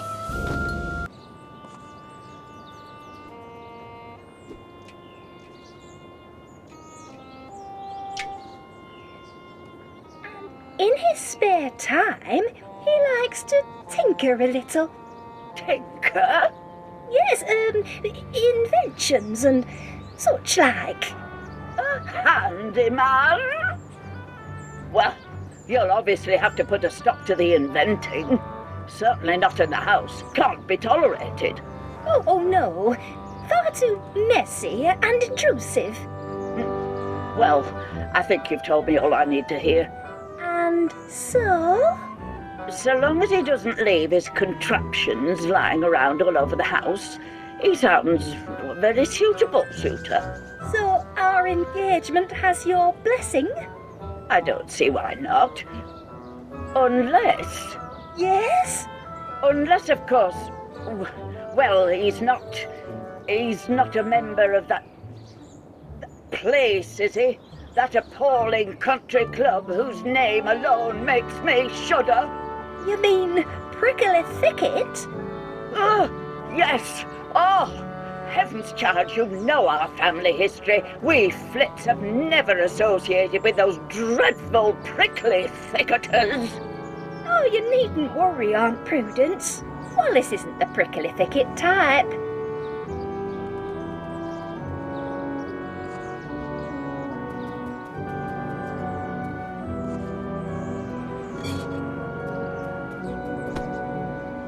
Morning, Mr. Pannier. Constable Dibbins. Delivering the mail as well this morning? Aye, Posty's off sick. He's got the mumps and I've got the hump. Sorry to hear that. Her Majesty's mail must be delivered, and PC Ernest Dibbins has never shrunk from duty, even when such duties aren't even part of his blinking job description. Here's your post. Ah. Couldn't help but notice the coat of arms, Mr. Pannier. A prickly thicket, isn't it? Happen? So, you remember then? Oh, aye. Practically me second home. Is it now? That's a very interesting coincidence. I was just saying to myself the other day, Ernest Dibbins, it's time you joined a... Oh, my! Excuse me, Constable. What are you staring at? Get along now.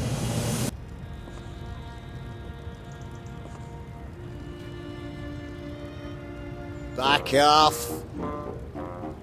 Caught him trying to nick your letter. The important one from Prickly Thicket.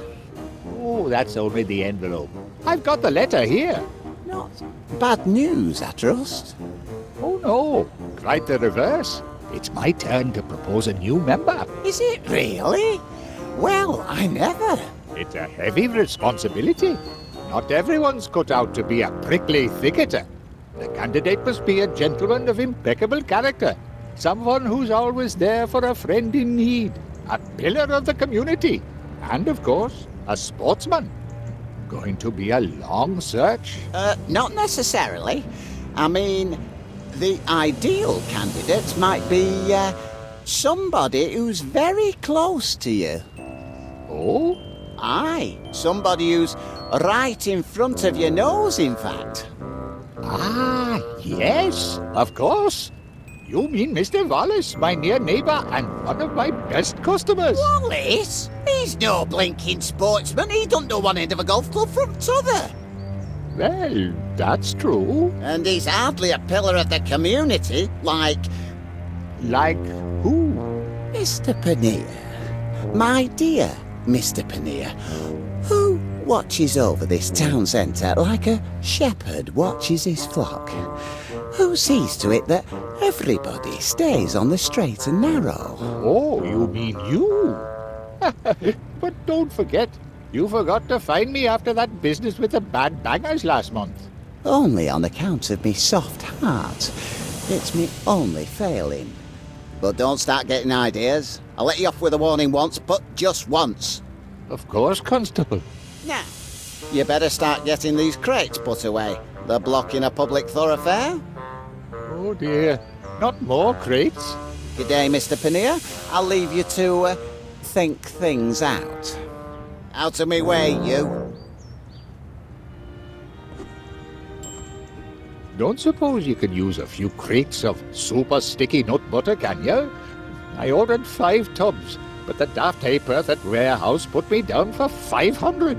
How am I supposed to shift 500 tubs of super sticky nut butter? Wait a minute.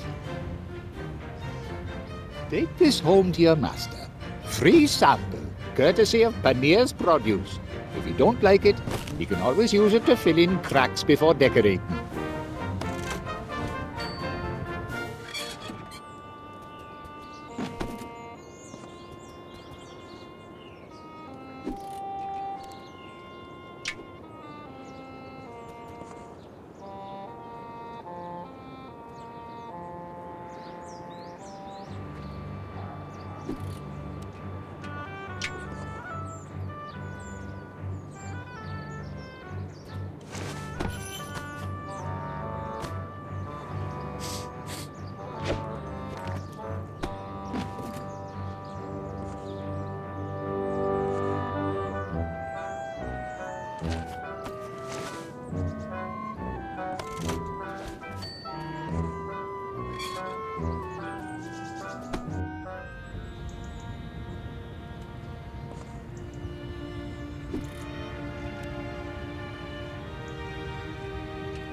Your master didn't want it, is that what you're saying?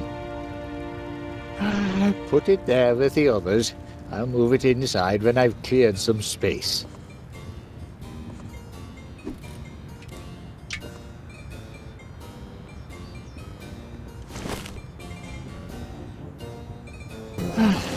Can't really leave these crates in the street all day.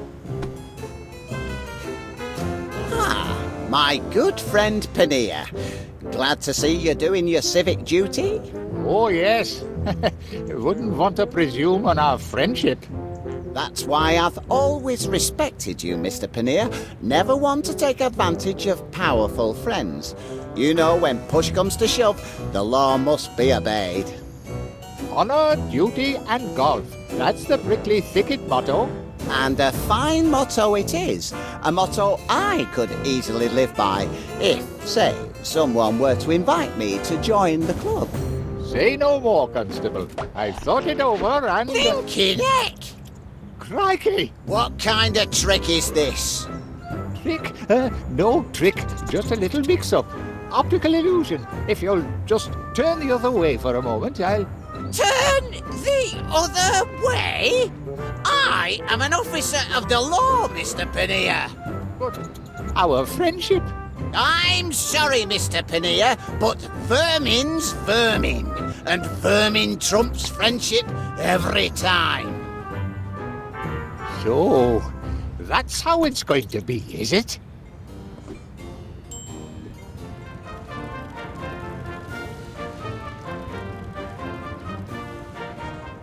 Hey up, Gromit! I couldn't help noticing that little item in the society section. The one about your master and Miss Flit. It's true, then? Been keeping it a secret, though, sly devils.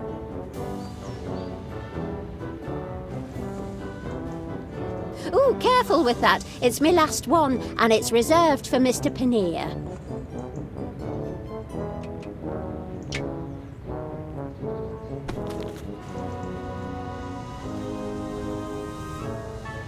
Closed you down, did he? Ooh, the constable's in a right grumpy mood today, ain't he? And I thought we were mates. Almost invited him to join me country club, I did. Oh, well, you've saved yourself a lot of regrets. Here, this ought to soften the blow. Extreme putting. I've been looking forward to this issue. There's supposed to be an in-depth feature on the merits of natural rubber grips versus synthetic. Hello? What's this? Lincoln Nora. Is that who I think it is? Well, I'll be. That's our Wallace, that is. Rookie of the Year. I didn't even know he played golf. Oh, he's a man of mystery and no mistake. Yes. What you thinking, Pet? Constable Dibbins, this is a pleasant surprise. What brings you to, Here, package for you. What do you suppose this is about? It's from Prickly Thicket. Well, I never. They're inviting me to become a member. And they've even enclosed the club's official tank top. Imagine that, lad. A country club. Ho ho! We're going up in the world, eh, Gromit?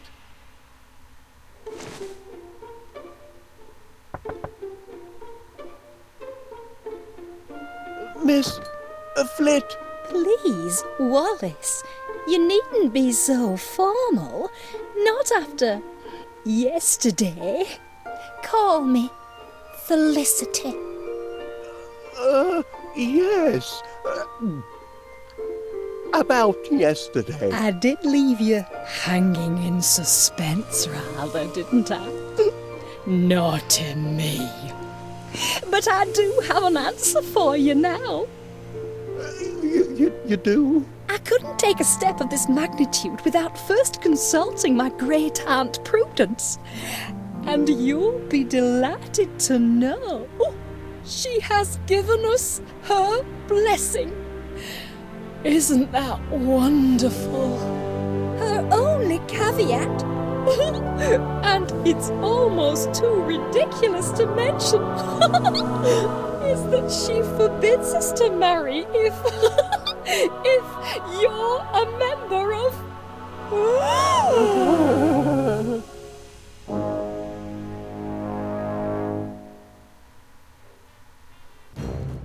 We reject the sticky wicket, that ball of cursed cricket.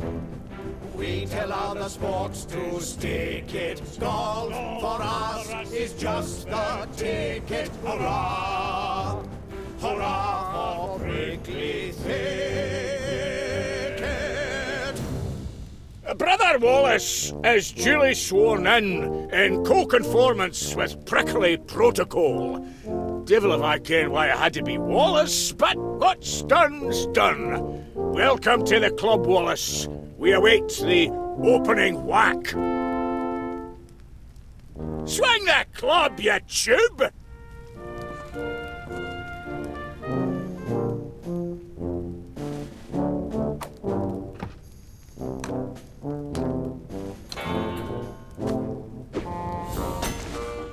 What's he doing here? Monster in Dibbins.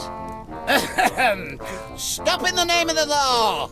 I hereby announce that in violation of Municipal Bylaw number 486, as relating to sports and social clubs use of, this club is to be closed forthwith.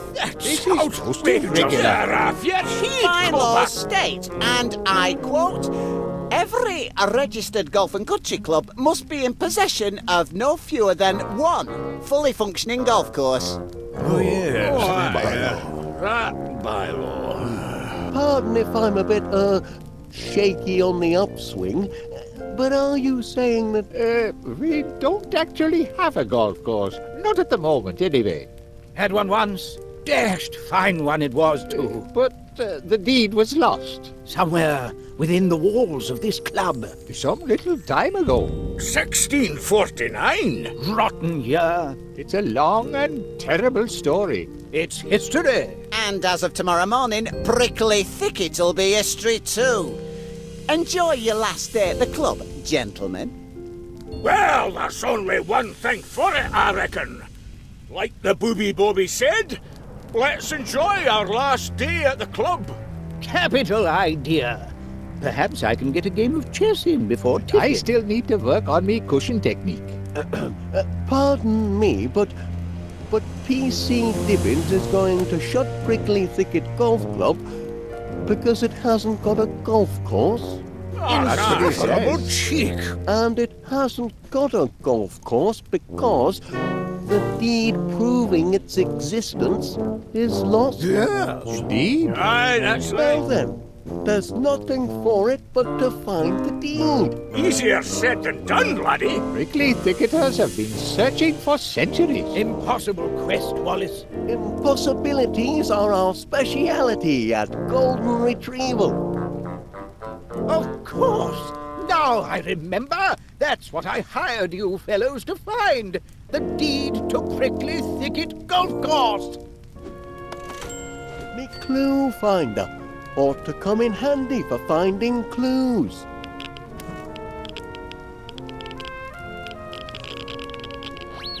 Could this be a clue?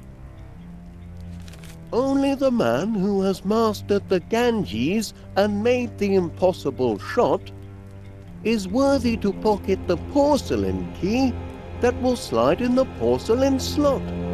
Master the Ganges? Does that mean the river? Or could it mean... Could it mean what? Nothing. Just a silly superstition. I'm still missing a clue or two.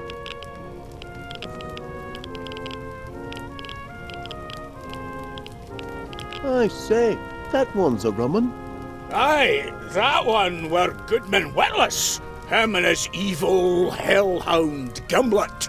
Pox on the pair of them. It's them what put us in the predicament we're in today.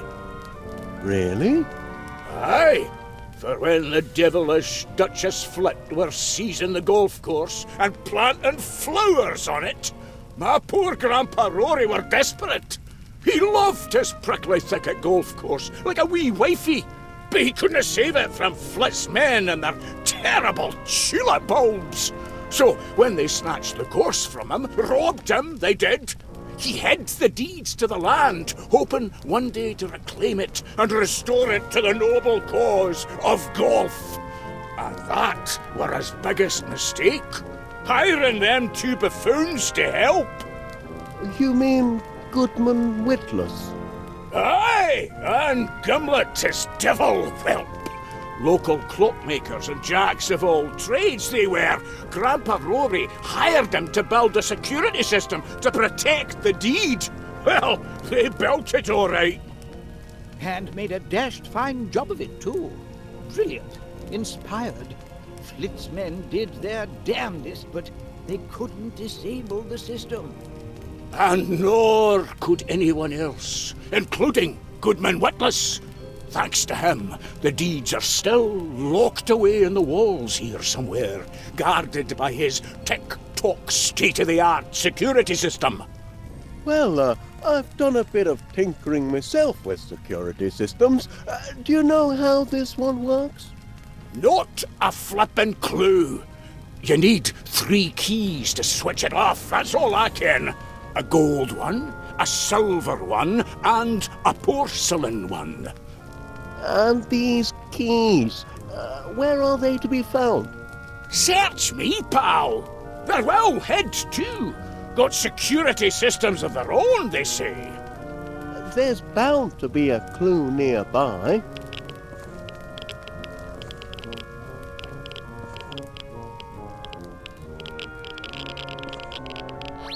Eureka! A clue! The golden key shall only be obtained by him who earned it. The golfer who, without a clue, took up the game and learned it. To hook and slice is never nice unless ye have direction. A book depicts in stages 6 the order of perfection. Aha! I've got it now! You have? Rook to pawn 3! If I could just round up all the clues in the vicinity, I could begin to unravel this mystery.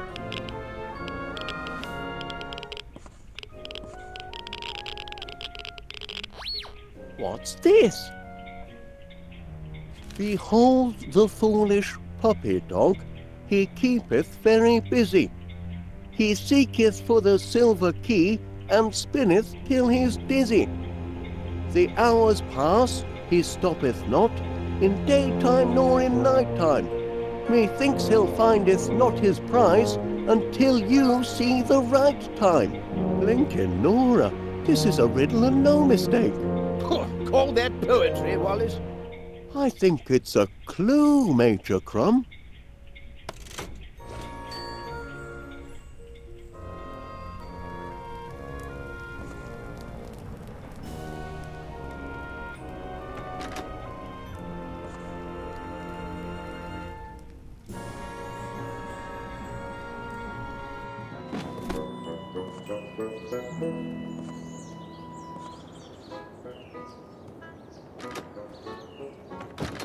Can't take tea today, lad. Prickly thickets on a bit of a sticky wicket. And only golden retrieval can save the day. Grab our detection kit and let's... What's up, Chuck? Good afternoon, ladies. Is there anything I can do for you? Wallace! Oh, dear me.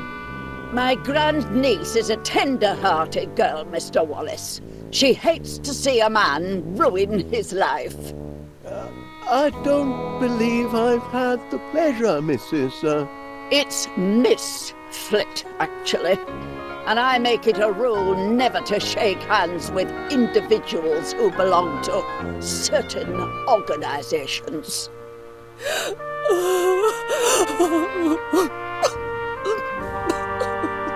Golf is a barbaric practice, Mr. Wallace.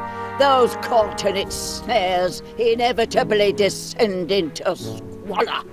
destitution and madness. It's all there in this little booklet. Save yourself, Wallace!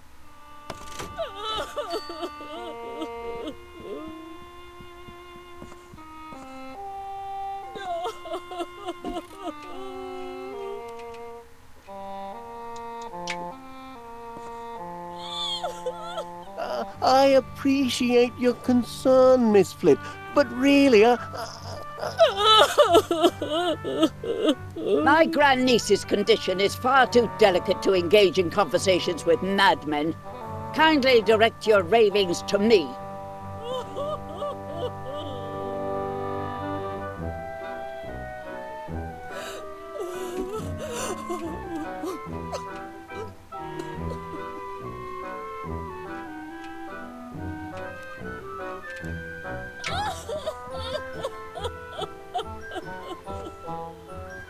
Oh, that stamp's not been franked. I'll just... Attend to your guests, Mr. Wallace.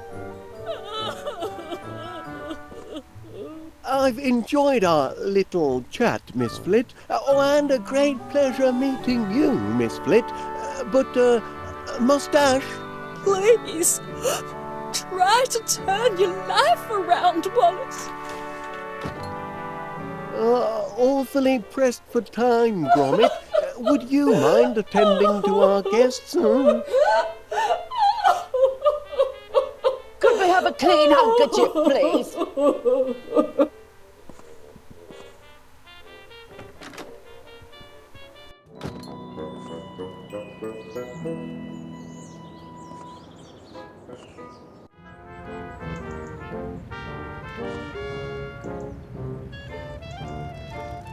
How do, Wallace?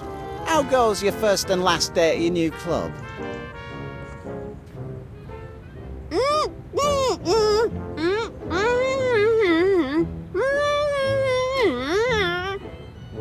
Afraid I can't quite make out what you're saying.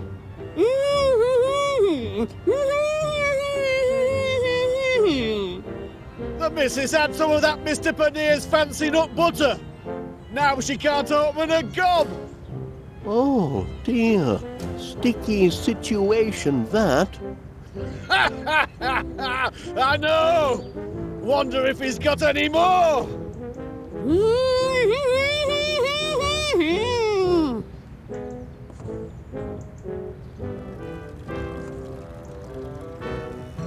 Couldn't you see fit to spare Prickly Thicket, Constable Dibbins? Quite devoted to the place, ain't you? Considering you only got sworn in this morning. It's only that, well, the club has such a long history and, Aye, an history of decline and fall, and blatant discrimination when it comes to new members. I beg your pardon? They don't know what they missed out on, passing over a crack golfer like me. I could have put Prickly Thicket back on map. I could have showed them that... Showed them what? It wouldn't mean anything to you, Wallace, but plenty of clubs are killed to have a member who knows the Ganges grip.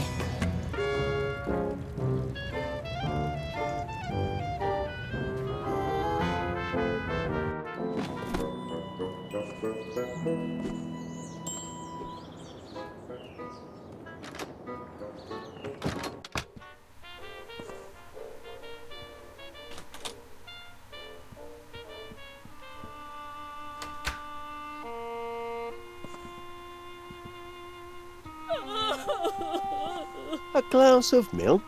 Makes a change for the sort of tipple you imbibe at your club, I'll venture. Very good. Drink your milk. At least that's a wholesome activity. Oh, do you think it will restore his senses, Aunt Prudence? There's always hope.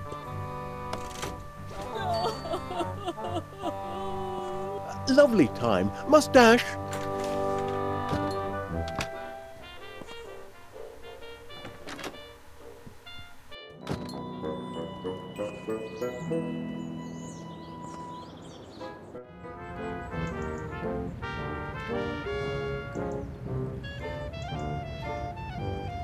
Shouldn't you be sipping cocktails at this hour with all your new friends at the club, Wallace? Here you are, Mrs. Gabberly. This ought to do the trick. Oh, I can talk again. Now look what you've done, Wallace. And I'll have a few choice words for you tonight.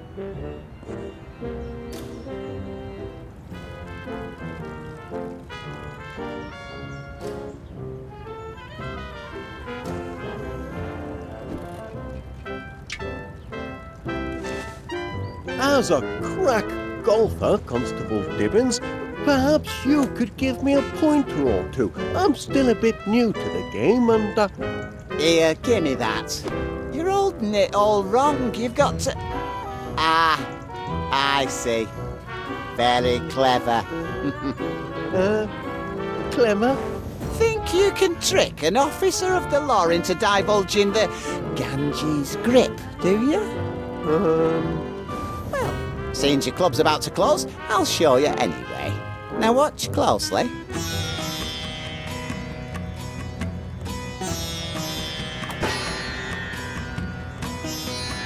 There you are. Got that?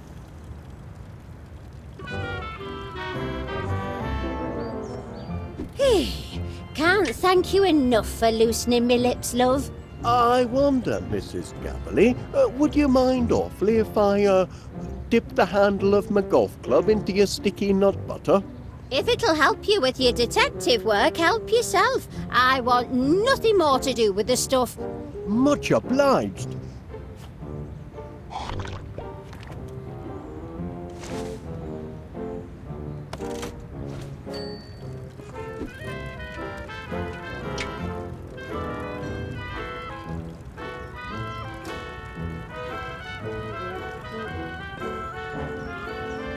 Now then, about the Ganges grip.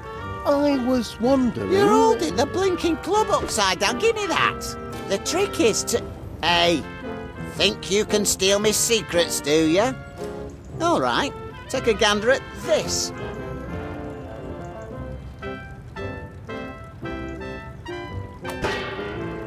There now. Catch that, did you?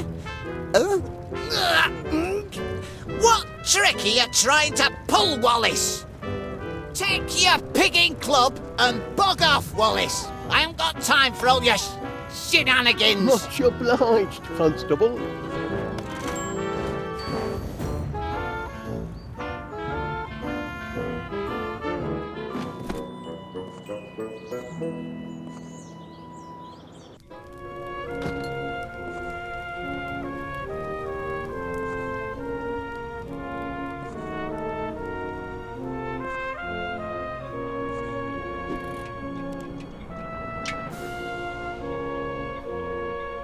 Crikey O'Reilly, This is most irregular.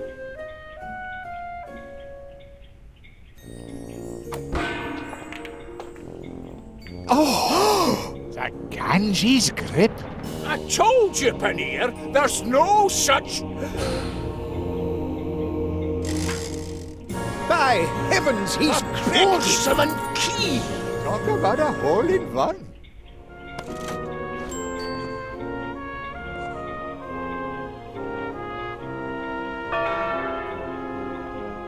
TV time, everybody. Time for a joke.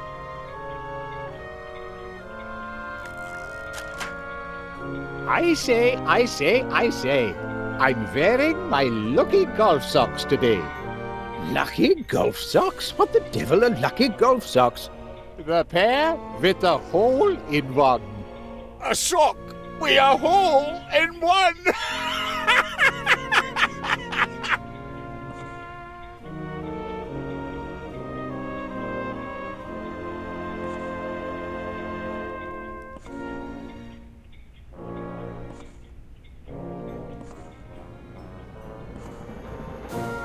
Either that clock's wrong or I am. Springs could do with a bit of tensioning.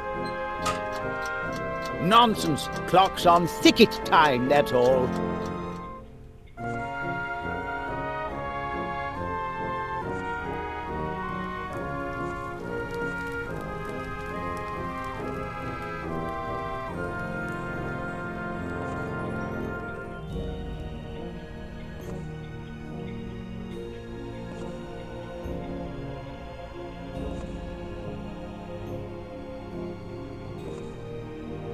Now then, I wonder...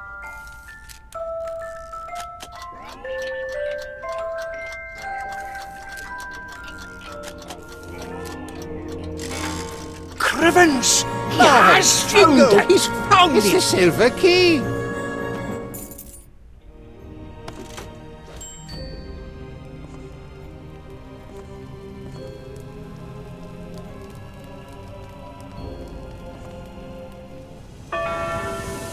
Ah, time to tee off.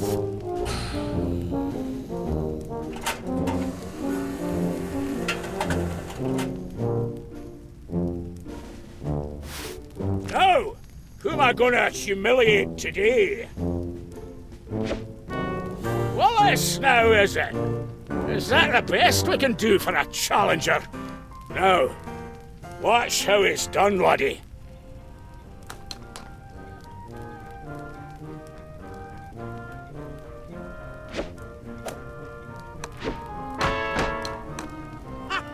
Do you see that? Hole in one! Am I a McBiscuit or am I a McBiscuit? Your turn, Wallace. Unless you want to throw in the towel. Pick a club.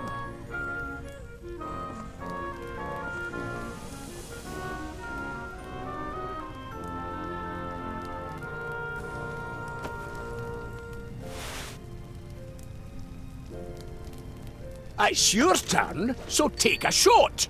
You can swing from the laddie's tee right there, or the lassie's tee down there. For you, I'd recommend the lassie's tee.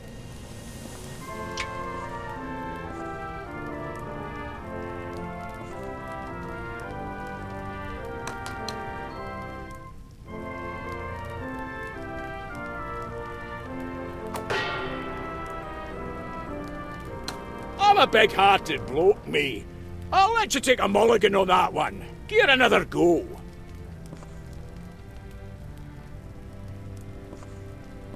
Giving up, eh? I'll take that club back if you don't mind. You gave it your best shot. Not your fault you're hopeless.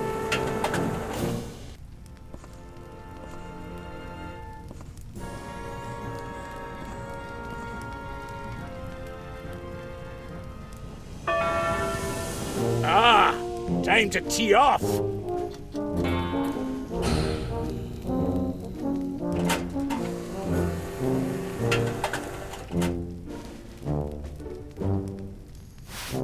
Now, who am I gonna humiliate today?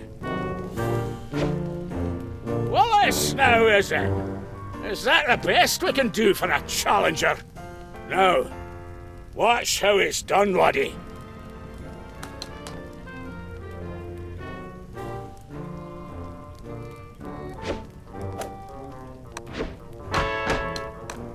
How does he do it, you ask? Talent. Sheer talent. Not really cricket to make you keep playing, Wallace, but if you're set on it, there are the clubs.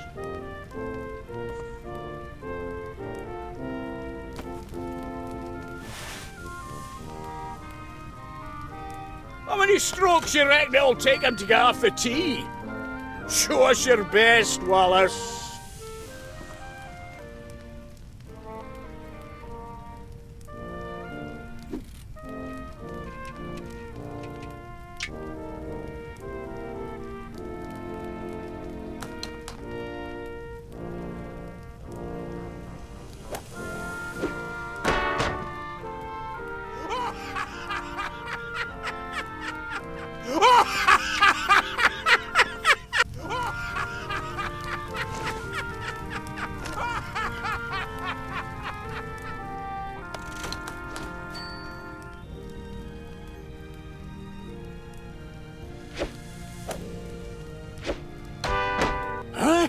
See that? By heck, the chairman's missed his shot. No, I never.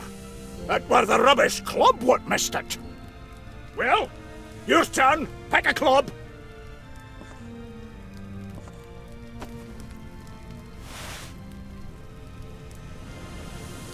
Here comes the fiend of the fairway. Gonna swing from the big boys' tee this time, are you, Wallace?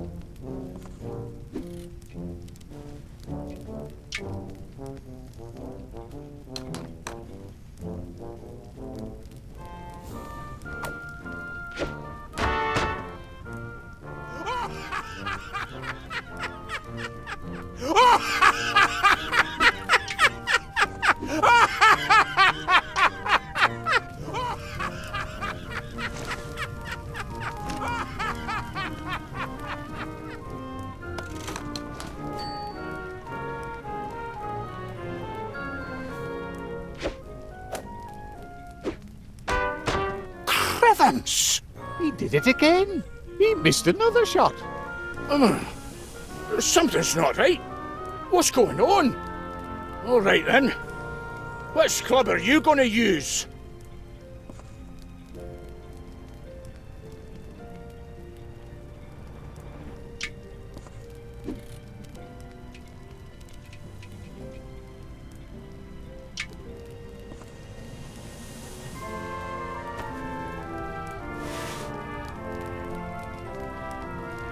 Stand back, everyone!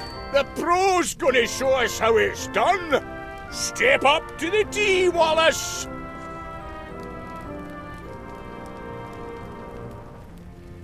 Pick your club and tee off! I haven't got all day!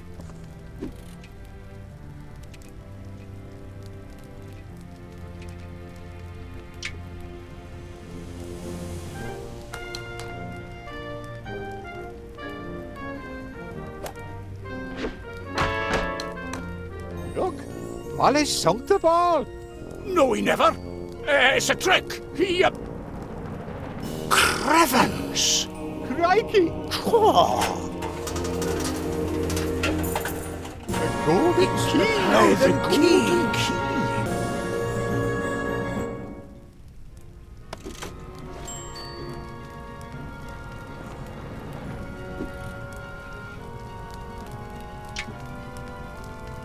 The porcelain key that will slide in the porcelain slot.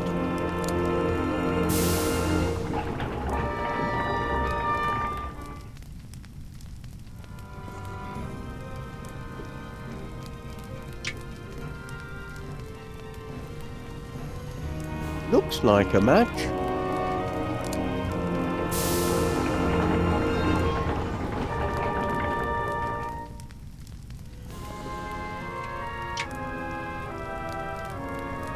Gold key, gold lock.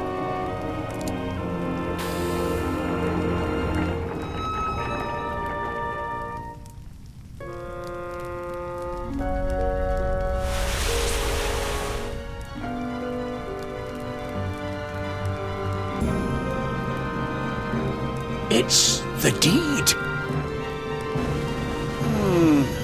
Well, it appears to be genuine. So you see, PC Plod, Prickly Thicket has a wee golf course after all. I see.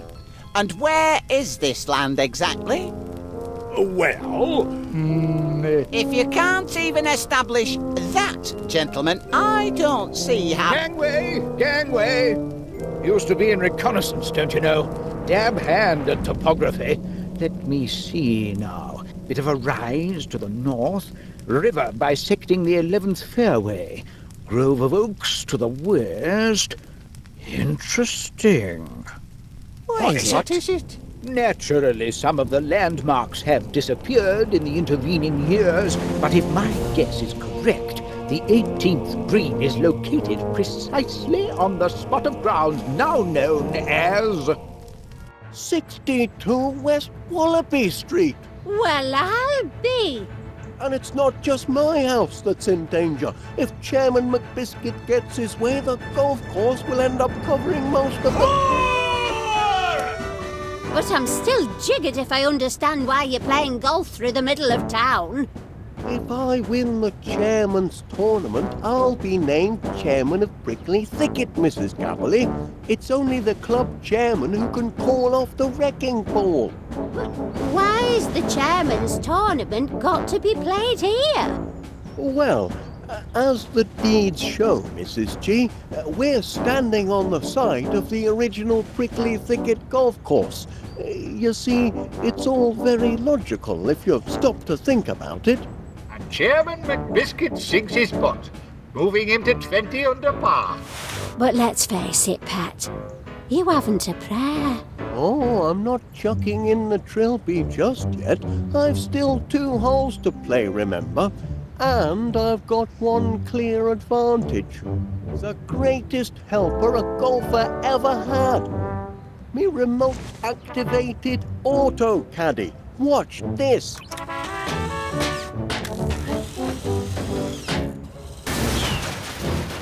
Oh, here, Gromit. How'd you like to man the controls for a while, huh? Get away with you! Give up now while you're still behind. Have you not been humiliated enough? Not by half. Which way to the next tee? Well, let's make things interesting at least.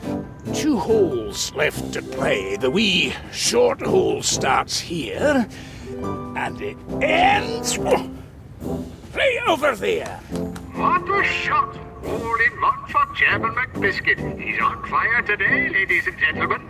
Now he strikes us to the 18th tee. The long hole starts right here, and it ends... By heck, what a Bobby Dazzler! Clean out of sight. Hey, Pannier, where's it going to come down then? Let me see now. The 18th hole. Yes, that would be 62 West Wallaby Street. Oh, yeah. Now, you can play the 2 holes in either order. Play them both at the same time if you like. First man to finish the pair of them wins the tournament. What'd you say? I say, that's a very sporting offer. I accept. Right then, afraid I haven't got time to hang around here and watch you muff your shots. I've a victory party to get to. You'd best follow me back to the 18th green, Pannier. You'll not want to miss commentating on my match-winning putt. Now then, which hole shall we tackle first?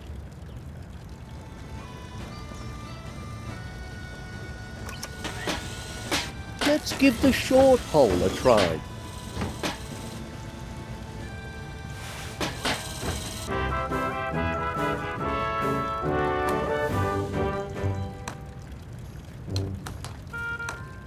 Oh dear, that's going to be a tough shot. A spectacular shot, ladies and gentlemen.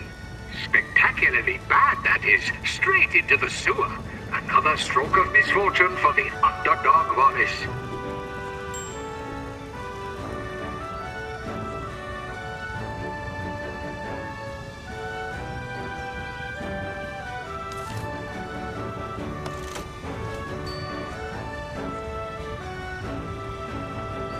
Nothing for it but to take the plunge, eh, lad?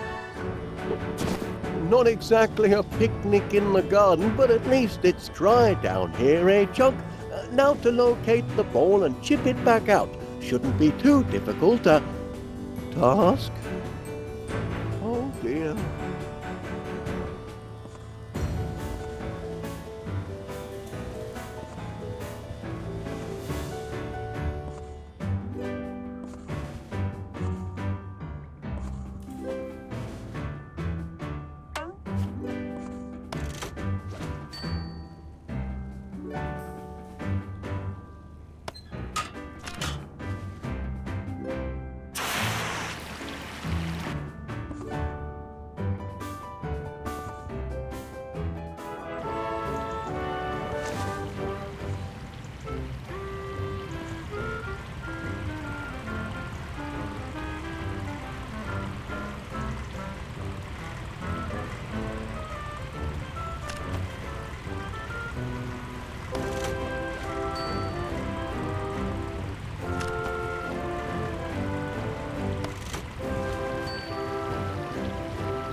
Oh, listeners, it isn't over yet.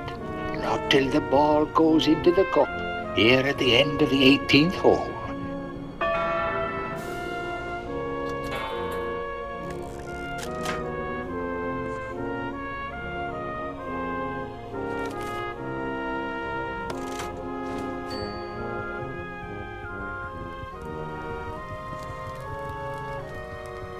McBiscuit is...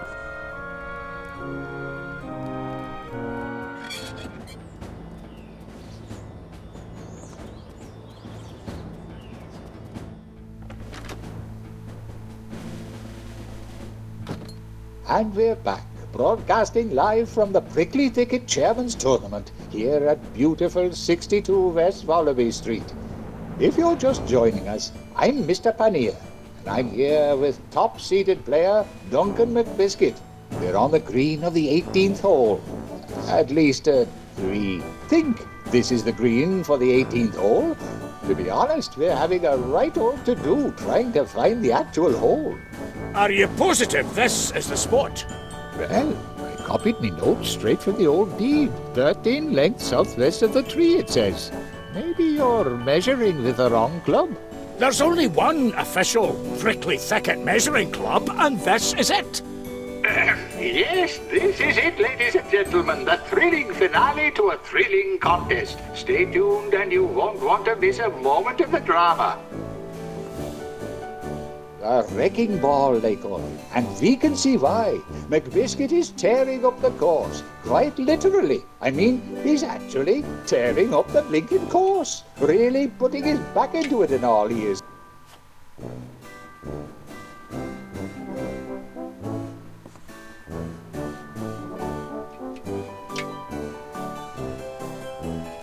Ah, me joke book. Oh, this is a good one. I say. Might surprise you to hear it, but I'm a scratch golfer and all. You? A scratch golfer? That's right. I write down all me good scores and scratch off all the bad ones. And scratch off all the bad ones! Scratch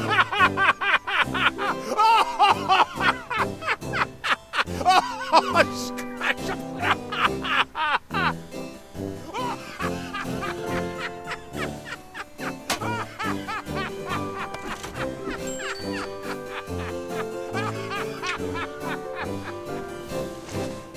How's Wallace doing? He's at about...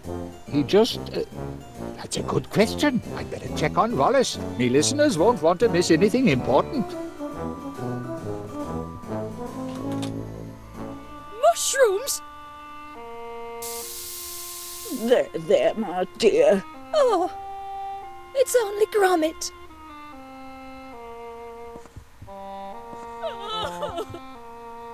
There he is. And there's no polite way to say this, down in the sewer, flailing about with his clubs in the filth. And they called him the Rookie of the Year. Who would have thought Wallace would end up down there? Mercy! It's happened. Just as I said it would. He's finally hit rock bottom. And only I can save him, his angel of mercy. I'm coming, my poor, addle-headed golfing fool!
or for Wallace, down there in the sewer, taking stroke after stroke.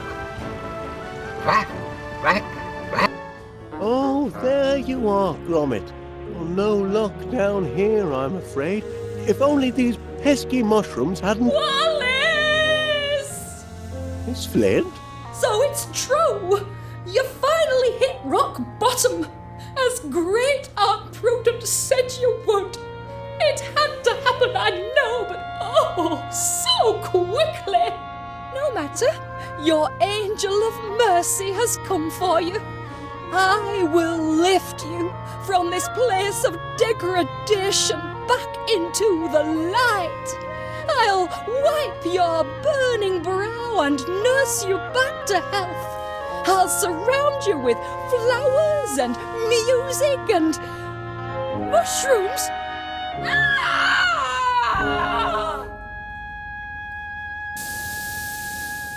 Out of here! Get me out of here! Oh, you poor thing, you've had a fright. Everywhere! Mushrooms! Come up to the flat, love. I'll fix you a nice cup of tea. I'm not sure I know what to make of that, lad. Do you?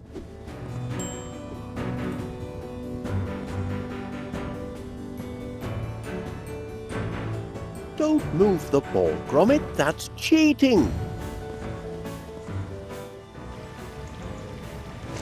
And while you're down here, you may want to swing by Paneer's Produce, catering to...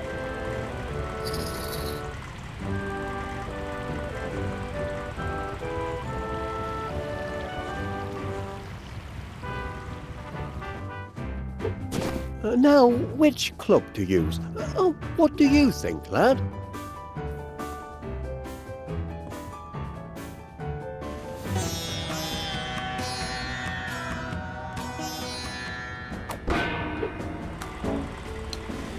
Well, it's about time. It's in the cup, ladies and gents. Wallace has sunk his ball, bringing his score down to just, let me see, 998, 213, 235 over par. But the tournament ain't over yet. You know, Gromit, I think I'm starting to get the hang of this game. I'll take the controls now, lad.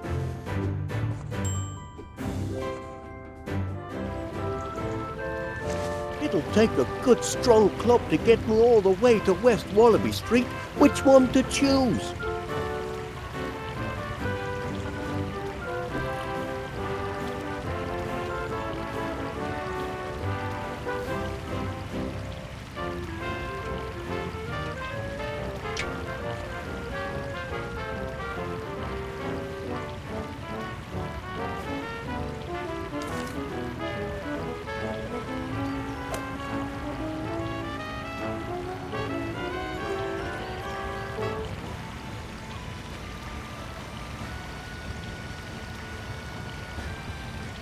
Ah, me blistering iron.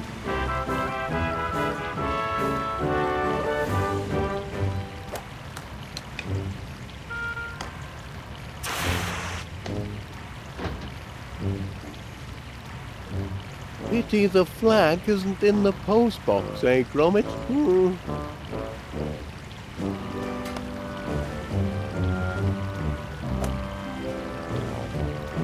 Got to play the ball from where it lies, I reckon.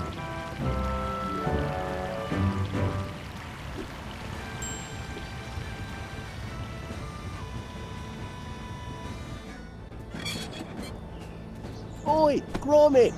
Any sign of the ball yet, lad?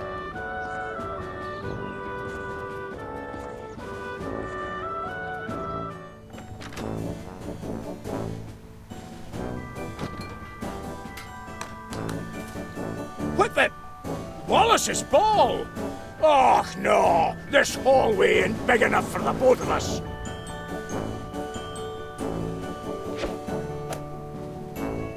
You didn't see that! And neither did you! See what? And here comes... found the ball, lad. Now, how to get there from here?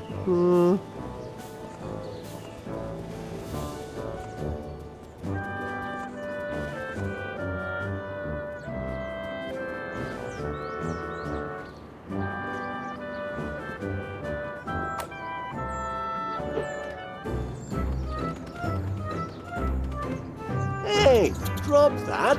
Do something, Gromit.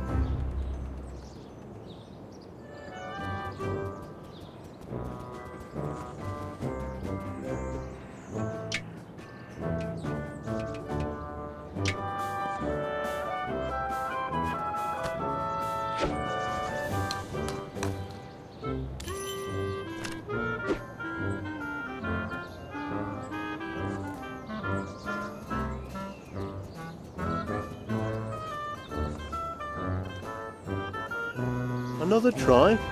All right.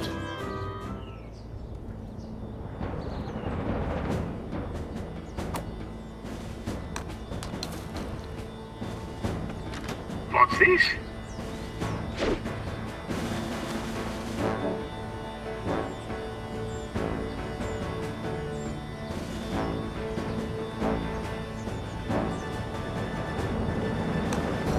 You did it? He did it, ladies and gentlemen. Wallace has completed the 18th hole of the ancient but rediscovered prickly thicket course. And considering Chairman McBiscuit still hasn't even located the 18th hole, I hereby declare Wallace winner of the Chairman's Tournament and the new Chairman of Prickly Thicket.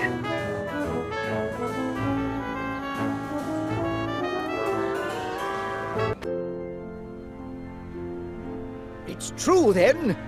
Indeed it is. The long reign of Duncan McBiscuit has come to an end. All hail Chairman Wallace! Oh, no need to make a fuss on my account. Oh, but there is, Wallace. Heard the entire game on the wireless. This is a new beginning for Prickly Thicket. Aye, an era of peace and goodwill and justice for all. Right, Wallace? That is, yes, I certainly hope so. As Gromit will attest, I've always been very Gromit. No dogs allowed in the club, lad. You'll have to wait outside. Now, for my first official act as chairman... 3 crumpets for all? No, Major Crumb. My first official act will be to tear up old Roaring McBiscuit's deed and to save West Wallaby Street from the bulldozer. Yeah, of course. Jolly good, jolly good. You carry on, Wallace. Where is he? Where is that wee boggin bumpwort?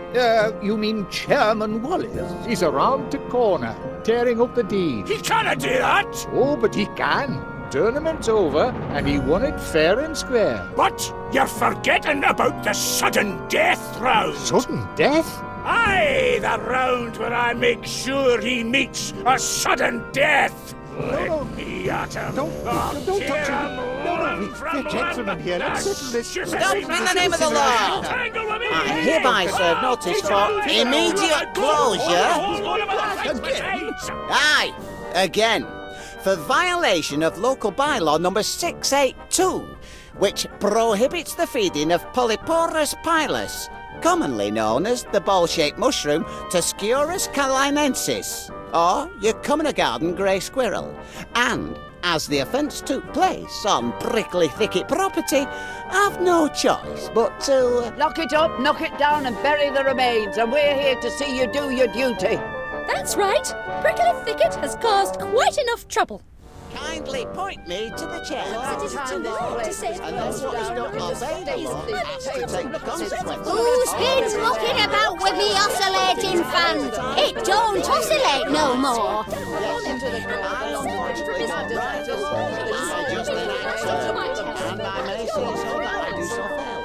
Suppose I'd better join 'em. Miss anything important, have I? Well, I haven't actually done anything yet. As you can see, we're packed like a pressure cooker full of sardines. And I wanted to discuss our options before... Discards! Pick up! Are you a waffler or a leader, Wallace? Well, that is Wafflers waffle! Leaders act!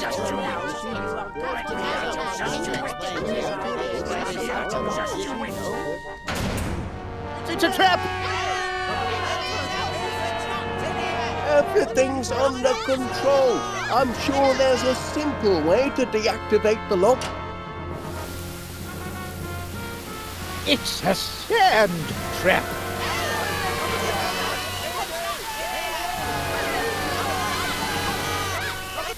No need to panic. I have an idea. But to put it into effect, I'll need to shift over to the window.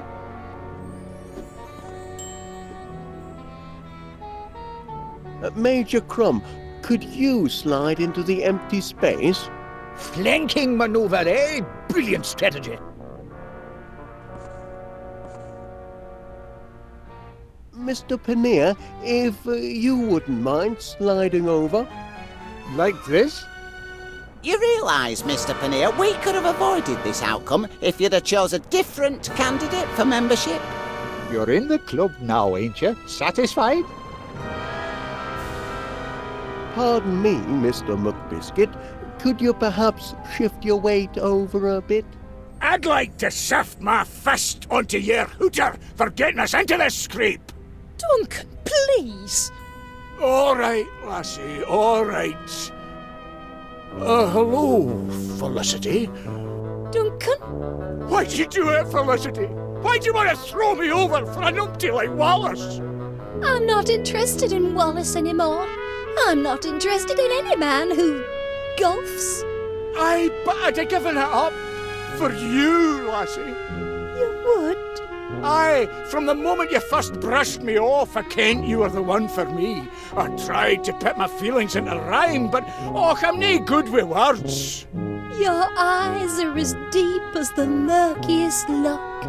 Your teeth are as straight as Blackpool Rock. You remember it? Of course I did. Your eyes aren't too shabby either. Major Crumb? One step ahead of you, Wallace. Now, Mr. Paneer, if you move over, I know.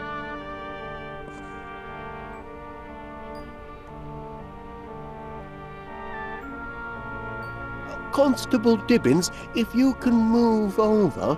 I'll give the orders here if you don't mind. And I'm ordering myself to move over.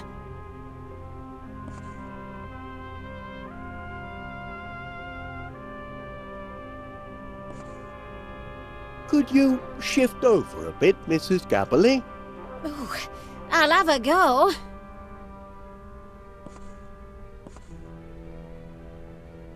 Now, Miss Flit, if you could simply shift your weight, into the empty space. This is intolerable. Miss Flit, I wonder if you could just wiggle over. Beg pardon? Into the empty space. Oh. Mr. McBiscuit? Shit, you're gaggy, I'm shifting.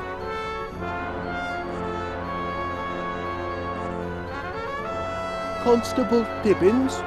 Perhaps I will, perhaps I won't. Miss Flit, could you...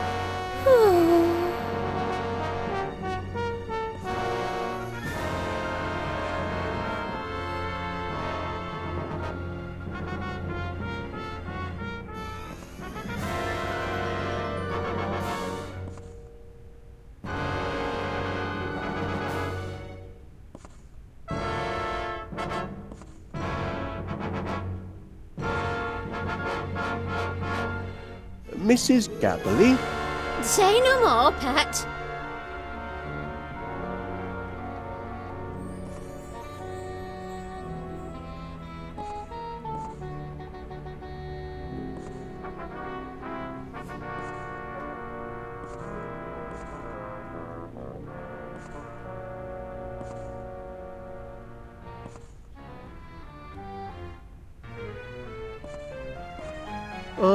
Miss Flit? What an impertinence!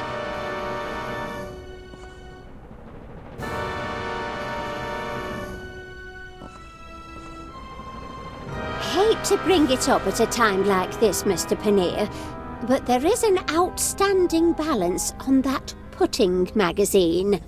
I can't reach my wallet at the moment, Mrs. Gabberly. Course you can't, love. We can settle up later. Ah, and here we are. Oh, much obliged, everyone. Now I can put my plan into effect. Help! Gromit! Do something! Help! Save us, lad! The sands of time are running out!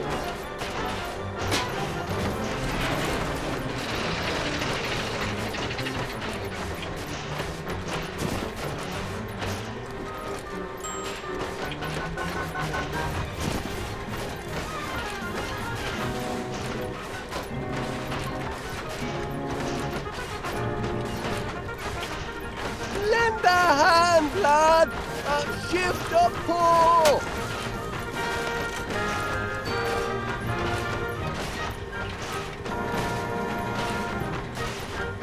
Gromit!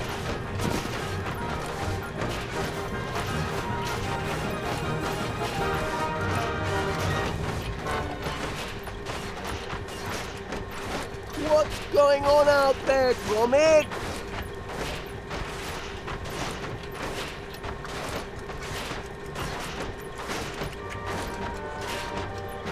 Get us out of here!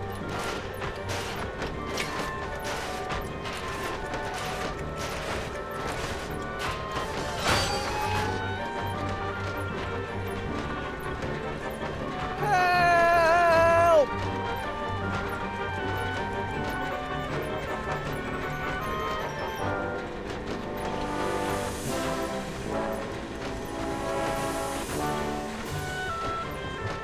What's taking you so long, lad?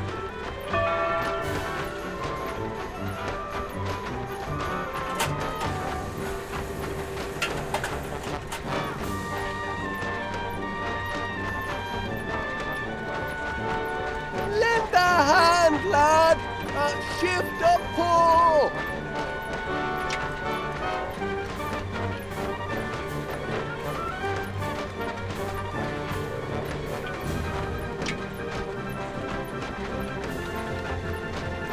Gromit!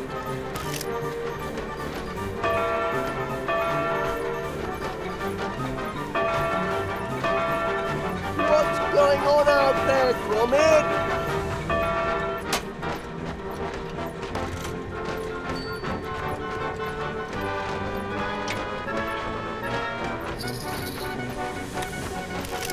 Get us out of here!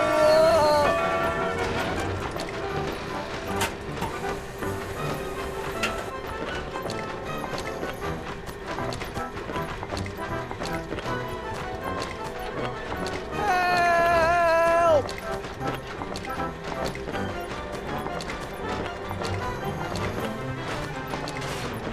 What's taking you so long, lad?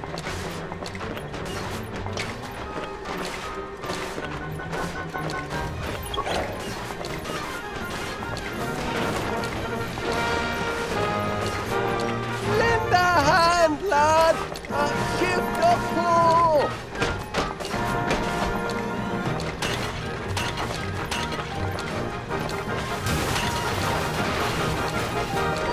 Gromit!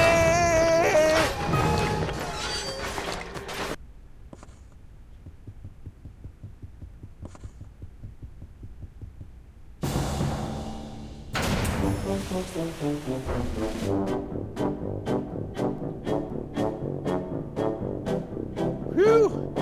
Thanks, lad. Close friends are a fine thing, but that was a bit too close. Well, why people are so keen on country clubs is a mystery to me. then you meant what you said in there about quitting Prickly Thicket. For you, my little sprig of healing Just a second, Felicity. I don't think I've been introduced to this young man. Romantic. Sand bath, most invigorating. Cleans out the pores. Reminds me of the good old days in the Sahara. You know, Constable Divins, I hear on Grapevine there may be another, opening at Prickly Thicket. And I've heard a certain grocery shop may be reopening soon too. Well, old chum, I'd say Golden Retrieval's first professional investigation has gone rather... Wallace, this is rather awkward for me to say. I mean, I know your feelings about me. Oh, you do? You see, in the heat of adversity, I've discovered that my heart belongs to another. Ah, righto. So, please, don't say anything to prolong our agony. I must therefore return this to you.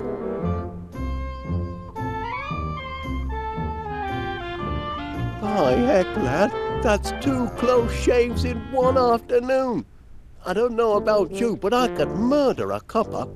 Oops, hang on, just a sec.